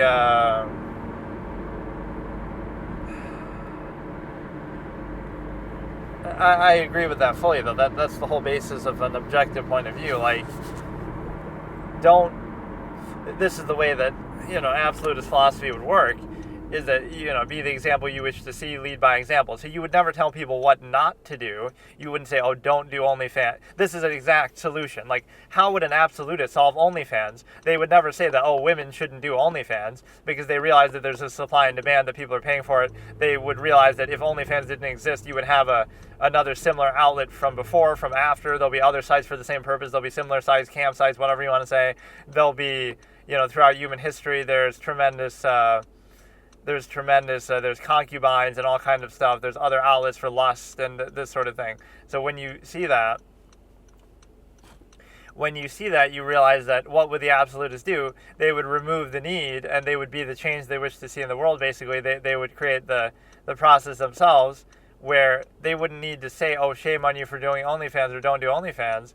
They would say that...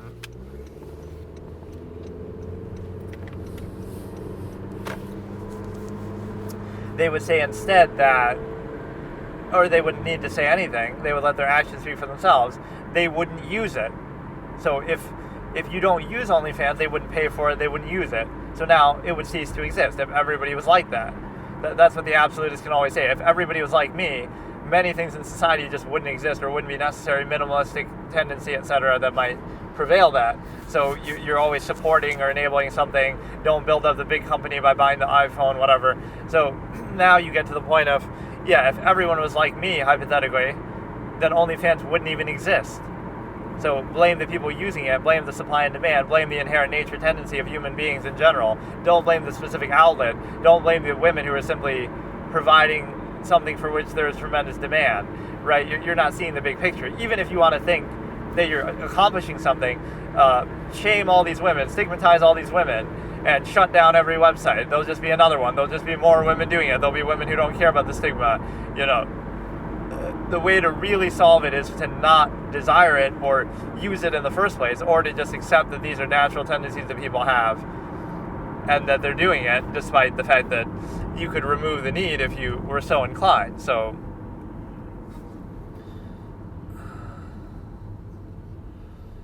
holy shit, bro. Like, this actually is more brain... I'd rather watch, like, TikToks or something shit than this. Like, this is the most brain... I'd rather watch Skibbity Toilet than this. Like, it's so irritating. I'm surprised I'm even doing this. It's just dumb. Like, it's all these preconceived framing. Like, dude, the Whatever podcast is brain-dead shit, at least based on these short clips, which maybe I shouldn't look at like this, but if this is the best clipped-out parts, then I hate to see the rest of it. You got to have the long-form posture and be willing to see the whole thing instead of these hot take, lowest common denominator, short form, reduced to structure kind of thing where, especially in certain environments, like there'd be booing and cheering and Charlie Kirk answering a question, hot take. A long-form basis would be more like you might make a good point, they make a good point, and you just kind of let it be what it is because there's more nuance. It's not always about, oh, look at this, Destiny getting clowned, hot take moment, this and that. It's much more rational, like, okay, you might have a point in this area, I might have a point in that area, and you kind of have an in-between process where you think about it a little bit instead of, oh, hot take, I sure got you there, got your moment. And it's irritating to someone like me too, because like so often I would play devil's advocate. So even if you look at what I'm saying here, it's not always like me saying it, like, oh, I'm taking a hard position. Or you could say there'll be this stigmatizing basis, like, oh, you're just trying to play neutral, you're just trying to play both sides or something. But reality isn't so simply black and white and two sides. Like, there's more nuance. Like, you can look at it. That's what objectivity and absolutist perspective would teach you a little bit, is that, like, think about the absolutist claim of a measure, right? For example, an absolutist would value consistency within your measure, like what your purpose, process, intention is. They wouldn't say what the process should be, right? So in other words, you might think, oh, they're telling you what to do, but they're not. They're saying, okay, there should be consistency. So, okay, you want to be a vigilante and beat up criminals and stuff. Okay, be consistent. You want to be a villain and burn the city down. Okay, be consistent. So they'll judge you based on your ability and your consistency, not based on some other standard like, oh, you should do this, you shouldn't do that. So whatever you're going to do, at least be consistent, and they would be definitely the ones to break down contrivance. Like, they'll pretend like, oh, look at me, I'm trying to do this, but then they won't do it consistently. Like longevity process. Oh, what is your purpose in life? Oh, you're trying to live as long as possible, but then why do you drink? Why do you smoke? Like, again, that's not them saying that you should try to live as long as possible. That's not them saying you shouldn't drink or you shouldn't smoke. But don't tell me that, oh, you're trying to do longevity process or use that to justify a collective contrivance reductive state structure on others, when you're spiting that and doing a half-mass hedonism at the same time, right? Make up your mind, and so therefore it kills your credibility, at least to do this empirical structure that you're enforcing upon other people. And the reason why it kills that structure is because of the simple fact that you can't tell other people what to do when you're not consistent with what you're doing yourself. So when you say, oh, it's right to do this, it's wrong to do this, but then, like, oh, we should all be, living in this society in this way so that we can live as long as possible, etc., but then, oh, you drink and you smoke, well, now all of a sudden your measure goes out the window, so now you can't tell anybody else what to do, and they can have a different measure, and they can do hedonism, etc., right? So you look at the closed structured nature of contrivance, and it folds on itself. This is why social stigma is so necessary as a barrier to this rational basis, because you can't be objective, and you need that constant reinforcement through externality, through social contrivance. This is what I got to use as a title. I don't know if I wrote this down somewhere or said it in one of these, but basically, it's basically like voice notes at times when I have a good quote or logical raise or something, or reviewing a whole concept, but in addition to obviously reacting to stuff. But you have the ability to consider this, what do you call it? Oh yeah, like, don't let an absolutist cook because he'll burn the village down. He'll burn the whole village down, as if to imply, like, don't let him cook in this modern trope way that it's used. But, like, yeah, if you let an absolutist cook, they'll burn the whole village down. Like, they'll tear society down because they'll reveal the contrivance state. Or they won't really tear it down, but they'll show other people its artifice, and therefore remove the need of it, or show that there's no need for it, things of that nature. Okay, so one thing I'll look at here is something similar to the stimuli acme basis of people reproducing and then having like some sort of carryover of, glorifying, oh, look at how hard I worked, look at my struggle, right? As if to say, again, not the outcome of what you did that's valuable, but just the act of doing it. First of all, why would it be a struggle if it's zero-sum mean, self-interest, you're doing it for your own money, benefit, sustenance? So if you value that, why would it be so difficult? Because of overextension, of course, but also, like, it's your intention. It's like, oh, I worked so hard to feed my 5 kids. It's like, nobody told you to have the kids. Nobody forced you to do it, generally. So why are you playing the victim there, like, oh, look how hard I'm working, but that was your choice. Like, why does that matter? And then the other point is the fact that you have,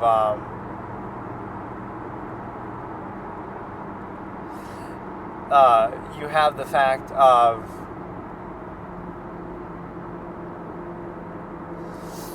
the same thing in a generational sense. So you'll say, like, oh, it's meaningful somehow to struggle, etc. that way, right? So you glorify struggle, suffering, poverty. You glorify it.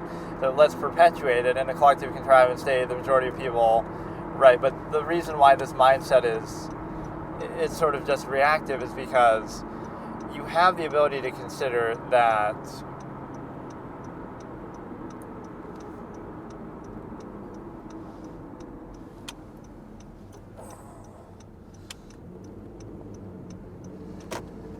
you have the ability to consider something, and what you consider is the fact that you're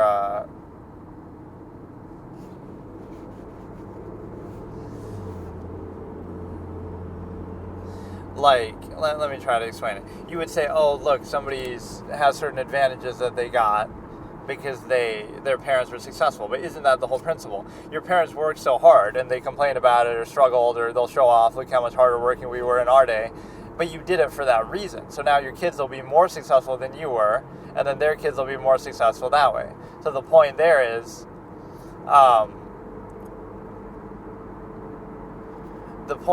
you put yourself in a position where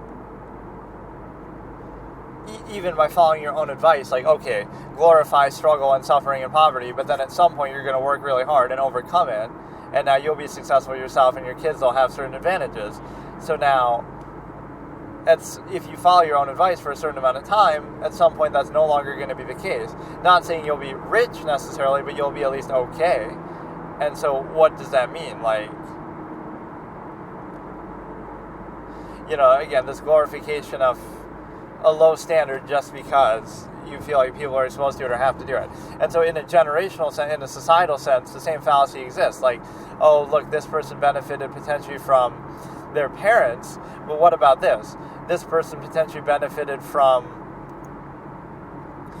society itself. Like, oh, you benefited from all the eras of wrongdoing. Like, oh, if you live in the U.S., people will try to turn it into some victimizing mentality, but you benefited from genocide on the Native Americans. That's why you're able to live here. Or you benefited from this country was built on the backs of slaves. Now, you could do that with arguably any part of the world, so I'm not specifying to that issue. I'm just saying, so you benefited from those things. So what about that? Or you benefited from society itself and the level of technology that it's reached, that it's gotten, right? The machination process. So you're benefiting from a lot of things that you didn't have control over that are, over the course of time. So what would be the difference in that? Like you say, well, oh, you got this from your parents specifically versus you got this from society, the machination process, you got this from history.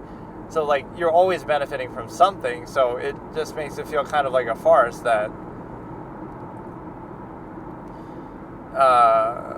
it's just not really based in anything. You're just trying to condemn something just for the sake of it. Like, oh, you want everybody to be poor just to feel better about the fact that maybe you had to deal with that or certain people have to deal with that. It's like, why should a low standard be something that you glorify when...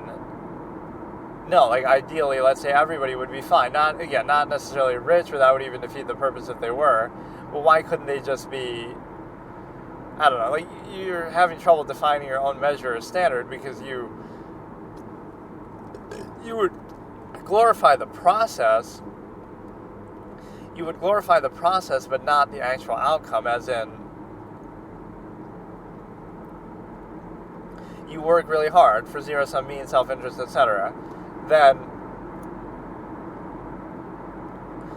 you get something out of it, and then you're not satisfied with what you get out of it because,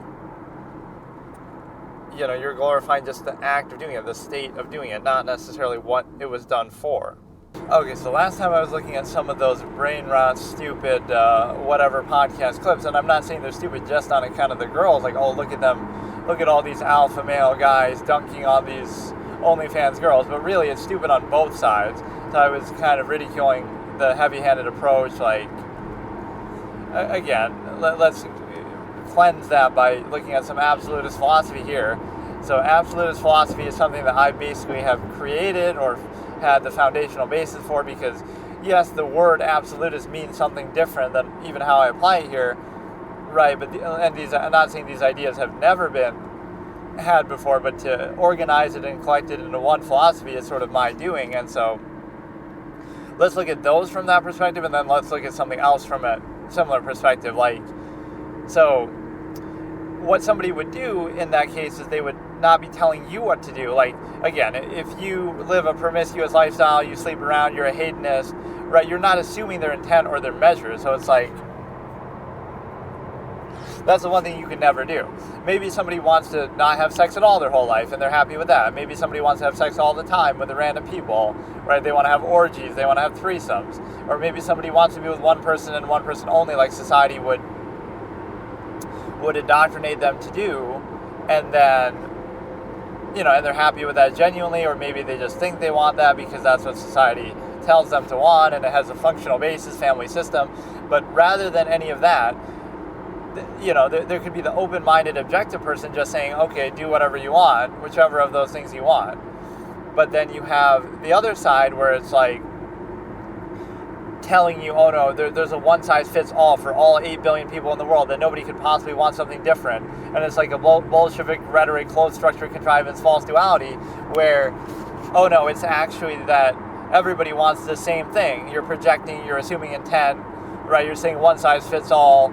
You're being heavy-handed, outward insistence, all of this. And you're assuming that people want the same thing, and the only reason why they wouldn't have that same thing, or would not seem to want it, isn't because they could have a different measure, different preference, different, priority at this point, different, again, it's ability versus will. So the closed structure contrivance would view it as, no, everybody wants to get married, and everybody wants to behave the same way. Right, and have this exact white picket fence, idyllic structure created by society that they want to inspire the family system. You can make a functional argument. But no, everybody wants the same thing, and the only reason why they wouldn't have that, or say that they wouldn't want it, or do anything different, is because no other measure could possibly exist. No other preference, no other priority, no other intention.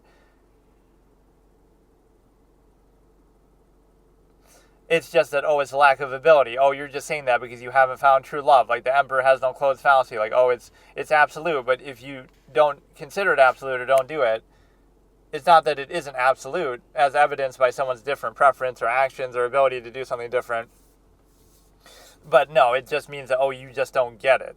So there's no accountability. Like, if you do it, it's absolute. If you don't do it, it's still absolute. But you just don't get it, or, you're somehow, it's your fault, not the fault of the process. And again, not even saying that the process shouldn't be done. That's the false framing, right? You wouldn't have to say that, don't get married to one person, don't just be with one person. Nobody's stopping you from doing that. Society even encourages you to do it. But you would, on the other hand, you would have to outwardly insist and act like, okay, we're going to stop you from doing it. Or like we're going to condemn every other lifestyle besides our own. Right, like there's enough people, it's not a reproduction issue, it's none of this. They're just kind of insisting upon it just for the sake of it.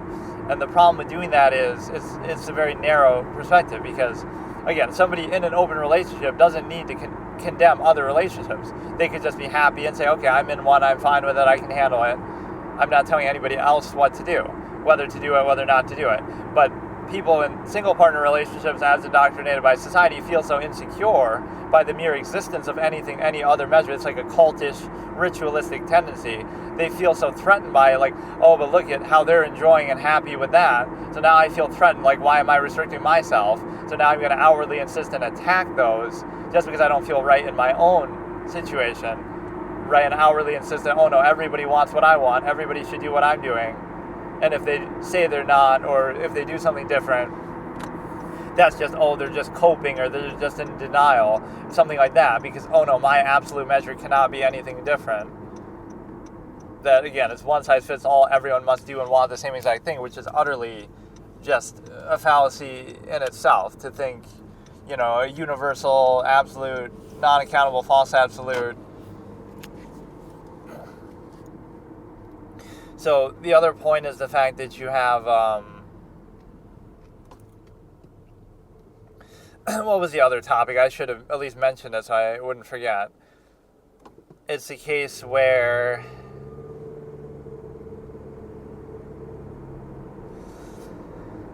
it was something very basic and foundational to an absolutist philosophy, the idea that you would have,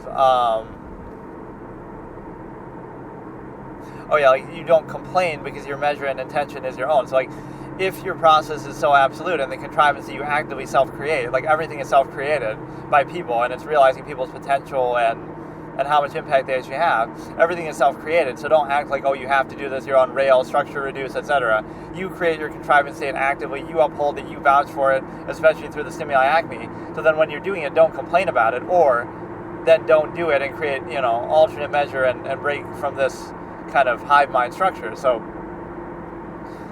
you're vouching for the contrivance state by doing that, and so that's what an absolutist would do. They wouldn't vouch for the state. They wouldn't reproduce within the stimuli acme. They'd hold it to a high standard. They would change it. They would remove the need. They would, create a state that they could vouch for, etc. So you wouldn't have this low standard reinforcement. And so, the clutch of the risk concept, which I won't even explain, but you get what I'm saying is everything is self-created, including your life itself now. So you don't get to complain. Like, oh, you're married and you're complaining about your wife, but you chose to be with them. You chose to stay with them. You chose the circumstance you're in, right? You could stop being with them anytime. You chose that. And you'll blame the specifics, but not even the structure of it that you might be complaining about. That, oh, you're working hard to put food on the table for the kids. So it's either worn as a badge of honor, like some overcompensated basis, but it's just a zero-sum reality, self-interest, non-basis that you chose to do yourself. So you either want special credit for doing some zero-sum process that you chose, or you complain about it, the zero-sum process that you choose and actively uphold and create. Because you're treating it as a false absolute, like, oh, that is what you must do, that's what all people must do. And that sort of perspective is only even functional or workable on a mass scale. Like, well, there's so many people that this is the way we have to kind of create an assembly line. Everything mass-produced suffers inequality for it, including people, including life, everything. But that's why we do it, not because, oh, it's the highest standard or something that an individual would actually self-actualize and prefer. Oh, no, it's just the easiest way to control people, create a family system, etc. So if you want to make a functional argument, you can, but then you wouldn't have all this other glorification associated. Like, all you're doing is, oh, look how hard I'm working for zero-sum self-interest, zero-sum means, as if it's some noteworthy, glorified basis. And then on the other hand, you'll complain, look at how I'm struggling to put food on the table for the 5 kids that you chose to have, that you had, engaged in behaviors leading to that. So there's no accountability, responsibility. It's all just a zero-sum process that you're trying to place undue emphasis just because you've been reduced to structure, and that shows that it's a measure that you don't really want, or you're criticizing your own contrivance that you're actively upholding all the time. And so minimalism, standard of non, all of these could be very revealing there. That, people will get upset just by that alone. Just by neutrality, non, etc. Like, by nothing. By literally nothing, they'll get upset about it because their contrivance state is so outward and self-insistent and insecure and self-defeating and reductive to half-mast and all of this, that it requires constant reinforcement through externality. It requires some sort of validation, some upholding. So it can never be the contrivance state that has a flaw or wouldn't be practiced. It's that, oh, externality, other people, something else, that would be at fault for not reinforcing it, etc. So what you have now is, so on both ends of the spectrum, you see the invalidation of a contrivance state. Either minimalism, non, remove the need, right? Or people would frame that as, oh, lack of ability. The reason why you live in a log cabin isn't because you're just happy with that and you want to live an Amish minimalistic lifestyle or something like that. Oh, that's just because you don't have the ability to be as rich as Jeff Bezos. You're just not as good as Bill Gates. Assuming intent, right? Not saying that if you did intend that you could do it either, but you have to, again, it's the two layers. You have to have both, and people often ignore one. They assume the intent, they assume what everybody wants. You have to have the ability, but also the will. So you assume the will, then everybody's trying to do the same thing, and then it becomes a matter of ability, but you're not seeing that people can have a different measure, that, oh, they don't care about that. They'd rather do a lower paying job, rather live a minimalistic lifestyle, rather do something simpler. That's just their preference. They don't want, excess zero-sum means or some other thing that you're assuming. And then, but yeah, non as reflective. So you can invalidate a contrivance state by either, again, minimalism at the low end of the scale, right? And so that would be framed as like, oh, lack of ability to achieve this zero-sum end that we're assuming that you want to achieve. And then also, on the high level, if you achieve it too much, like functionalism, zero-sum means absolutist practice. If you achieve it too well, then you invalidate the need for it. Oh, it's only holding you back. You could do better without it. You don't need it, right? Self-governance kind of process. If you're truly exceptional, then all of that goes out the window. So again, it's meant to inhibit and hold people back and actually prioritize contrivance over even the supposed function and purpose that contrivance is meant to serve is the mere existence of contrivance itself. It's kind of the principle that if you do something well enough, you remove the need for it entirely. Like, oh, we'll come up with the best medicine, a panacea, world cure for everything. So now you no longer need medicine. So, that would be sort of the principle that you do something well enough that you no longer need the process at all. You remove the need for it. And then you also do something in such a way that, at such a high level, rather than, it'll always be a zero-sum process where the structure always exists. Rather than removing the need. So we create a good enough situation where now we no longer need medicine. We no longer need, or we minimize it to an extreme degree instead of becoming reliant on it. We minimize something, remove the need for it, society itself, or any other structure within. But again, the structure has a way of insisting upon itself. So yeah, what if you did that? You create like some sort of commune where everybody just self-governs. And there are, similar Amish communities and different things throughout the world. But you do that, and then you don't need any external. Okay, you don't need the cops to save you. You'll deal with it yourself. But you also don't want them to stop you from doing what you're doing. Maybe you'll discipline people in a harsh way, or maybe you'll have, you would have your own way of doing things. And it would be relentlessly criticized, but that's the whole irony of society. Society only would validate itself on a mass scale. Like, well, it works for 300 million people, depending on how you define even working. But, look at how many people are murdered. Look at how many, this is wrong, that is wrong. You could point to a million flaws, and even the half-mass state of being. But the other aspect is the fact that you have...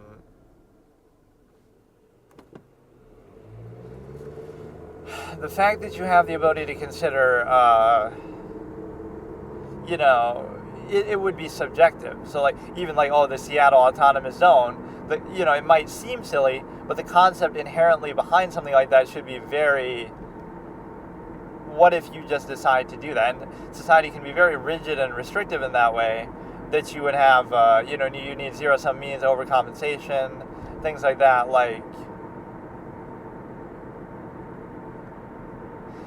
it's a process that creates itself, right, endlessly, and guarantees a low standard and contrivance insisting upon itself for contrivance sake because it's a zero-sum process. So whenever you see undue emphasis and glorification, etc., and even condemnation of something, you realize the process is impure and requires this sort of undue emphasis basis. So, for example, if you realize everything's a zero-sum means, then you might question the measure behind it. Instead, you assume that, everybody wants zero-sum means, everybody's doing a zero-sum process, you're either not requiring a measure or thinking about a measure, the purpose behind it, the why rather than the what. Or what you're also doing is you're allowing yourself to not even hold it accountable or to a high standard. So when you do that, you realize, okay, you could remove the need for most of this, contrivance state. You could, most of what you would work for is not something you even need, the bare minimum, right? So when you overextend that for something that you don't even need, there's a conflict of contrivance that's revealed through that. And so the case of the matter is that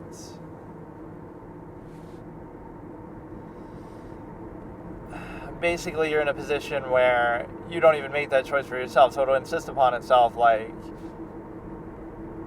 you're born into it, you're indoctrinated into it, and then you act like you owe it something back, fallacy of permission, etc. But the problem with that is it's a non-consensual social contract. You didn't even choose to be a part of it. It's also a situation where you're immediately indoctrinated, closed structure state, and so you should at least have the ability to define that or choose it for yourself, but everything is seen in a false duality way, as if you owe it something back, right, when you didn't even choose to be a part of it in the first place. So what happens is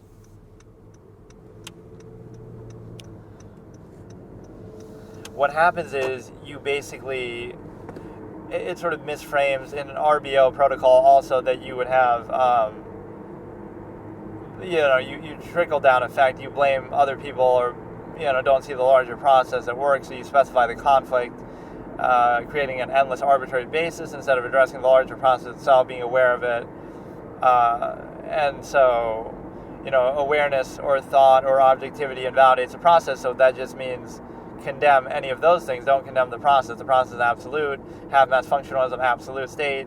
Even though, again, you're assuming something, even a longevity process that you don't vouch for, alcohol, drugs, shortening lifespan. But the other point of it is the fact that you have sort of a vouching state, but constant conflict of contrivance as well. So the point being that you have the ability to consider that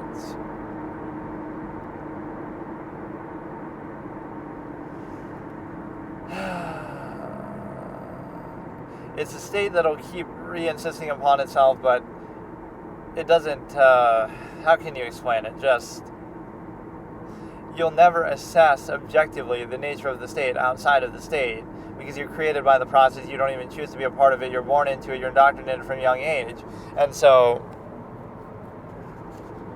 any mere objectivity and neutrality, and again, self-actualizing from an inherent base state that I've explained that concept in depth many times before, you don't even get the chance to do that. Like, see if the state and the choices and the lifestyle and the standards that you supposedly have, if you even think about them or hold them accountable or define them in any accountable, consistent basis, would you have that? Would you be the same way if you had the choice, or are you only that way in a reactive sense to society and constant social stigma, etc.?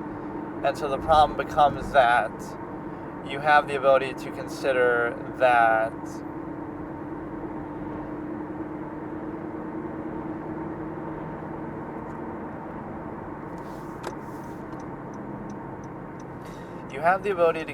something along the lines of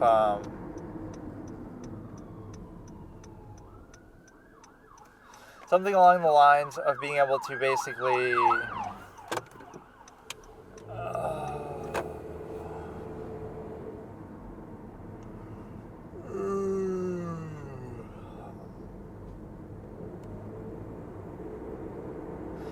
I like how you can probably hear that shit in the background too. Whenever there's a siren, you can have like a siren counter.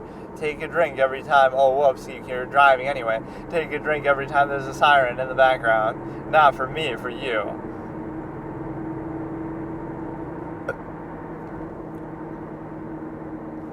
But no, you'd have the ability to consider that a lot of things that are insisted upon are merely for appearance and pretense, don't actually serve a purpose. Functionalism isn't the basis, it's a pretense that you use to create a contrivance state or maintain it. But then if you actually hold it fully accountable, then, oh no, that's not acceptable either. It's collective contrivance over extension, non-basic self, but then the collective consists of selves anyway. So it's one self-interest versus another, just like how the machination process is a case where all you're doing is no higher standard, no higher meaning. It just removes the need for asking the question, doesn't answer the existential question of meaning, etc. All it does is reduce the need of effort to put into it, like the idea that you have, what does technology and all of human practice and function over the years, what has it done? All it's done is take non-choice reaction, zero-sum means, needs, like you need to eat, etc. All it does is take that and make it simpler, more efficient, taste better, overcompensate. So it's still a non-choice reaction, zero-sum means situation, but you can make it taste better. So, you overcompensate with hedonism, or, you can make it easier to do, easier to get the food, make it more filling, easier to just get access to it, etc. So you make everything easier and simpler, not providing meaning or basis, but simply to remove the question of asking it. Like, so you're not answering anything by doing that. You're simply saying, well, you won't ask for meaning as much because now you have an easier zero-sum process that basically, if you were to make it fully automatic, then, everybody's happy, but that happiness is based in something like, if we just minimize that and say, it sort of sounds like an absolutist philosophy, remove the need, but in this case, you're doing it backwards, because you have a state where, if we make everything as easy and automatic as possible, that doesn't provide actual meaning or basis. That just removes the need for us even asking the question or having that non-choice reaction in the first place. So you overcompensate, like, this food tastes good, or we get to choose that, or it's easier to get this, it's easier to achieve this state. So if everything just took care of itself, we give you a pill that fulfills all your needs. You never have to eat again, never have to drink again, never have to use the bathroom, never have to do anything, right? So now you would question, like, what is the purpose of your existence now? But the consequence of the pill is, now you can no longer overcompensate with zero-sum means either. Like, the stimuli acme is a zero-sum process. It wouldn't be pleasurable anymore. Neither would. I wonder. I would do that in a heartbeat because I look at things that way anyway. But you have this false meaning and means, or an absolute is what I should not personalize it. But the difference is, okay, you make it so that you get to.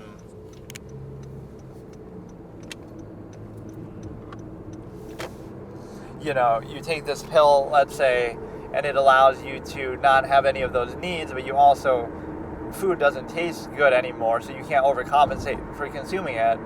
You don't need to consume it anymore, but you don't get to find false meaning and means by saying, but the meaning of life is to enjoy good food. So half-assed hedonism, but you can no longer do that. That gets taken away. So now what would your basis be then? So you realize that any sort of pseudo-meaning that you might claim, which is important to consider, is tied to zero-sum means on-choice reaction. So you're trying to overcompensate that way, but that's all it is. So there is no higher standard of measure. So that comes full circle back to hedonism itself. And when you realize a hedonistic basis, now it's a lot harder to control people because, so there is no higher standard. It's just one zero-sum means self-interest, non-basis self versus another. And so that's where the collective contrivance, social contrivance comes in, that nobody actually really believes or values that, or maybe a lot of people, initial-minded basis, don't think too much, so they don't consider that. It's like a state where you consider, if you think, that's a bad thing. If you show any awareness of a process, that's a bad thing. Like, you're somehow conniving or something that way. But it's actually the opposite, because somebody who is truly duplicitous would be sort of fooling themselves too, I suppose, that, you're not aware of the nature of the process, so you take it almost as at face value too, even as you're doing it and being duplicitous. But the problem with that is you're simply trying to create a closed structure process. You're censoring reality, that like thinking is not necessary or somehow a negative. But also what you're doing is you're able to consider the fact that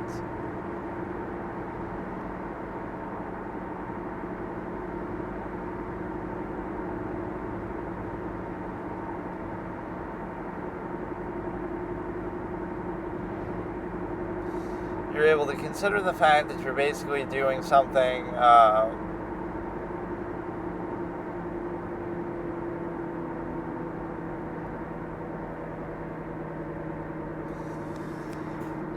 let me think.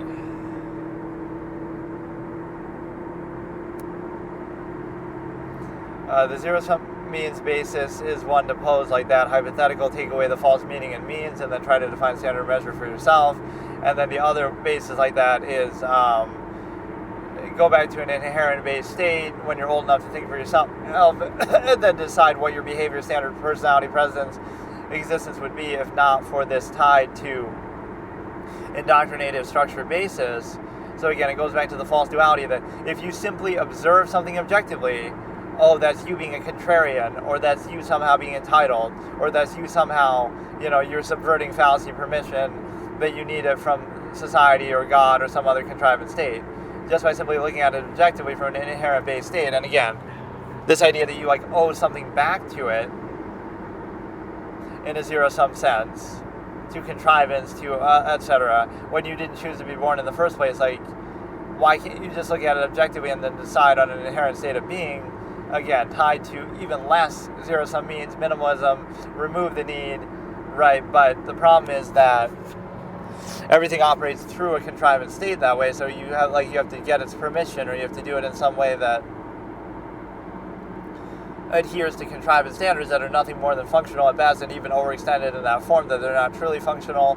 So the highest form of function or the lowest form that removes the need both invalidate contrivance. If you're a minimalist, just live off the land, pick some berries, outside of society, you could do that. But also at the highest level, if you're focused only on efficiency, you wouldn't want to be held down by contrivance either. You would remove the need for it that way as well, and sort of invalidate it and reveal it as just sort of inhibiting, getting in your way. But the majority of people are held to that. That's why you have to make them feel gratified about themselves. Like a process is meant to inhibit you and control you more so than it's meant to enable you, etc. Again, by the mass overextension, large number of people. So that's the net sum process, right? It's not meant to have the fullest or the highest standard in any way. It's meant to do that in spite of itself. You might think, oh, meritocracy, but that's not even accountably held consistent. So now you have a different, and again, that sort of invalidates the process as well. So it's not even a zero-sum measure. And again, the real tell is that false meaning and means. You do all this, right? Like, okay, 10,000 years of human civilization and progress since the advent of farming, more like 12,000 years actually, but you do all this for what? Oh, just so we can achieve our zero-sum non-choice reaction means in an easier way or a more overcompensative way. So that supposed false meaning does not give you any special credibility. That's just a zero-sum problem. That's just, oh, you're alive, you didn't choose to be, you're going to have kids just because it feels good, half-mass hedonism, animals humping in nature, no real thought or process put into it. So no matter how much you try to overcompensate with technology, machination, process, it doesn't matter because it's still the same zero-sum process. So you haven't actually proven anything or gotten anywhere, and so that doesn't validate the contrivance state to go along with it. But it comes in heavy with an empirical disposition, so now you have this idea that, again, the false duality and false framing of it, that you owe something back to a process that you didn't choose in the first place, and now you can think about it objectively outside of that and come to some more basic inherent conclusion that is something you should at least do for yourself, right? Critical thinking, like let's say at the age of 12 to 15, every human being is encouraged to consider that from a base state, pretend I was born in nature, right, without all the indoctrination of society. How would I think then? How would I behave then? What would be my preferences and choices and thoughts then? Instead of, let me let contrivance choose for me, and then I'll just pick up the pieces and make a few, illusion of choice from what is left behind by it at that point. So whatever conclusion you come to, it might be the same exact one that you happen to be living in, although it's highly unlikely. But you would not be hard-pressed to find that people actually do that or that society encourages it. On the contrary, the whole point is to try to prevent that. So if you were to consider that basis,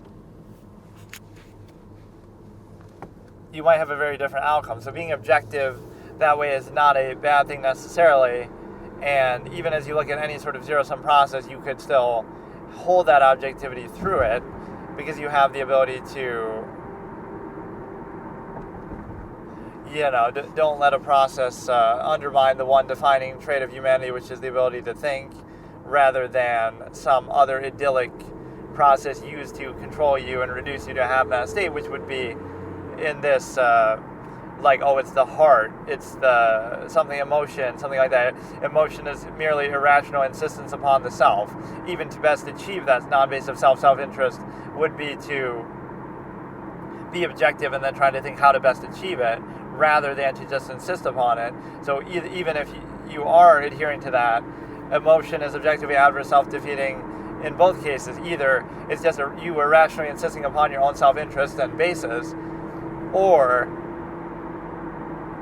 even if you're trying to just achieve that as a basis, you would be better off not being emotional than either, right? But then it becomes overextended that you mistake, again, sort of the appearance of something for the reality of it. This is the fallacy trick of the mind that you can do, where again, like social contrivance, something like this, it doesn't actually do anything, but you're creating an overextension to collective contrivance reduction that's actually adverse and finite to everyone. So no one really vouches for the process, but they all practice it anyway, and then you're trying to subvert it constantly through its own supposed ritualistic means and tendencies. So functionalism is not a form of validation. I've used this example like with countries. China is a very productive country, but that doesn't mean that everything to do with China is right, that they still do egregious things that you wouldn't agree with, that they still tell lies. So something can still be a mindless way to get people to be more productive, but also be a fallacy and not true at the same time. But that's where you can poke a hole in religion or even contrivance, morality, societal standards that you have. Just because something sort of quote-unquote works, although even then not necessarily at the highest level. But even if you said it did work at the highest level, that still doesn't mean that everything to do with the specific contrivance state is accurate, even by your own admission, because there have been so many changing contrivance states throughout history, and so the real defining factor of human state of being is not morality or self-actualizing choices or anything like that. It's just a technological state. Only through that technological state do you then have, oh, now we get to be all morally high and mighty, but if you take away the technology tomorrow, that would be the core defining factor. Most people would die. It would go back to Darwinism, self-interest, basis. So it relies on technology fully. Technology thresholds allow you to have that different state of morality, so you're not any different than people thousands of years ago. Just the technological state has changed to enable the state that you have now. And then you can act all high and mighty and moral, but it depends on the technology machination process around you. And so that's actually the defining factor. So those are the two pillars of a defining factor. What defines a human being from an animal is the ability to think and self-awareness, and that part of it. Not like, emotion, irrational insistence upon the self, or kind of what social contrivance is, or anything else. All of those things even would be tied to your brain anyway. So it's a fallacy of, the heart or something. But all of that's tied to the mind anyway. But even if it was, your ability to think is actually the defining trait of humanity, which is undermined at every turn. So you would have to reconcile that. Even for like an overcompensative zero-sum means physical state. And then the second point is that morality doesn't define the state of society or humanity at the time. Technology actually does, and people always go along with it no matter what and react to it and are defined by that. So technology is the defining factor, not morality, and technology in fact defines morality of the time because it allows you to create like something like nuclear weapons that, now that'll discourage wars because everybody's afraid of the threat of that, or even just an equalizing military force everywhere, or even just you have the ability to consider something along the lines of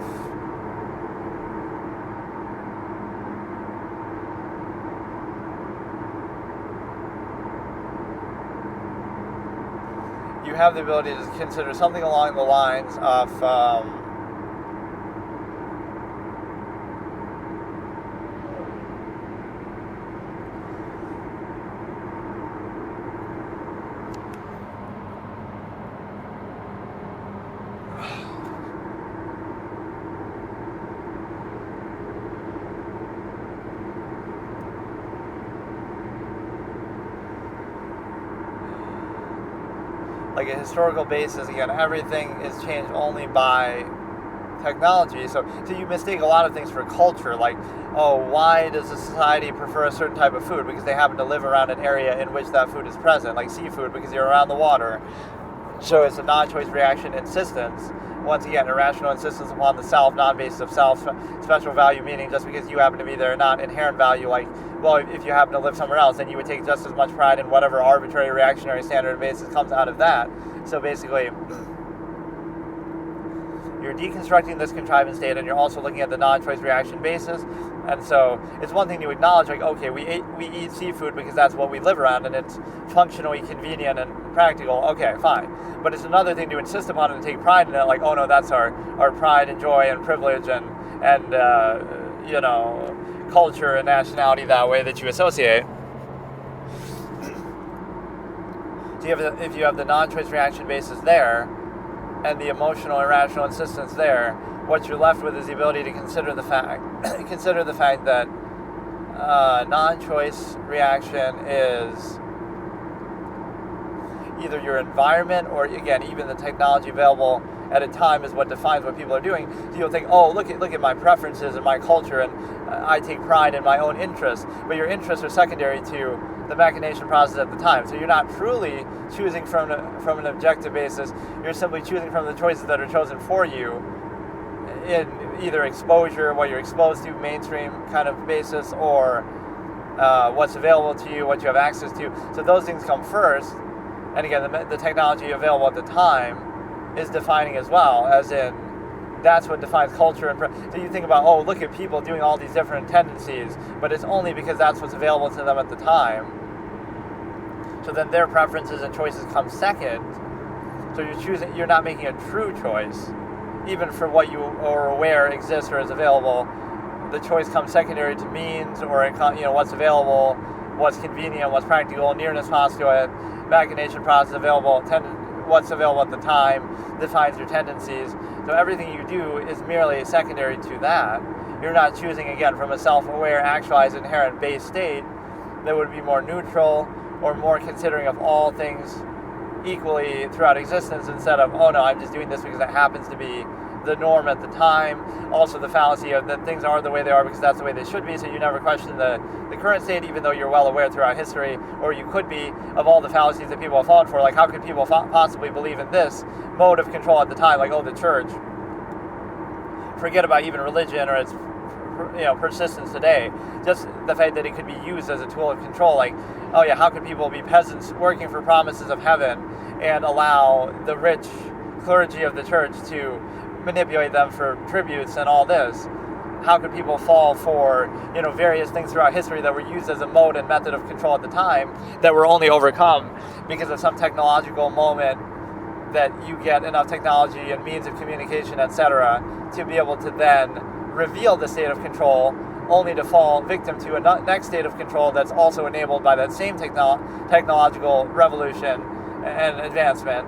So, it's like, oh, the internet allows you to be more informed now. So now a lot of older modes of control will be out the window, but now it'll introduce new modes of control that are used in that way, right, using the modern technology too. So,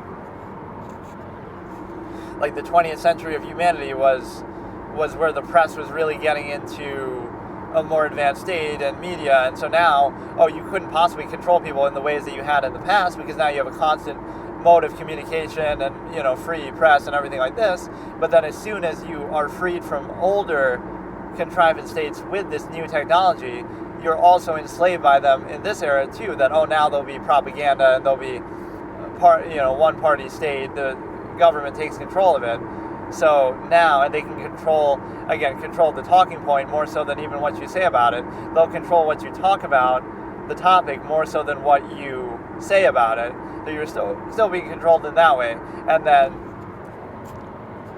that ties into rule by omission as well, where you're able to basically consider the fact that you could rule by simply only talking about the subjects that you want people to talk about and completely ignore and bury the ones you don't want them to talk about. So even if they're still thinking for themselves and coming to their own conclusion on the topic, they're only thinking about the topics that you want them to think about. You'll just completely ignore the mention of something else. So, like, if you're giving a speech and you're a dictator, you won't say that, oh, look at these rebels, they're such bad people. You would just pretend rebels don't exist. You wouldn't even acknowledge them. So you would bury that and pretend like it just doesn't even happen, doesn't even exist. So now you only talk about positive things and you ignore something that could be construed as negative. Because even if you're trying to do it in a negative way, like, oh, I'm condemning the rebels, it doesn't matter because you're still acknowledging that rebels exist and that they could exist, and so there might garner some different opposite interpretation of what you're saying.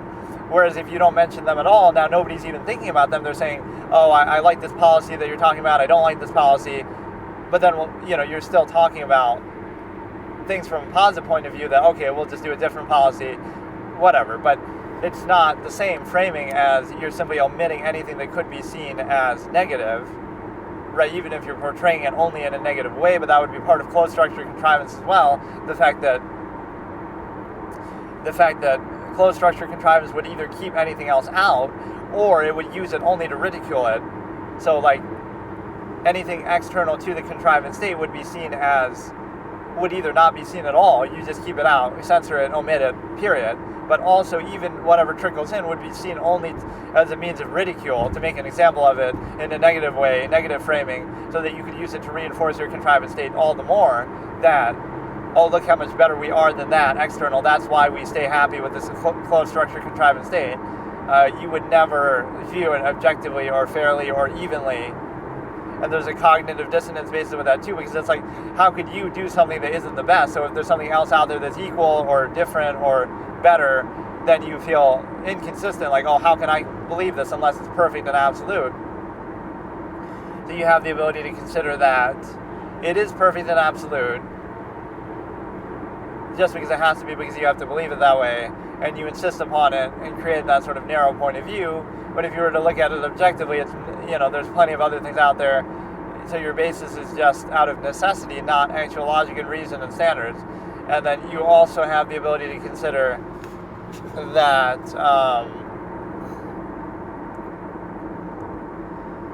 that you can evoke the nearness postulate here too. Again, the non-basic self, something is valuable just because it happens to be around you, near you, you happen to be there. So like, you would value your country, you love your country, but you can interchangeably switch that with any country around the world, because if you happen to live there or be there, you would very likely have the same opinion. You're not using an actual standard to say, okay, based on this criteria, this preference, this standard measure, you're going to say this is better than that. You're not using that. So whatever you would then praise your country for being, like, why do you love your country?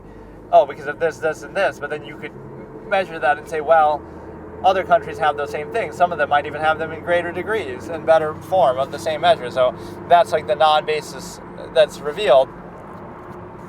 You're not using a standard. It's merely based on, whatever's near and around you, whatever you're used to, exposed to, familiar with, right, preconceived basis. And then even when you try to justify it, whatever justification you try to use is actually inconsistent, because you would have other options and criteria that appeal to the same criteria. And the reason why you have that is because if you held it actually accountable. So you're using that as a pretense, like, you like your girlfriend because she's pretty, but based on your own even subjective standard, you wouldn't say that she's the most beautiful person in the world by your even subjective criteria. You just have to believe that because of, again, non-choice reaction, insistent nearness postulate, practicality basis. So your objective mind is inconsistent with your subjective narrow physical reality initial basis, because you have to pretend like it's the best by your supposed criteria, when really the defining factor is nearness postulate, even though you have objective awareness of the fact that, around the world there's 8 billion people, it's impossible that this could be the highest standard measure based on any sole criteria. So the only criteria is, they happen to be around us. It happens to be nearness postulate, convenience. So there's no real standard that's being used other than that. But you'd rather pretend like, it's an absolute, so you can create this false absolute to justify a specification of a contrivance state, like a stimuli-acme state, of a larger process or tendency. So now you have to create a false absolute to bypass cognitive dissonance and why you wouldn't have an actual standard, higher standard, other standard, external, consider all options around the world, etc. And so now you're left with a nearness postulate basis that is clearly objective in nature, that would point to, again, that you're placing undue emphasis because of nearness, convenience, so you might choose of the choices there, but again, it creates an inconsistency. So you might think, what is the conclusion? But it shows you the fallacy therein. Like, you're not saying that you should consider all 8 billion people, or you're not saying what you should do at all, but you are pointing out the inconsistency of that false absolute basis, that you're not doing it because it's absolute, you're doing it because it's not absolute, to try to specify something that would otherwise be seen as arbitrary, like, you're with that person because they're attractive, but then by your same criteria, you could find people more attractive. Or, again, you can say it's a subjective standard, so who are you to say that? But objectively, there's 8 billion people in the world, there could be all kind of other criteria, so you would have to define it then fully for yourself. What exactly do you find attractive? Instead of some vague, again, emotional, rational insistence upon the self, just insistence upon the nearness, postulate, etc. standard, you would kind of use a criteria, then you could find that same criteria to a greater degree in some other way, and so now you're forced to emphasize the standard just out of pure reactionary basis, almost out of necessity, right, because that's what's in front of you. And so the question wouldn't be, what do you expect people to do? Consider all 8 billion people in the world, but rather it's not that. You would expect people not to specify the process then and act like, the reason why I'm specifying this process, stimuli-acme basis, to this one person only, being in a relationship with them and only them, the reason why I'm doing that is because I'm posing it as a false absolute that's necessary to justify that half-mass state. So you would simply break down that false absolute, and now you decide for yourself what you want to do with that, instead of, again, creating that closed structure contrivance that creates a false absolute in a half-mass state. specifying the larger process, stimuli, acme. So that's the point, is that you're not really making a claim of what people should and shouldn't do. You're simply breaking down the false absolute that enables a non-absolute state to take on the appearance of being absolute with all the corresponding conflict of contrivance and specification of a larger process. And so you take that and you try to use it to justify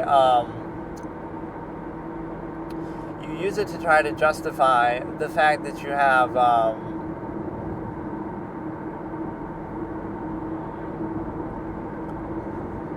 basically just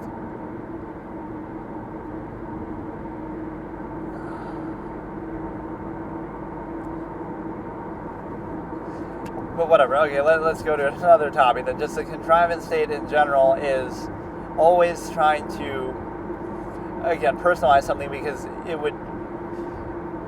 you see something outside of it, and now you attack that person or that thing because you don't want to acknowledge the nature of the contrivance state. You don't want to be made aware of it. You want to pretend like it's false inherent, false absolute, or that it just doesn't exist, and that's just the way things naturally would be.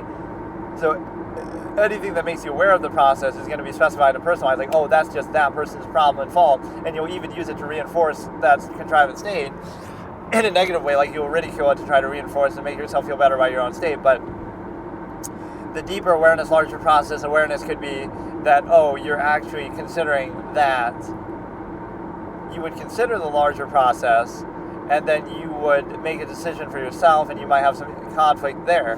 But the conflict instead is subverted to your struggle to sustain the appearance of a false absolute, even to yourself, when it's not absolute, half-mass, false absolute, non-accountable contrivance, state closed structure. So what that does is it allows you to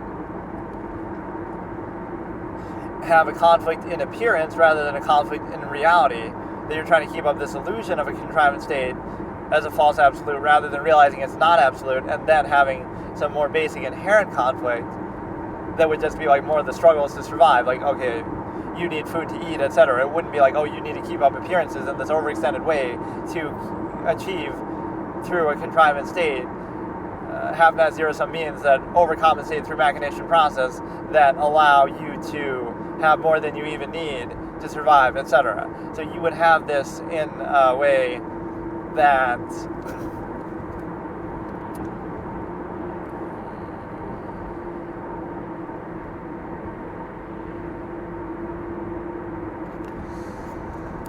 okay, so you have that. Again, the contrivance state would allow no objective observation and ridicule things outside of it, or that don't apply to its specific standards and criteria, which isn't even clearly defined or accurately held accountable. It's very inconsistent. It's very just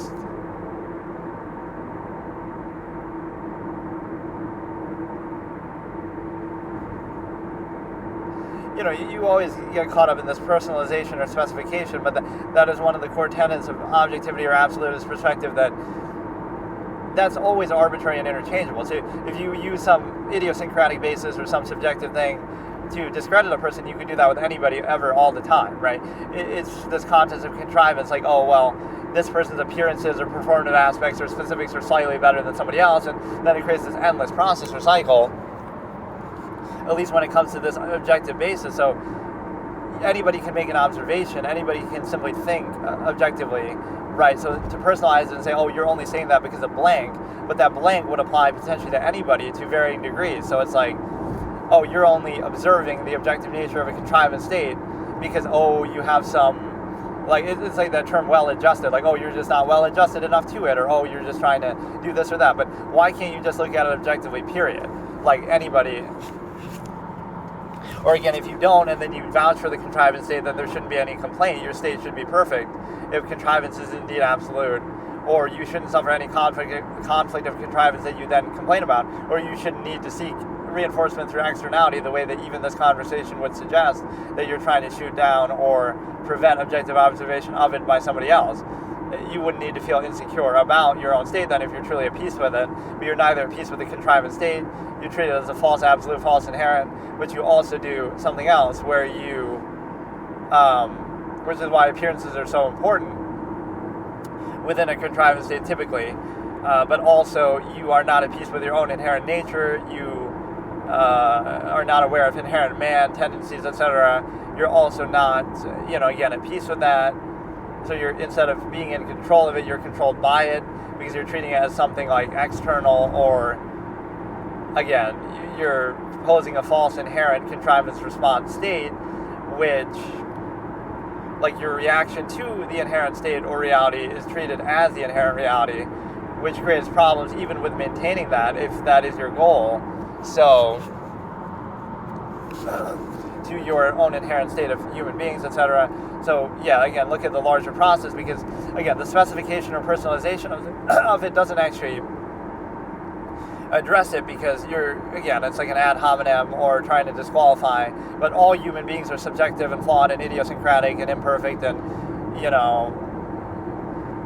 that's where appearances sort of fold on themselves, because anybody could just contrive an appearance, clothing, etc., even other ways. So either it's something they didn't choose, like they're just born that way and a certain appearance that way, so they didn't choose it. So even to the extent that it might have an impact, you realize how fallacious that is. Something that is not a result of their own choices doesn't reflect on them very much, because their behaviors and actual state of being might not be tied to something that they didn't choose, or to the extent that they did choose it, they could be overcompensating for something anyway, so it's not a true or accurate or credible depiction. And so now,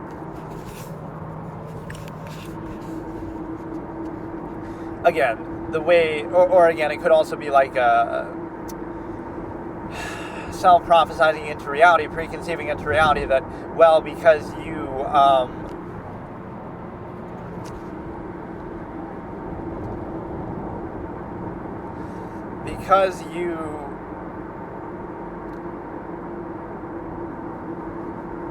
preconceive something about that appearance that might be a non-choice reaction in the first place, now you're preconceiving something into reality. Like, oh, somebody's born with a scar on their face, let's say, as an example. Then you conceive them, but you don't necessarily even know that. But even if you did, like, now you're preconceiving a certain, like, they sound a certain way. Their voice is a certain way. So because they're born with certain preconceptions for vocal cords or some experience in their life, made their vocal cords a certain way, right, or again, the scar on the face, now you're associating things with that have nothing to actually do with it. Like, the reason why they sound that way is not their own choice, and doesn't have to reflect anything of what they actually do. But you'll associate it with some other preconceived notion you have, and then by that treatment, you might actually make it into reality because you assume it. But the problem with that is, let's say some sort of stereotype. What the fuck are you doing? The manliest man goes to war and sounds like a burly man, strong man, assuming you're associating with that, even though non-choice reactions say. So you don't see that something could be contrary to that. There could be a contrast there. There could be one thing that you associate with an appearance that's actually tied to a different reality, that the two are linked, that one's not even chosen. So you could choose to behave in a certain way, but your performative aspects or certain things appearance-wise might not be consistent with the preconceived notion associated with that.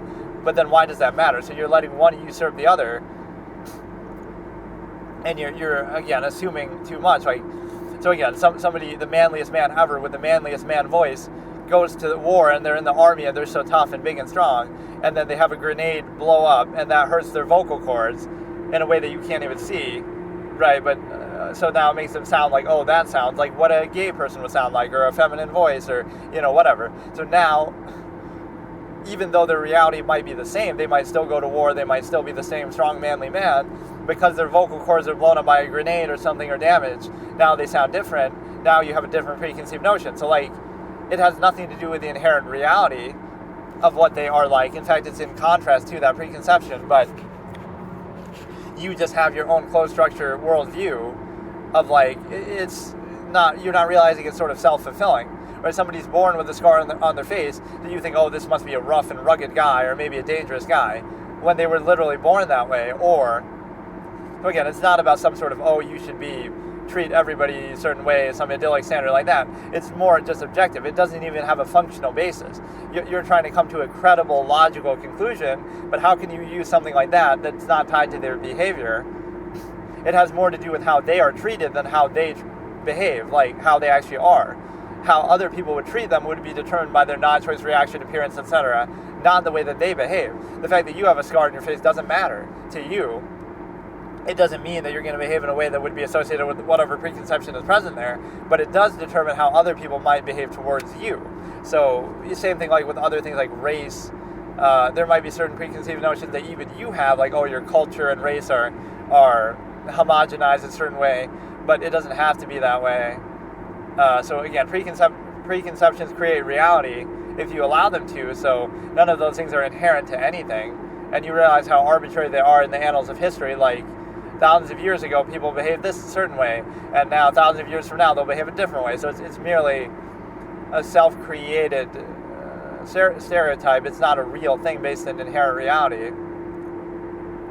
At least if it's something biological, like, yes, on average, people of a certain, race, let's say, are better at the highest level in athletics or something like that. That might be something you can actually trace to a biological origin, but still the defining factor is the amount of effort and people who try it and an individual basis. Like, not everybody is like that of that particular race, nor is everybody who's like that of that race. So it's like, it's not quite the defining factor, but at least then if you want to argue some biological basis or advantage, like male versus female, even that I can understand, but then it's taken to some other extreme basis that is so overextended. So again, appearance that isn't even chosen, or some other state of being, like literally how somebody talks, as in their voice, right, that they might not have much control over, that will be used to judge, like, oh, listen to how somebody is saying something, which they don't even necessarily have full control of, or don't entirely choose, or don't necessarily even care about. You'll use that as a basis of judgment in some way that, again, is non-choice reaction, and again, not even necessarily a credible basis. So focus on the idea, that not the individual. Focus on the principle, not the person, or the system, not the whatever specific larger process, but also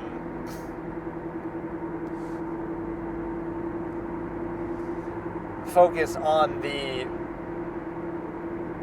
what is said, not who is saying it, not how they're saying it, not even why they're saying it necessarily. Focus on what is said, whether it has value or makes sense or not.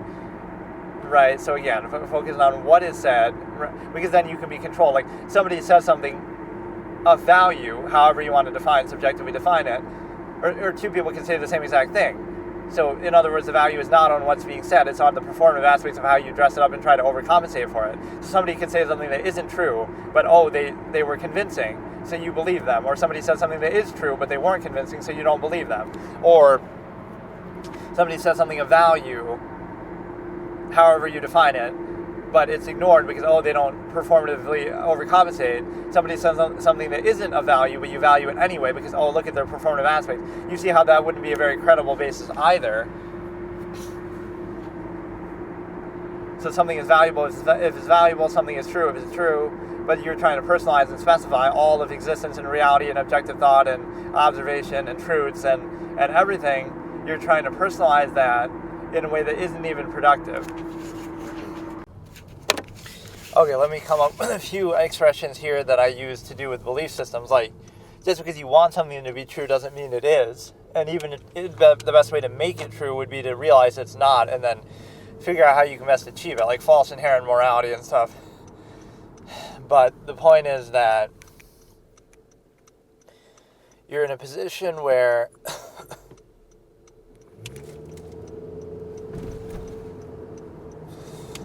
again, the hardest thing for people to accept is uncertainty. That's the unwillingness to be puzzled, absurdist concept. Like, people will latch on to false certainty instead of uncertainty.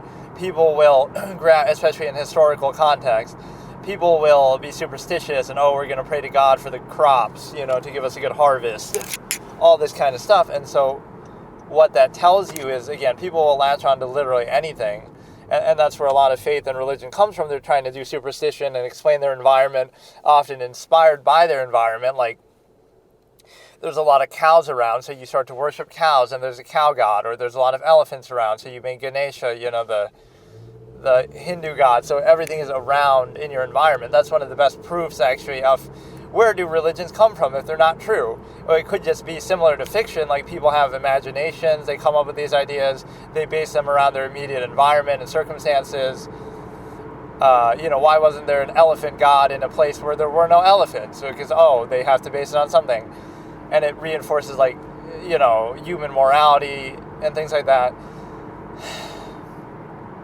So it's secondary. It's not that, the reason why killing a person is wrong is because God says it's wrong. No, the reason why we come up with a religion and why we have God say that it's wrong, God didn't create people created God. Like, the reason why is for that reason. Like, how can I explain it? It's not that it's wrong because God says it's wrong. We say that God says it's wrong, or we say it's wrong morally, to prevent people from doing it. That's the whole point. So I'm not going to make a functional argument against it, like, okay, it could be useful, it could give people structure, but I've already pointed out how often, that doesn't make a belief system true or right or accurate or everything to do with it correct. You could look at, a regime, China's very productive. That doesn't mean that... It doesn't mean that just because it's productive that everything they say is true, that the government is right, that they deserve that much power, they don't misuse their power. So that's a more secular, real-world argument, like the church. Even if you believe in God, the church did some terrible things throughout history. They were, taking advantage of it, tribute, had a ridiculous amount of power at certain points. Faiths have done that throughout history, used it to justify murder and all kind of things, stealing people's land. So even if you are religious, you could at least acknowledge that religion can be twisted, in the words of man and their application, to negative purposes, as anything can potentially be. So just because, you say it's the word of God with such authority and certainty, even if you were right in some way, it doesn't mean that it can't be misused. And so you'd have to be very careful of people, sort of playing a game of telephone and getting it wrong, misquoting or manipulating it and using it to their own incentive. That would be the biggest concern. Even if it was true, okay, there's a God, would you really trust people to be the judge of that? Trust yourself, your own eyes, or trust, God if you directly had some way of doing that, which you don't really, but instead you're going to take people's word for it. Like, the Bible was written by people, clearly, because it's written in a human language, and it's written, with human imperfection and all this kind of stuff. So I don't know where biases and prejudice of the time and references to technology of the time, but no, it's a case where the hardest thing for people to accept is uncertainty. If you just say, what's going to happen to you after you die? I was just watching this clip with that Cliff guy again. The hardest thing to say is just the boring objective truth, that the world doesn't revolve around you, the universe doesn't revolve around you. When you die, just like animals do. There's no special heaven for you. There's no special this or that. So it's not so much that you're really even making a claim. You're just shutting down the claims like human beings are special and everything revolves around them and the whole world and the whole universe and God. Everything is just all human-centric, egocentric, narcissistic, focused on humans. And by simply realizing the objective reality that that's not the case, or just pointing that out and shutting down some of these outward claims, right, it's falsely framed as a claim. You're just being objective and neutral and saying maybe everything doesn't revolve around us, or we don't know that for sure, and we just want to believe that's true.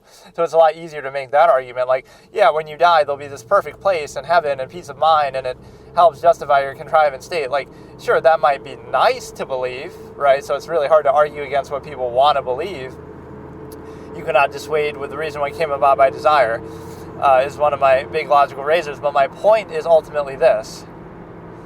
The simple fact that, again, the atheist would say, like, I don't know what's going to happen to me after I die, but to the best of our knowledge, we're going to decompose in the ground, and you can observe that over a certain period of time, and your brain's going to stop functioning, and there you go. That's life as we know it. So that's kind of boring and doesn't give you any special fantasy or peace of mind or comfort like heaven. So it's not a very desirable thing to believe or argue for. And the uncertainty, you'd rather have false certainty. You'd rather just believe whatever you want to believe or whatever somebody asserts. And so it shows you the cui bono effect. You have nothing to gain from saying that. what do you get out of that? Oh, that's kind of depressing. That's not human-centric and narcissistic and egocentric and the universe revolves around humans. It's not like that at all. That's just like that's almost like what reality sounds like. When an animal dies, it dies. There you go. That's it. Like, there doesn't have to be any special treatment there. You kill a fly. Oh, it's just dead. There it is. Gone. But, with us, no, it's got to be a whole, everything just human-centric. The whole universe is just all for our, It just shows you the ego of it. Like, everything can't just be what it is. And it makes you live life in a half-assed way that you can, like, the fallacy that I always point to with human beings is, like, live as if you're going to live. People live as if they're going to live forever. Pretend the absolutist perspective for a second. Live as if you're going to die tomorrow, or live as if you're constantly aware that you're going to die at some point. So much of what you do is only useful for a functional sense in a longevity process. Like, if you weren't going to be alive tomorrow, you wouldn't say thank you or be nice or that. Not because, you're rude or a dick, but it wouldn't matter. It wouldn't have any impact. So everything is done in the farce of longevity. You wouldn't care about appearances. Who cares what you're going to wear? You're only going to be alive another 24 hours. Like, you know what I mean? You only care in the longevity sense. So you are tricked into living as if you're going to live forever and valuing all these kind of things that don't have inherent value, intrinsic value to you, no effect on your life. So it's a good trick, but yeah, the boring, hard, cold, boring truth, which is only cold and hard compared to our idyllic expectations, but is the hardest thing for people to believe, just uncertainty. Or, again, I always say objectivity isn't useful, right? There's nothing to parade around about. Like, a living being dies, you put them in the soil, in the ground, you bury them, or wherever they are, and they'll decompose or they'll get eaten by, carrion birds and stuff, and that's it. That's just a normal, natural process. It can be observed. It's observed all the time in nature. Period. That's it. Objectivity isn't useful. It's boring. It doesn't revolve around us. There's nothing, there's no cui bono effect. There's nothing to benefit from. There's a sense of uncertainty, lack of peace of mind, right? All these things. It's just a base, cold, objective truth. Versus, oh my goodness, it's going to be heaven and everything you want. And that's literally how it's even defined. Like the perfect place with everything's perfect and just... Doesn't that sound a little too good to be true? Doesn't that sound like there's an incentive and a desire behind it? Like, oh yeah, sure, that's what people would want to believe. It's like fairy tales for adults. But just because you want to believe something doesn't make it true, nor is that really an argument. So what Cliff says to this is something along the lines of using that, Jesus came back to life. I mean, even, you acknowledge he's a real person, right, which historical record would certainly suggest. I mean, that all I wouldn't say is made up. There's a big difference between saying there's a human being that exists and everything to do with them is true. Those are two separate issues. But, like, he came back to life. But the problem with that is, I'm granting that, right? He could have been in a coma, and we didn't have, at that time in history, we didn't have very much medical knowledge. That's why a lot of superstitious things were done and said, and, people believed all kinds of things throughout history. So people aren't very credible. So just by saying, well, he could just be the world's first great magician. He could have done a trick. We don't know all the, we weren't there. It could be just lack of medical science, medical knowledge. Could have been a coma. Could have been, countless different things. It could have been just purely made up. But even without that, like, I'm not saying any of these things for sure. And it might sound like, I'm failing to make an argument. But I'm not really saying anything. I'm just saying you're going to assert that at a time in history where medical science was not anywhere near what it is today, that you can say with authority that somebody died and came back to life. And, it's just...